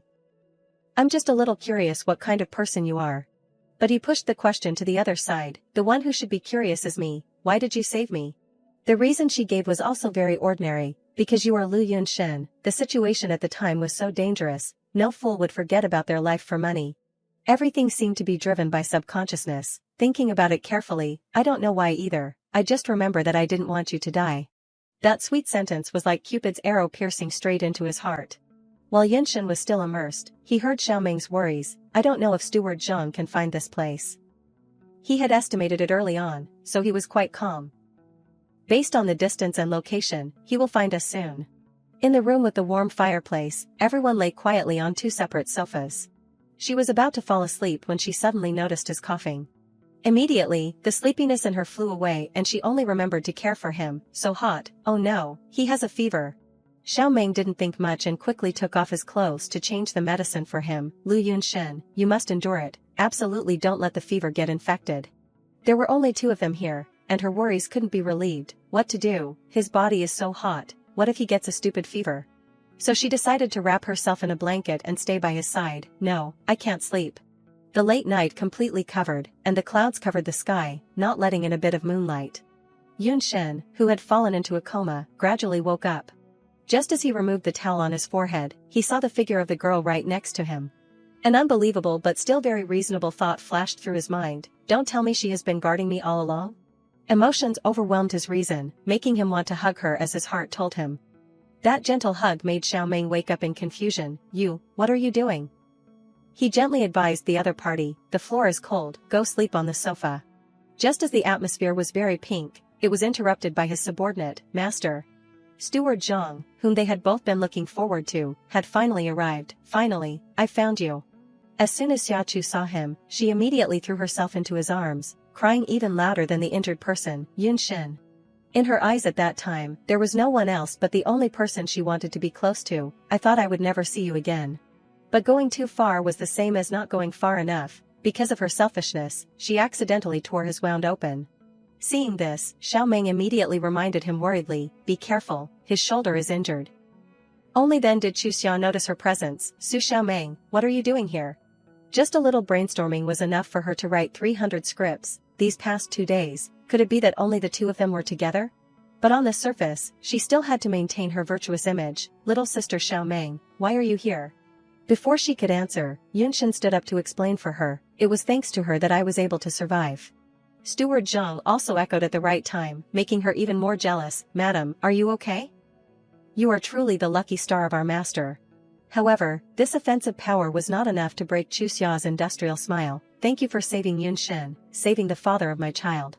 Just one sentence contained shocking news, causing her brain to be overloaded for a while. Child, father.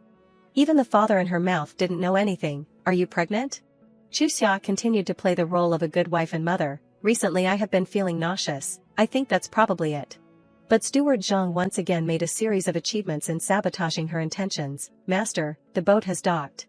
As soon as they went out, the obvious one-sided concern made the expressions of the two people like two opposite colors. Su Xiaomeng, it's so cold, you.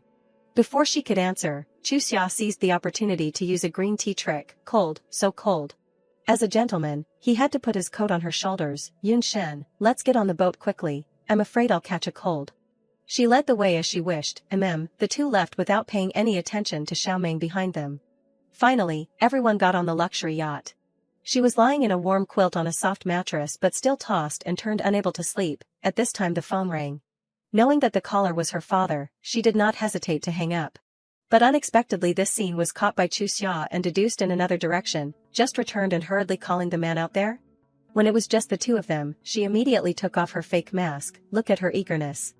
Xiaomeng could not accept being wronged by such a person. What nonsense are you talking about? You are dirty so you see everyone as despicable as you. What she said was too true to the point that the other party was guilty and ashamed, you. But Chu Xia did not act in a hurry but first closed the door. I see you have been acting too arrogant recently, not taking anyone seriously. Then she rushed forward and raised her hand to teach her a lesson. You have been messing around with Yunshen for the past 2 days, you are truly shameless. But Xiaomeng was not a weak white lotus who would let people trample on her. Were you deaf just now? I did that to save Lu Yunshen. She was still fixated on her own point of view. With your cat scratch skills, you want to be Yunshen's benefactor? Ridiculous. Then she acted quickly and grabbed the hair behind her head, saying, what did you two do in the wilderness for the past 2 days? Xiaomeng's scalp ached but she still had to resist, let go, but it only stimulated Chu Xia even more. I'll beat you to death, you despicable thing. When the devil claws were about to hit her, she finally pushed them away forcefully. The sudden increase in force made her pale because she couldn't react in time. Her high-heeled feet also staggered and could not stand firmly. As expected, she fell to the floor but the first thing she noticed was her beauty. I'm injured, I'll have a scar. Just a small trace was enough to make her make a fuss. You dare to hurt me, you are dead. After showing off successfully, it was time for the weak and fragile song, help me, Yun Shin. Soon he rushed into the room with a worried expression, Chu Xia. He quickly helped her up and asked, what's wrong? She immediately complained, Yun Shin, I kindly came to visit Xiaomeng, but she was jealous that I was pregnant with your child, so she attacked me. His expression became clearly contorted. His sharp gaze made her even more nervous. She's lying, she attacked first, her high heels are too high. Because of this, she fell into a disadvantage before her forceful words, then see if you are injured, and you are still falsely accusing me of attacking first. Su Xiaomeng, do you want to force me to die to prove your innocence? Facing her was a weak defense, you are still here reversing black and white. Yunshin did not investigate the source and determined everything, don't say any more, apologize. Xiaomeng was stunned and could not believe what she heard, ask me to apologize? He still insisted on standing up for Chu Xia, have you made enough trouble? Only by standing from her perspective could she see through that arrogant and fake face. She did not say anything more but was deeply hurt. Yunshin seemed very disappointed but first comforted her, the boat is about to dock, I will take you to the hospital later. She was very proud but still had to squeeze out a few tears to continue acting, I'm okay, I'm used to being beaten by Xiaomeng, I'm just worried that she has violent tendencies. Will she attack Auntie later? Hearing those biased words, he put pressure on Xiaomeng again, you still haven't apologized? This time the hope in her had completely collapsed because of that ruthlessness. Lu Yunshin, don't you have any trust in me? His eyes looked at her full of implied emotions, but she no longer had the heart to guess. He decided to not need that concession and took Chu Xia back. First, let's see if you are injured anywhere. She was very obedient, yes, but secretly turned around and smiled triumphantly. After the two left, Xiaomeng completely let herself sink into grief. It was almost dawn but all the rooms of the villa were still brightly lit. The image of that person being cared for and supported was completely opposite to her lonely figure when she got out of the car. Lu Foran greeted her warmly, it's good that you're back, Chu Xia is pregnant, she needs to rest more. She continued to win her over and secretly winked, Auntie, don't worry, I will definitely take good care of the child of me and Yunshin. At this time, she noticed Xiaomeng and took her hand affectionately, Xiaomeng, you have worked hard these past few days. She behaved very understanding, I'm okay. Auntie doesn't need to be embarrassed, I'm a little tired, I'll go to rest first. Although Lu Foran also felt very sorry, she could not do anything else, I'm really sorry, Xiaomeng. The second person who was in pain here was Yunshin, who had to live against his will. Just as she was about to fall asleep, she was awakened by a harsh voice, if you don't let that evil girl come out today, I won't go anywhere. Yunshin still tried his best to persuade him, Su Xiaomeng is already asleep, please don't disturb her, and don't insult your own daughter. But his words were like water off a duck's back to Su Hai. Do I need a junior like you to manage how I call my daughter? She did not want her affairs to involve anyone else, so she quickly went out, Su, what are you doing here in the middle of the night? Just one sentence was enough to push his anger almost to the top, you wicked creature, what are you calling me? Xiaomeng also poured all her resentment on him, you forced my mother to die, forced me to marry in her place, what else can I call you? His dirty hand had not even approached before he grabbed it. Protecting her behind him, she is now my wife, even if you are her father, you are not allowed to hit her. The title that Yunshin said with his own mouth made her shy and surprised, wife. Su Hai kept grimacing like a failure, you, let go of me. As soon as he was released, his mouth started working at full power, Su Xiaomeng, I warn you for the last time, if you don't go online to clarify the reputation for your sister. I will personally come forward to prove your evil deeds. She was not a soft persimmon that people could squeeze at will, well said to force me to take the blame. Yunshin wiped his hands without concealing his disgust. Dare to bully my wife like this. It seems that the Su group is not necessary to exist anymore. At this time he realized that he had gone a little too far. What? His mind spun around and immediately played the family card. Lu Yunshin, no matter what, I am your father-in-law, how can you do this? But his point of view was very clear. Loving my wife is being a father-in-law. Of course, the reverse is a direct threat. Bullying my wife is making an enemy of me. Suhai's heart trembled, but for the sake of face, he had to make an excuse to leave. I won't bother talking nonsense with you people. The arrogant guy left, so he quickly comforted her. Don't be afraid. She politely replied, thank you. Yunshin dropped a bombshell without warning. Tomorrow, I'll be working at the Lu Corporation as a new employee. This completely caught Xiaoming off guard. Why? Unexpectedly, the following words were like rubbing salt into her wound. Chichuxia is pregnant. I will marry her later. You can start your own business. You have to familiarize yourself with business operations beforehand. She seemed to have accepted her fate and said indifferently, okay. The light of dawn shone on the fresh flowers. As soon as Xiaoming stepped out of the train station, she met Zhang Hao. Why are you here? His words were as annoying as ever. Seeing if you're dead yet. She was in a bad mood, so she wasn't in the mood for jokes. Then you can rest assured. I'm still alive. After speaking, she looked at the lollipop with a puzzled expression. What's this for? I'm not a child who eats candy every day. His comfort was simple but sincere. If you're not happy, obediently eat a lollipop. Xiaoming peeled the candy wrapper while wondering, does my face show my unhappiness so clearly? Zhang Hao calmly confirmed, yes. Even though she accepted his kind gift, her attitude was still grumpy. Why are you still following me? The reason he gave was perfectly reasonable. You've offended so many forces. If I don't protect you and you get assassinated, what should I do? Hearing this, she comforted him instead. You don't have to worry. Lu Yunshin has assigned a secret guard to protect me. Who knew that he would utter a sentence that would stir up the pain in her heart? The guard he assigned to you before was taken away by Chichuxia. Xiaomei was stunned to receive such important information, but it came from someone she wasn't very close to. Even she couldn't help but sigh in frustration about her future. Now, she could only reluctantly suck on the candy and let Zhang Hao follow behind. She walked while complaining, Lu Yunshin really has no sense of loyalty at all.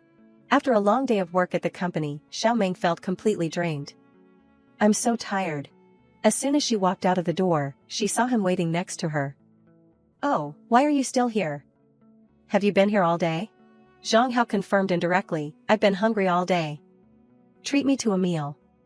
This time, she had to be impressed by his persistence. No way, have you really been waiting all day? He didn't want to continue this topic, so he changed the subject and asked, how was your first day at work? Sure enough, she immediately forgot what just happened. Speaking of it gives me a headache. I feel like everyone in the team is making things difficult for me. The cameraman standing in the distance captured the moment of the two people walking closely together. Then, he smiled triumphantly and sinisterly. This time, Miss Ji will praise me again. The news was quickly forwarded to Chu Xia so that she could continue her work of sowing discord. Yunshin, look, Xiaoming is in love. On the phone screen were the backs of the two people, looking intimate from this angle, without any gap between them. She still pretended to be relaxed, in contrast to his pensive expression. Xiaoming didn't say it sooner, so I always misunderstood that she liked you. Chu Xia felt that the time was ripe and began to seduce him. You've been working for a long time. Take a break. I heard that the early stages of pregnancy can also be. But in return, she only received a dismissive gesture and a cold refusal. I want to work. You go and rest.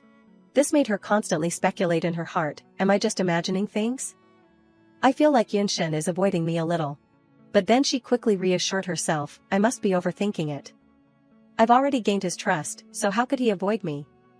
It seems that the family can be notified to close the net. Elsewhere, Xiaoming led Zhang Hao to a restaurant and asked, you don't like to eat this kind of thing? He didn't pick up his chopsticks right away because it felt a little unexpected. I thought you would take me to a cheap, popular restaurant. She readily explained the reason behind it. I'm not as poor as I used to be. Besides, you're protecting my safety. It would be too much to take you to a roadside stall. While the two were chatting happily, Zhang Hao was the first to notice Yunshin's appearance. She was still completely unaware and showed proper concern as a friend. Eat more. Suddenly, a figure from behind blocked the action, startling her. Lu Yunshin. Xiaoming couldn't believe it and wanted confirmation. Is it really you? He was a little speechless and didn't know how to react. Or who else would it be? She casually asked the reason. What are you doing here? He only answered with 2 words, eating. The other 2 stared at him, making him feel uncomfortable. Don't eat? What are you looking at me for? Xiaoming had to stand up and ease the awkward atmosphere. Everyone, eat. Otherwise, the food will get cold later. As soon as she finished speaking, Yunshin thoughtfully and carefully picked up a delicious rib for her from afar. But his words were the opposite of the affection in his heart. You're too thin. Eat more meat. She only thought it was a courtesy. Oh, thank you. This polite attitude only made him unable to restrain himself. Especially when she cared about another man in front of him. This is very delicious. Eat more. The other party readily held out his plate. Okay. Seeing the 2 of them interacting made Yunshin feel like he was being force-fed dog food. I'm full. Xiaoming didn't understand and was very surprised. You're finished so quickly? Zhang Hao's question hit the nail on the head. Is CEO Lu angry? She replied innocently, which was the second arrow that struck him. No, he always eats so little. After this meal, the distance between the 2 of them was less awkward than it was this morning. You treated me to such a sumptuous meal today. To thank you, I will protect you home. Before Xiaoming could answer, a domineering voice spoke up. No need to trouble you. I'll take her home myself. She was confused by Yunshin's unusual behavior. Are you still here? Don't tell me you've been waiting here all this time? Zhang Hao didn't hesitate to mock him. I thought CEO Lu was with Miss Qi at this time. But his mood was no longer impulsive but very calm and mature. Thank you for protecting my wife these days. You don't need to anymore. Xiaoming also sensed it but didn't dare to confirm it. Lu Yunshin, why does this feel like a declaration of sovereignty? The car slowly returned to the villa. After getting into the car, she wondered, I don't understand a bit. Why did you come to find me today? His reason was very vague. I was passing by. Obviously, that wasn't enough to fool her. That place isn't easy to find. Was it really a coincidence? But then Xiaoming decided to give up chasing the answer. Never mind, I don't want to think anymore. I'm too tired. The next day, early in the morning, a loud call suddenly rang out in the villa. Xiaoming. Chu Xia ran after her while stopping her. Xiaoming, wait. For the first time, she spoke about a serious topic when it was just the 2 of them. Today, Yunshin has a very important meeting about a big project. This USB drive is the key. She naturally asked for her help as if they had never had a conflict. I was curious and took a look at it last night. When I put it back, I accidentally took the wrong USB drive. Please help me quickly bring it to him. Xiaoming didn't agree right away but was very vigilant. Why don't you take it yourself? She had prepared a reason for this situation. My identity is unclear. High-level security won't let me in. Then, she acted agitated, with tears welling up in her eyes. The data in this USB drive is related to the fate of the entire corporation. I'm not comfortable entrusting it to someone else. Seeing that Xiaoming had answered the phone but couldn't connect, Chu Xia advised, you don't need to call to confirm. Her tears fell as she spoke. The Oscar-winning actress almost owed her a trophy. He and Butler Zhang are in the Lu Corporation's meeting room, competing for a $1 trillion project with a rival company. You can't call them. She even went so far as to kneel down and cling to her, begging her to help. Please help me. Quickly take this to him. The reason Chu Xia gave also made Xiaoming waver. If he fails to win the $1 trillion project, Yunshin will have to bear a huge debt and will never be able to recover. In the end, she decided to take it and leave quickly to get rid of this burden. When the taxi stopped, the outside of the company was crowded with countless reporters. Xiaoming was new here, so she didn't know what was going on. What's happening? Why are there so many reporters? So she quickly asked the closest person. What are you all gathered here for? He looked at her as if she had just come to the city from the countryside. Have you not seen the sensational news that just went viral? The Lu Corporation's confidential documents were leaked online. The content that followed made her even more confused. I heard that CEO Lu Yunshin will have to bear $1 trillion debt and go to jail. Xiao Meng almost wanted to block her ears and ignore the news she just heard. How could this be? Why is this happening? She was stunned for only a few seconds and then decided to rush in. But unexpectedly, before she could enter the door, she was stopped by the security guard. You can't come in. At this time, she calmly explained and presented her identification. I'm an employee of the Lu Corporation, and I'm also a family member of CEO Lu. I have something urgent to do. But the other party was adamant in not letting her in. I'm sorry, the Lu Corporation is currently sealed off. No one is allowed to enter. Xiao Meng began to panic and didn't know what to do. It's sealed off? Now even if I send the USB drive in, it won't work. Why did it become like this? She hurriedly took out her phone and dialed from her contacts. Unfortunately, the voice on the other end was from the operator. The number you have dialed is currently switched off. She became increasingly anxious and nervous. It's still switched off. What exactly is going on? Xiao Meng continued to try calling Butler Zhang, but the result was the same as before. The number you have dialed is currently switched off. At this time, she couldn't find a breakthrough in her mind. What should I do? I can't get through to anyone. She gradually calmed down and pieced things together. Could it be that Chi Chuxiao leaked this? But she already has Lu Yunshin's child. Why would she want to harm the child's father? Finally, the taxi took her back to the villa. Xiao Mei was startled by the new information when she hurried back. It's the Lu family relatives.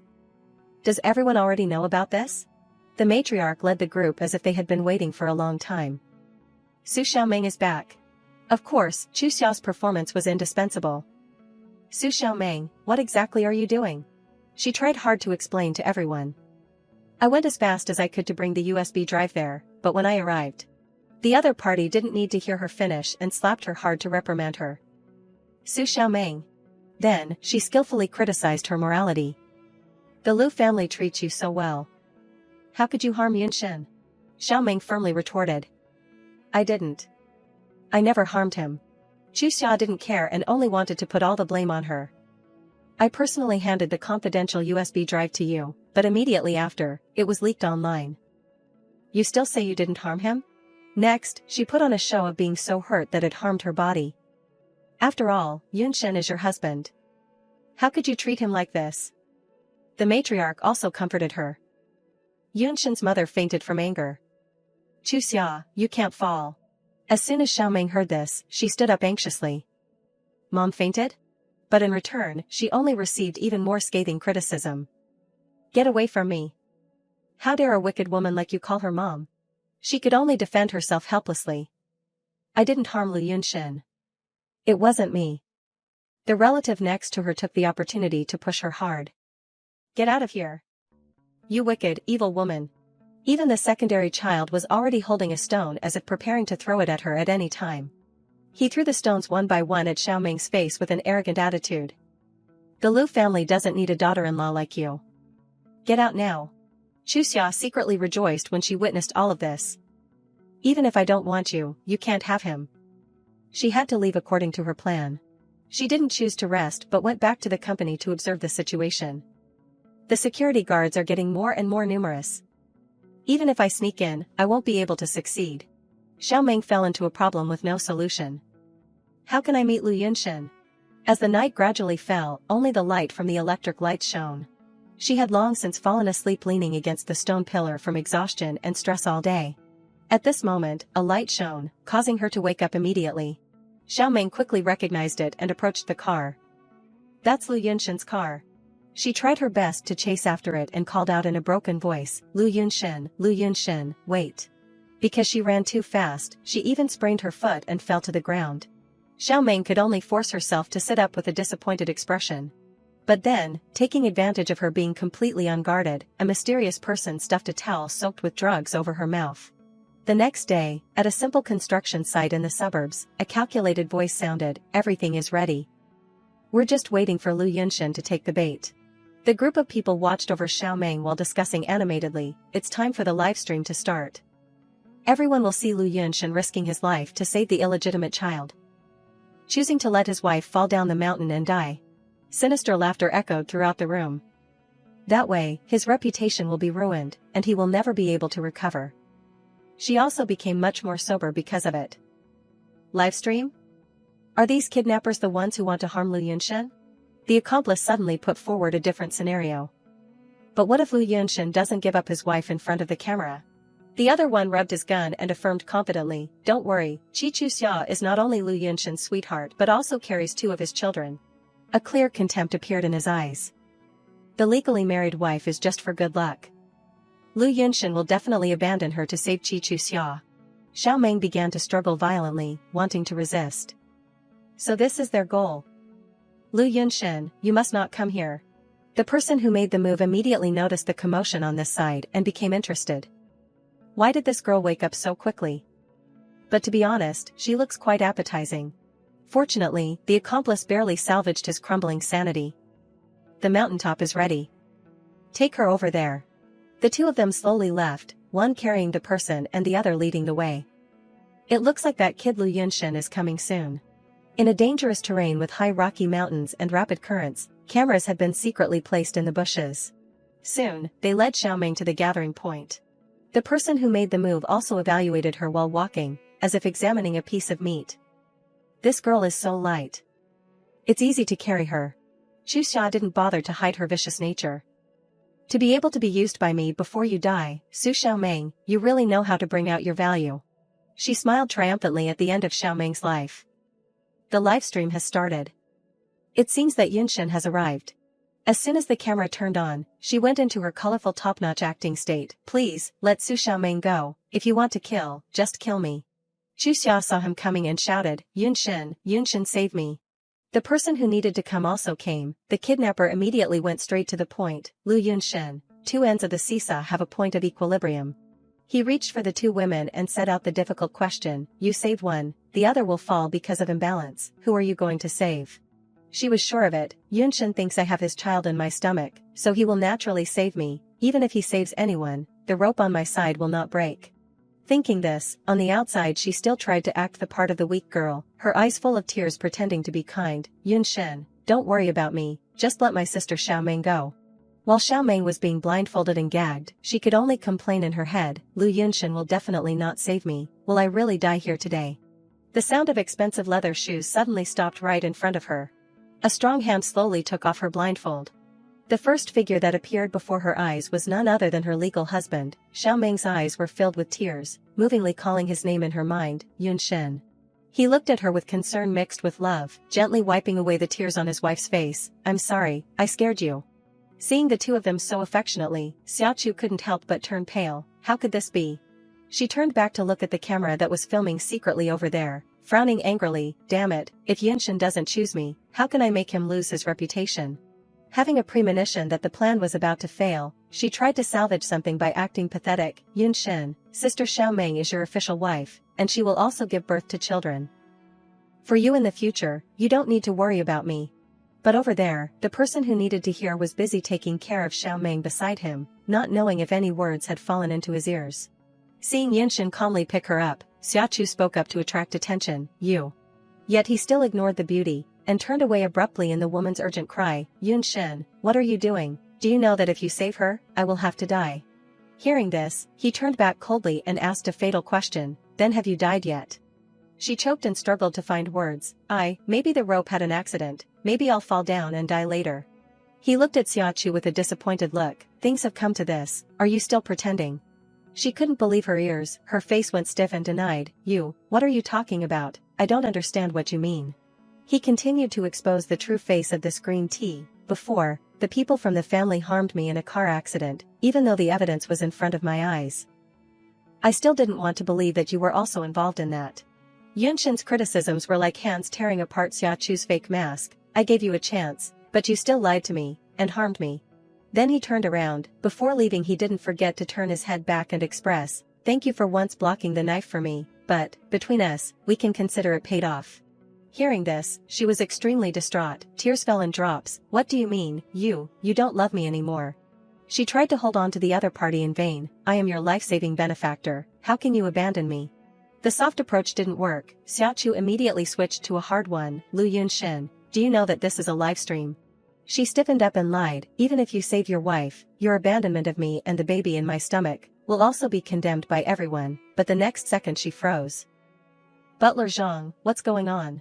Because he was kicking the camera away with a straight leg. She gritted her teeth and interrogated, didn't you take the blame for Lu Yunshin and get locked up in prison? Over there, the two kidnappers were also arrested. He frowned and looked at the traitor in front of him, conveniently praising his boss, Miss Chu Xia, you have underestimated our young master too much, the heir of the Lu Corporation. How can he be defeated by a small USB? Xiaochu's face turned ashen, and she asked in disbelief, that USB is fake, immediately receiving a firm nod, that's right. Xiaoxua changed her tactics again, using a suffering ploy to regain trust, but I'm pregnant with his child. Even if I'm wrong, he can't just abandon me. However, Butler Zhang didn't seem worried at all, calmly admitting that when she took the opportunity to drug our young master, he was indeed not in his right mind. Before she could rejoice, he leaned close, untying her while whispering in a low voice, but our young master isn't an ordinary person. Even if you evade all surveillance, he can still find out the truth. Xiaoxua was shocked to hear this, realizing everything. So he knew all along that the person with him that night was Su Xiaoming. Even without a confirmation, she knew she was about to be done for. It's over, it's over. She furiously lunged to attack him. Su Xiaoming, what is that cheap slut? However, before she could touch a single hair on her head, Butler Zhang caught her. Then he kicked her straight, causing Xiaoxua to cry out in pain, ah. He threatened the woman through gritted teeth, Miss Xia, please have some self-respect. Our young master is educated and doesn't hit women, but that doesn't mean I won't. Even in such a disheveled state, she still acted arrogantly, scolding Butler Zhang, you dog, how dare you hit me? I'll tell my father to chop you into 100 pieces. Not long after, Yunshin's car had already driven some distance. He carefully wiped the blood from the corner of Xiaoming's mouth, tenderly instructing, it'll hurt a little, bear with it. Then, he delicately opened a bottle of water and handed it to her, drink some water first.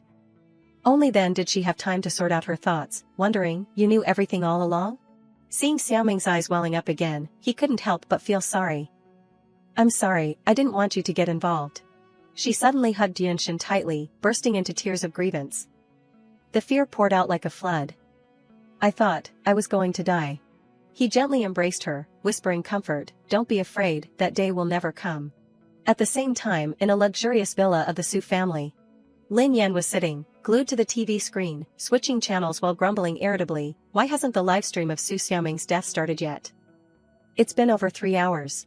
Thinking of something, she angrily threw the remote control on the ground and shouted, don't tell me that damn Qi Shuaxia is deceiving me. Yunlan came out and saw her daughter in such a rage, picked up the remote and advised, how many times have I taught you, impatience ruins everything. She panicked, nearly tearing her hair out, her voice full of resentment, how can I not be anxious? To help Qi Shuaxia gain influence, I've gotten close to so many disgusting old men these past 2 months. Unable to wait any longer, Lin Yan decided to call Qi Shuaxia, I want to hear the news of that Su Xiaoming's miserable death right now. But alas, the phone rang for a long time, but no one answered. She frowned and cursed, damn it, why can't I get through? She flew into another rage, simply throwing her phone away, bitch. Seeing that her teachings were like water off a duck's back, Yunlan quickly stepped forward to stop her daughter, are you deaf? I told you to calm down. However, Lin Yan couldn't restrain herself any longer, and tears began to fall. How can you tell me to calm down? Every time I think of those stinky old men touching me, I feel like vomiting. She recounted her wasted efforts, I sacrificed so much, and now you tell me the plan has changed. Little did she know, someone behind her had heard everything. That person was none other than Su Hai. Before hearing an explanation, he slapped her, what are you saying, you idiot? The slap made Lin Yan's cheek burn. As a mother, Yunlan hurriedly defended her daughter, Lao Su, if you hit her like that, you'll kill her. But a brute like him wouldn't listen to reason, slapping her across the face, get out of here. Feeling like he hadn't hit enough, Su Hai unbuckled his belt, how have I taught you all these years? Then he whipped his daughter hard and cursed fiercely, you're trying to disgrace the Su family, aren't you? Lin Yan screamed in pain, ah. But he still didn't stop. I told you not to provoke the Lu family, but you wouldn't listen. Now you dare to do such a shameful thing. His strength was so great that she could only gasp repeatedly, "Ah, it hurts so much." Her screams echoed throughout the house, "Don't hit me anymore, Dad, I know I'm wrong." Late at night, Lin Yan was having her mother help disinfect the wounds on her back. She gnashed her teeth and cursed Suhai, "That damned old man, how dare he hit me like this?" Yun Lan frowned and repeated her advice, "I told you to calm down." She cried loudly, determined to take revenge, "I want to go find my real father, and ask him to deal with that old man and that Su Xiaoming bitch." Again, her mouth moved faster than her brain. She quickly covered her foul mouth, "You useless thing, what are you shouting about again?" Then she leaned in close and whispered, "Before your real father comes to take us away, we absolutely can't reveal that you're not Suhai's daughter, understand?" Such beatings had long tired Lin Yin. She eagerly inquired, "But when will my real father come to take us away? I can't take it anymore." She also didn't want to live such fearful days. So she soothed her daughter, "Soon, the old lady of the Jiang family just had heart surgery, one fall and she's dead." The next morning, while Xiaoming was still half awake, she heard someone talking. "Being able to marry Xiaoming is truly your blessing." A familiar voice filled with grievance rang out. "Grandpa, I never bullied her." She slowly walked downstairs, suddenly noticing something in the distance. On the long sofa, there was a new face, making her wonder, who was that old man? Looking at his happy face, she marveled inwardly, "This is the first time I've seen Lu Yunshan smile so happily." He suddenly called out to her kindly, "Good granddaughter-in-law, you're awake? Come here." Knowing she was unfamiliar, he introduced, "Su Xiaoming, this is my grandfather." She repeated in surprise, "Grandfather?" He turned to poke him, reminding him, "You stinky brat, hurry up and help your wife over here." Yunshan frowned in protest, "Grandfather, she's not a child, she can walk herself." Hearing this, he hit him on the head with his cane, scolding, "Our family has been single-line descent for 3 generations, only you don't know how to cherish your wife." Leaving him helpless, "Grandfather, hitting me on the head again." Even so, he went over to take Xiaoming's hand and led her to everyone. She exclaimed in surprise, "You?" Yunshan's grandfather happily urged, "Good granddaughter-in-law, come sit down." Xiaoming smiled and obeyed, sitting down, "Thank you, grandfather." He first comforted her, "You've had it hard lately. Yunshan only created this situation to save me."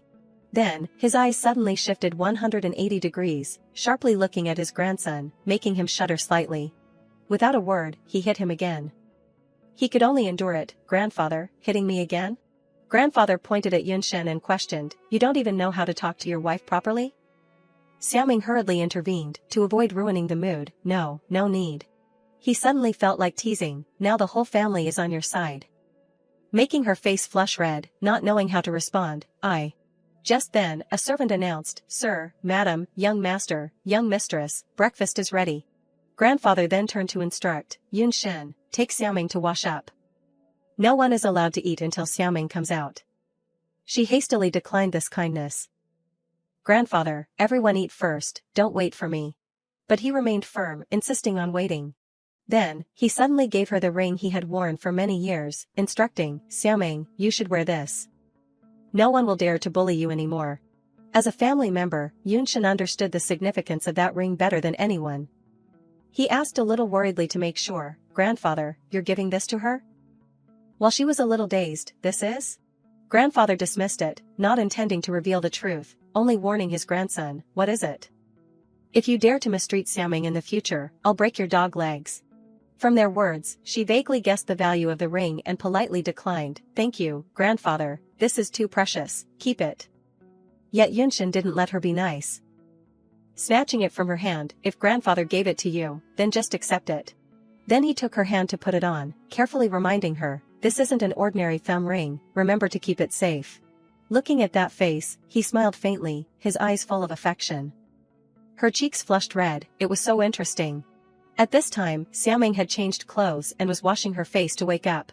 Yunshan suddenly spoke up, inviting, "Move to the master bedroom later, okay?" She immediately asked defensively, "Share a room with you?"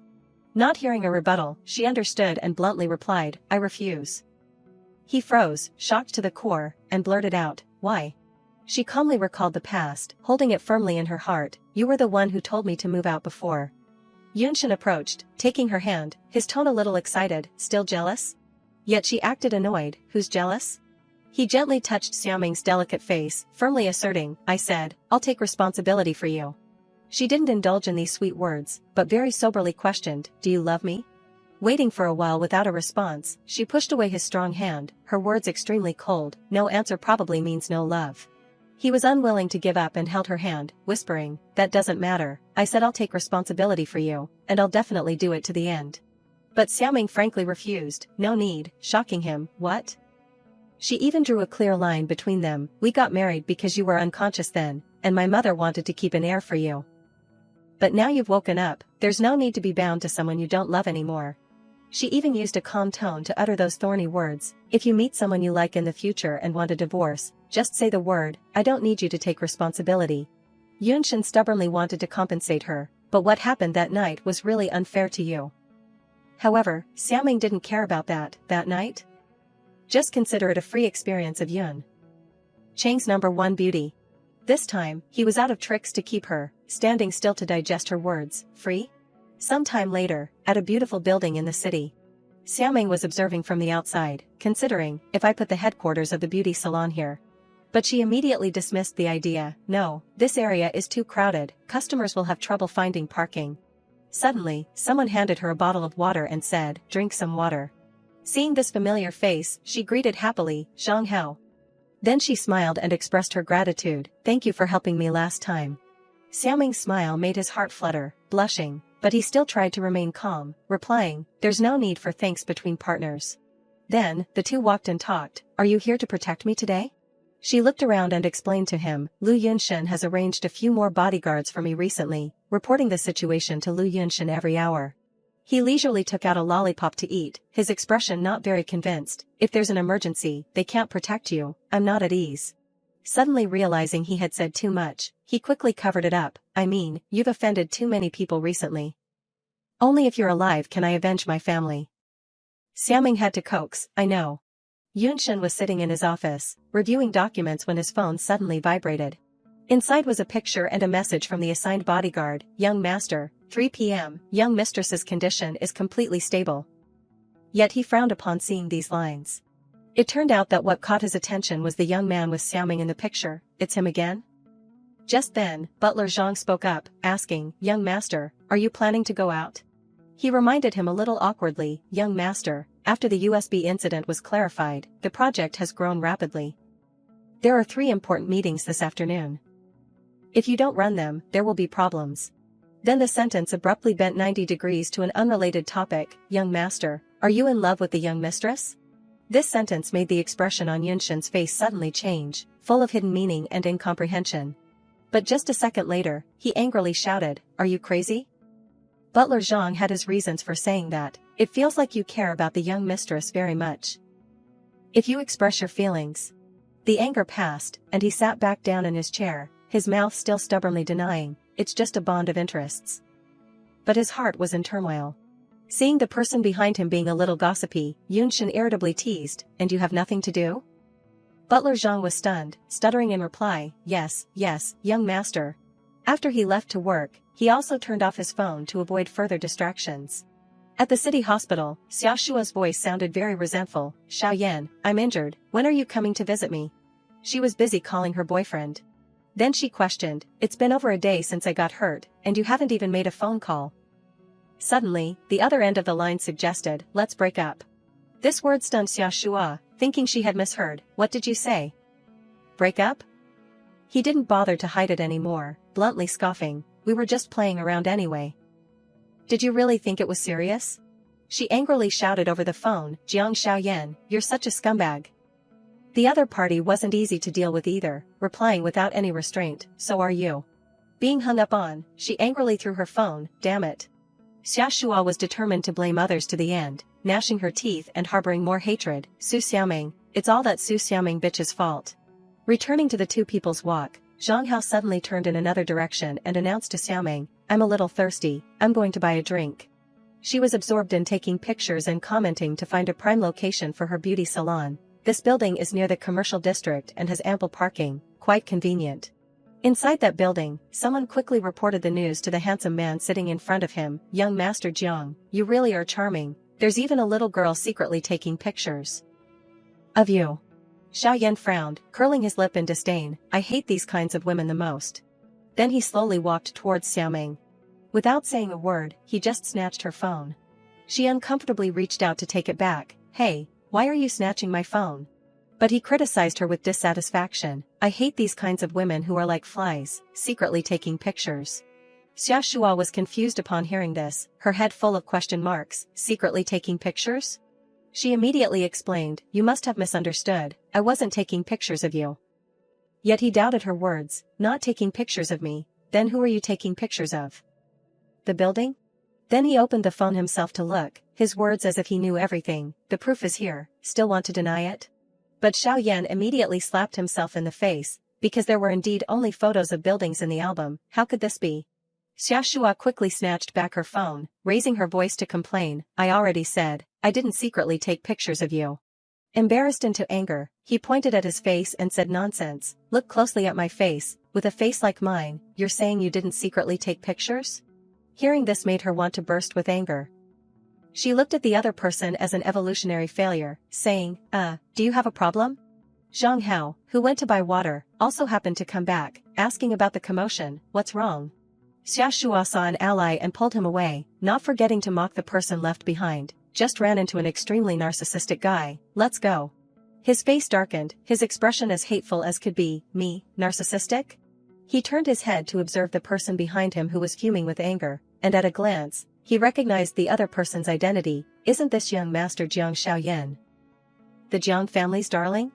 After walking for a while, Xia Shua smiled happily, sharing her achievements today. The temporary location of the headquarters has been determined. Thank you for your hard work today. Zhang Hao didn't respond, but changed the subject. Are you busy with anything tonight? Although she didn't understand, she still honestly replied, no. He suddenly dropped a bombshell and extended an invitation. Today is my birthday, can you go to the amusement park with me? As if to gain more goodwill from the girl next to him, he didn't hesitate to reopen the old wound. Before that car accident, I once refused to take my sister to the park to play. Xia Shua indeed fell for this trick, her heart softening. His sister died in that accident, it seemed this was his issue. She held out her hand to him. Lend me your phone for a moment. She took the phone and raised it up. This turned out to be purposeful, because today is your birthday, there has to be a little ritual. Then she took a photo of Zhang Hao. Come on, smile. After taking the picture, she handed the phone back to its owner. Xia Shua even subtly praised him, quite photogenic too. She eagerly wanted to fulfill his wish, asking, which park do you want to go to? Let me look up the directions. But she didn't notice that the young man next to her was immersed in endless happiness. He turned to answer immediately as if he had a plan from the beginning. Beihai Amusement Park. In his office, Yunshin was still being lectured by Butler Zhang. Young master, you just went through 3 important meetings in a row, so take a break. If the young mistress sees you working non-stop, she'll definitely be heartbroken. He calmly stopped that useless game. It's just a contractual relationship. My business doesn't need to be reported to her. Just then, a message with a picture was sent to his phone. Young mistress is fine. Yunshin pondered while looking at the picture for a long time. Then he resolutely stood up and left. Butler Zhang was surprised to see him so hurried, asking, young master, where do you want to go? He casually replied, to rest. At Beihai Amusement Park. Xia Shua didn't know where she got a strawberry cake, bringing it in front of him. Birthdays have to have cake. Zhang Hao was very touched to see her prepare so thoughtfully for him. Thank you. Give him an inch, he'll take a mile. He continued to push. Can you personally say happy birthday to me? She felt it wouldn't cost her anything, smiling and agreeing, of course I can. Then that sentence rang out, happy birthday, but it didn't come from Xia Shua's mouth, but from the person who just arrived. Yunshin coldly announced, I'll say the greeting for her. She was surprised that he suddenly appeared without warning, not knowing why he was there. Although her eyes were still fixed on Zhang Hao, her mouth could still fabricate a lie, just passing by. Then, Yunshin deliberately showed affection as if to mark his territory in front of the person trying to dig a hole in his wall. Where are you two planning to go? She was a little unaccustomed to this, her voice hesitant. Zhang Hao has never played the Ferris wheel, so he wanted to try it. He then pulled her up and suggested, then let's go together. Zhang Hao was given the cold shoulder, silently watching their backs. In the waiting area in front of the Ferris wheel, Yunshin bluntly criticized the other person. The smell of vinegar was strong, taking advantage of her kindness, using her birthday as an excuse to have her go with you. Don't you think it's too much?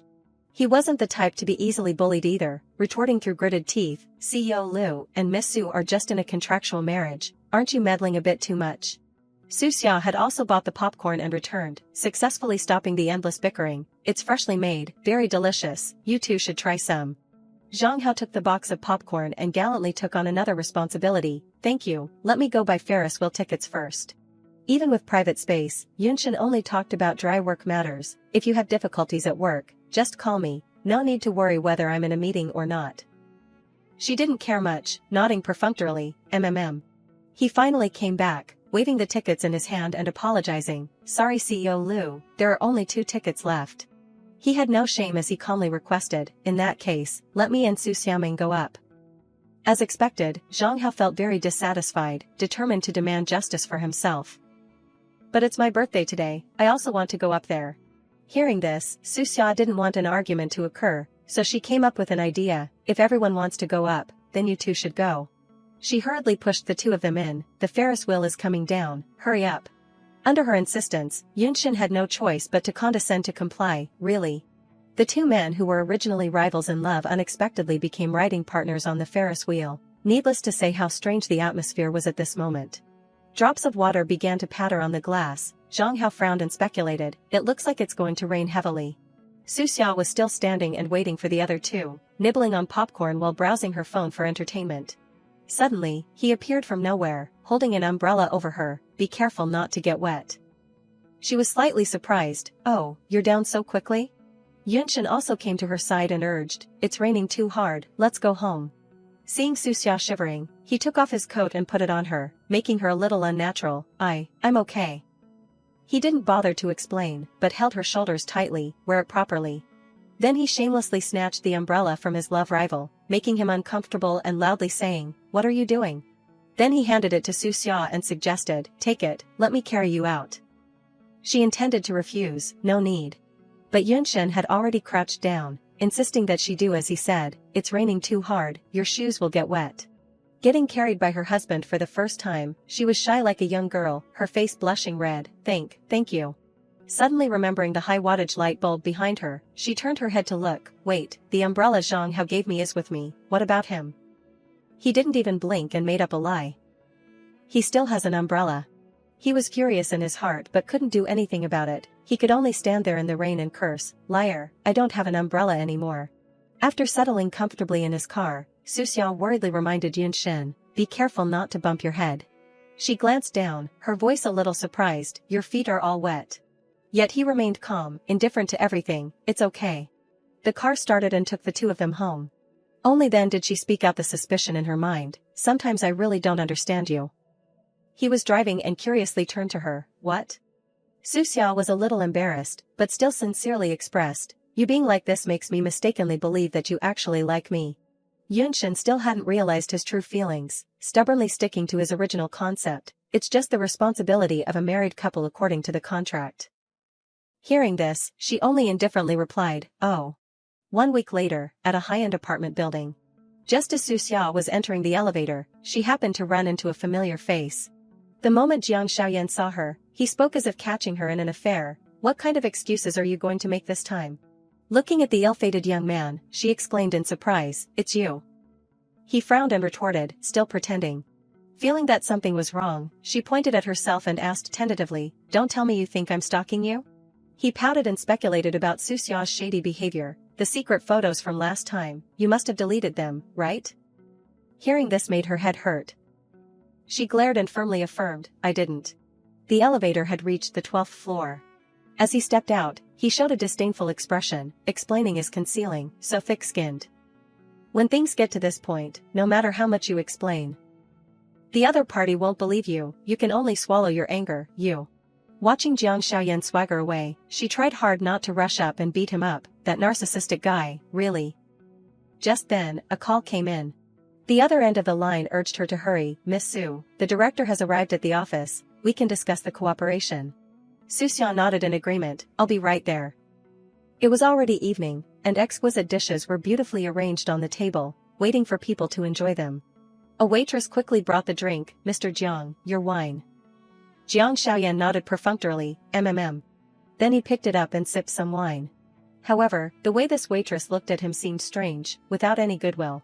After chatting for a while, Jiang Xiaoyan's friend noticed that he was a little abnormal and asked, Mr. Jiang, you don't look too good today. He helplessly complained, isn't it because of the girl who took secret photos last time? His friend had heard him mention this once before, but he still felt puzzled that it hadn't stopped. Could she be stalking you again? The mention of it made him annoyed. Jiang Xiaoyan's eyebrows furrowed as if they wanted to kiss each other, his tone full of disgust, like a fly, can't get rid of her. The restaurant was bustling with people coming and going. His short-haired friend was about to get up and leave first, but seeing that he was still sitting there, he kindly reminded, I heard that this area will have a power outage later. Aren't you leaving? He was feeling very uncomfortable, so he wanted to sit and rest for a while. You go first.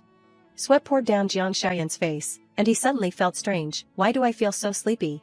Just as his friend had said, the lights in the restaurant all went out in an instant. With no other choice, he had to leave the restaurant and go to the basement to get his car. Jiang Xiaoyan looked around and didn't see any lights on, knowing that his friend was right. Indeed, there's a power outage. His complexion was getting worse and worse, and he had to lean on a nearby car to steady himself. Why do I get drunk so easily today? Suddenly, a dark figure appeared behind him, with an evil smile. I've caught you. The person decisively struck Jiang Xiaoyan hard on the head with a stick, catching him off guard. My Mr. Jiang. In a nearby location, Su Xiao was also using a flashlight to fumble down the stairs in the dark. I only closed my eyes for a moment in the restroom, but it's already so late. She anxiously checked her phone but received only disappointment. It's normal that there's no one in the building at night, but why is there no signal after the power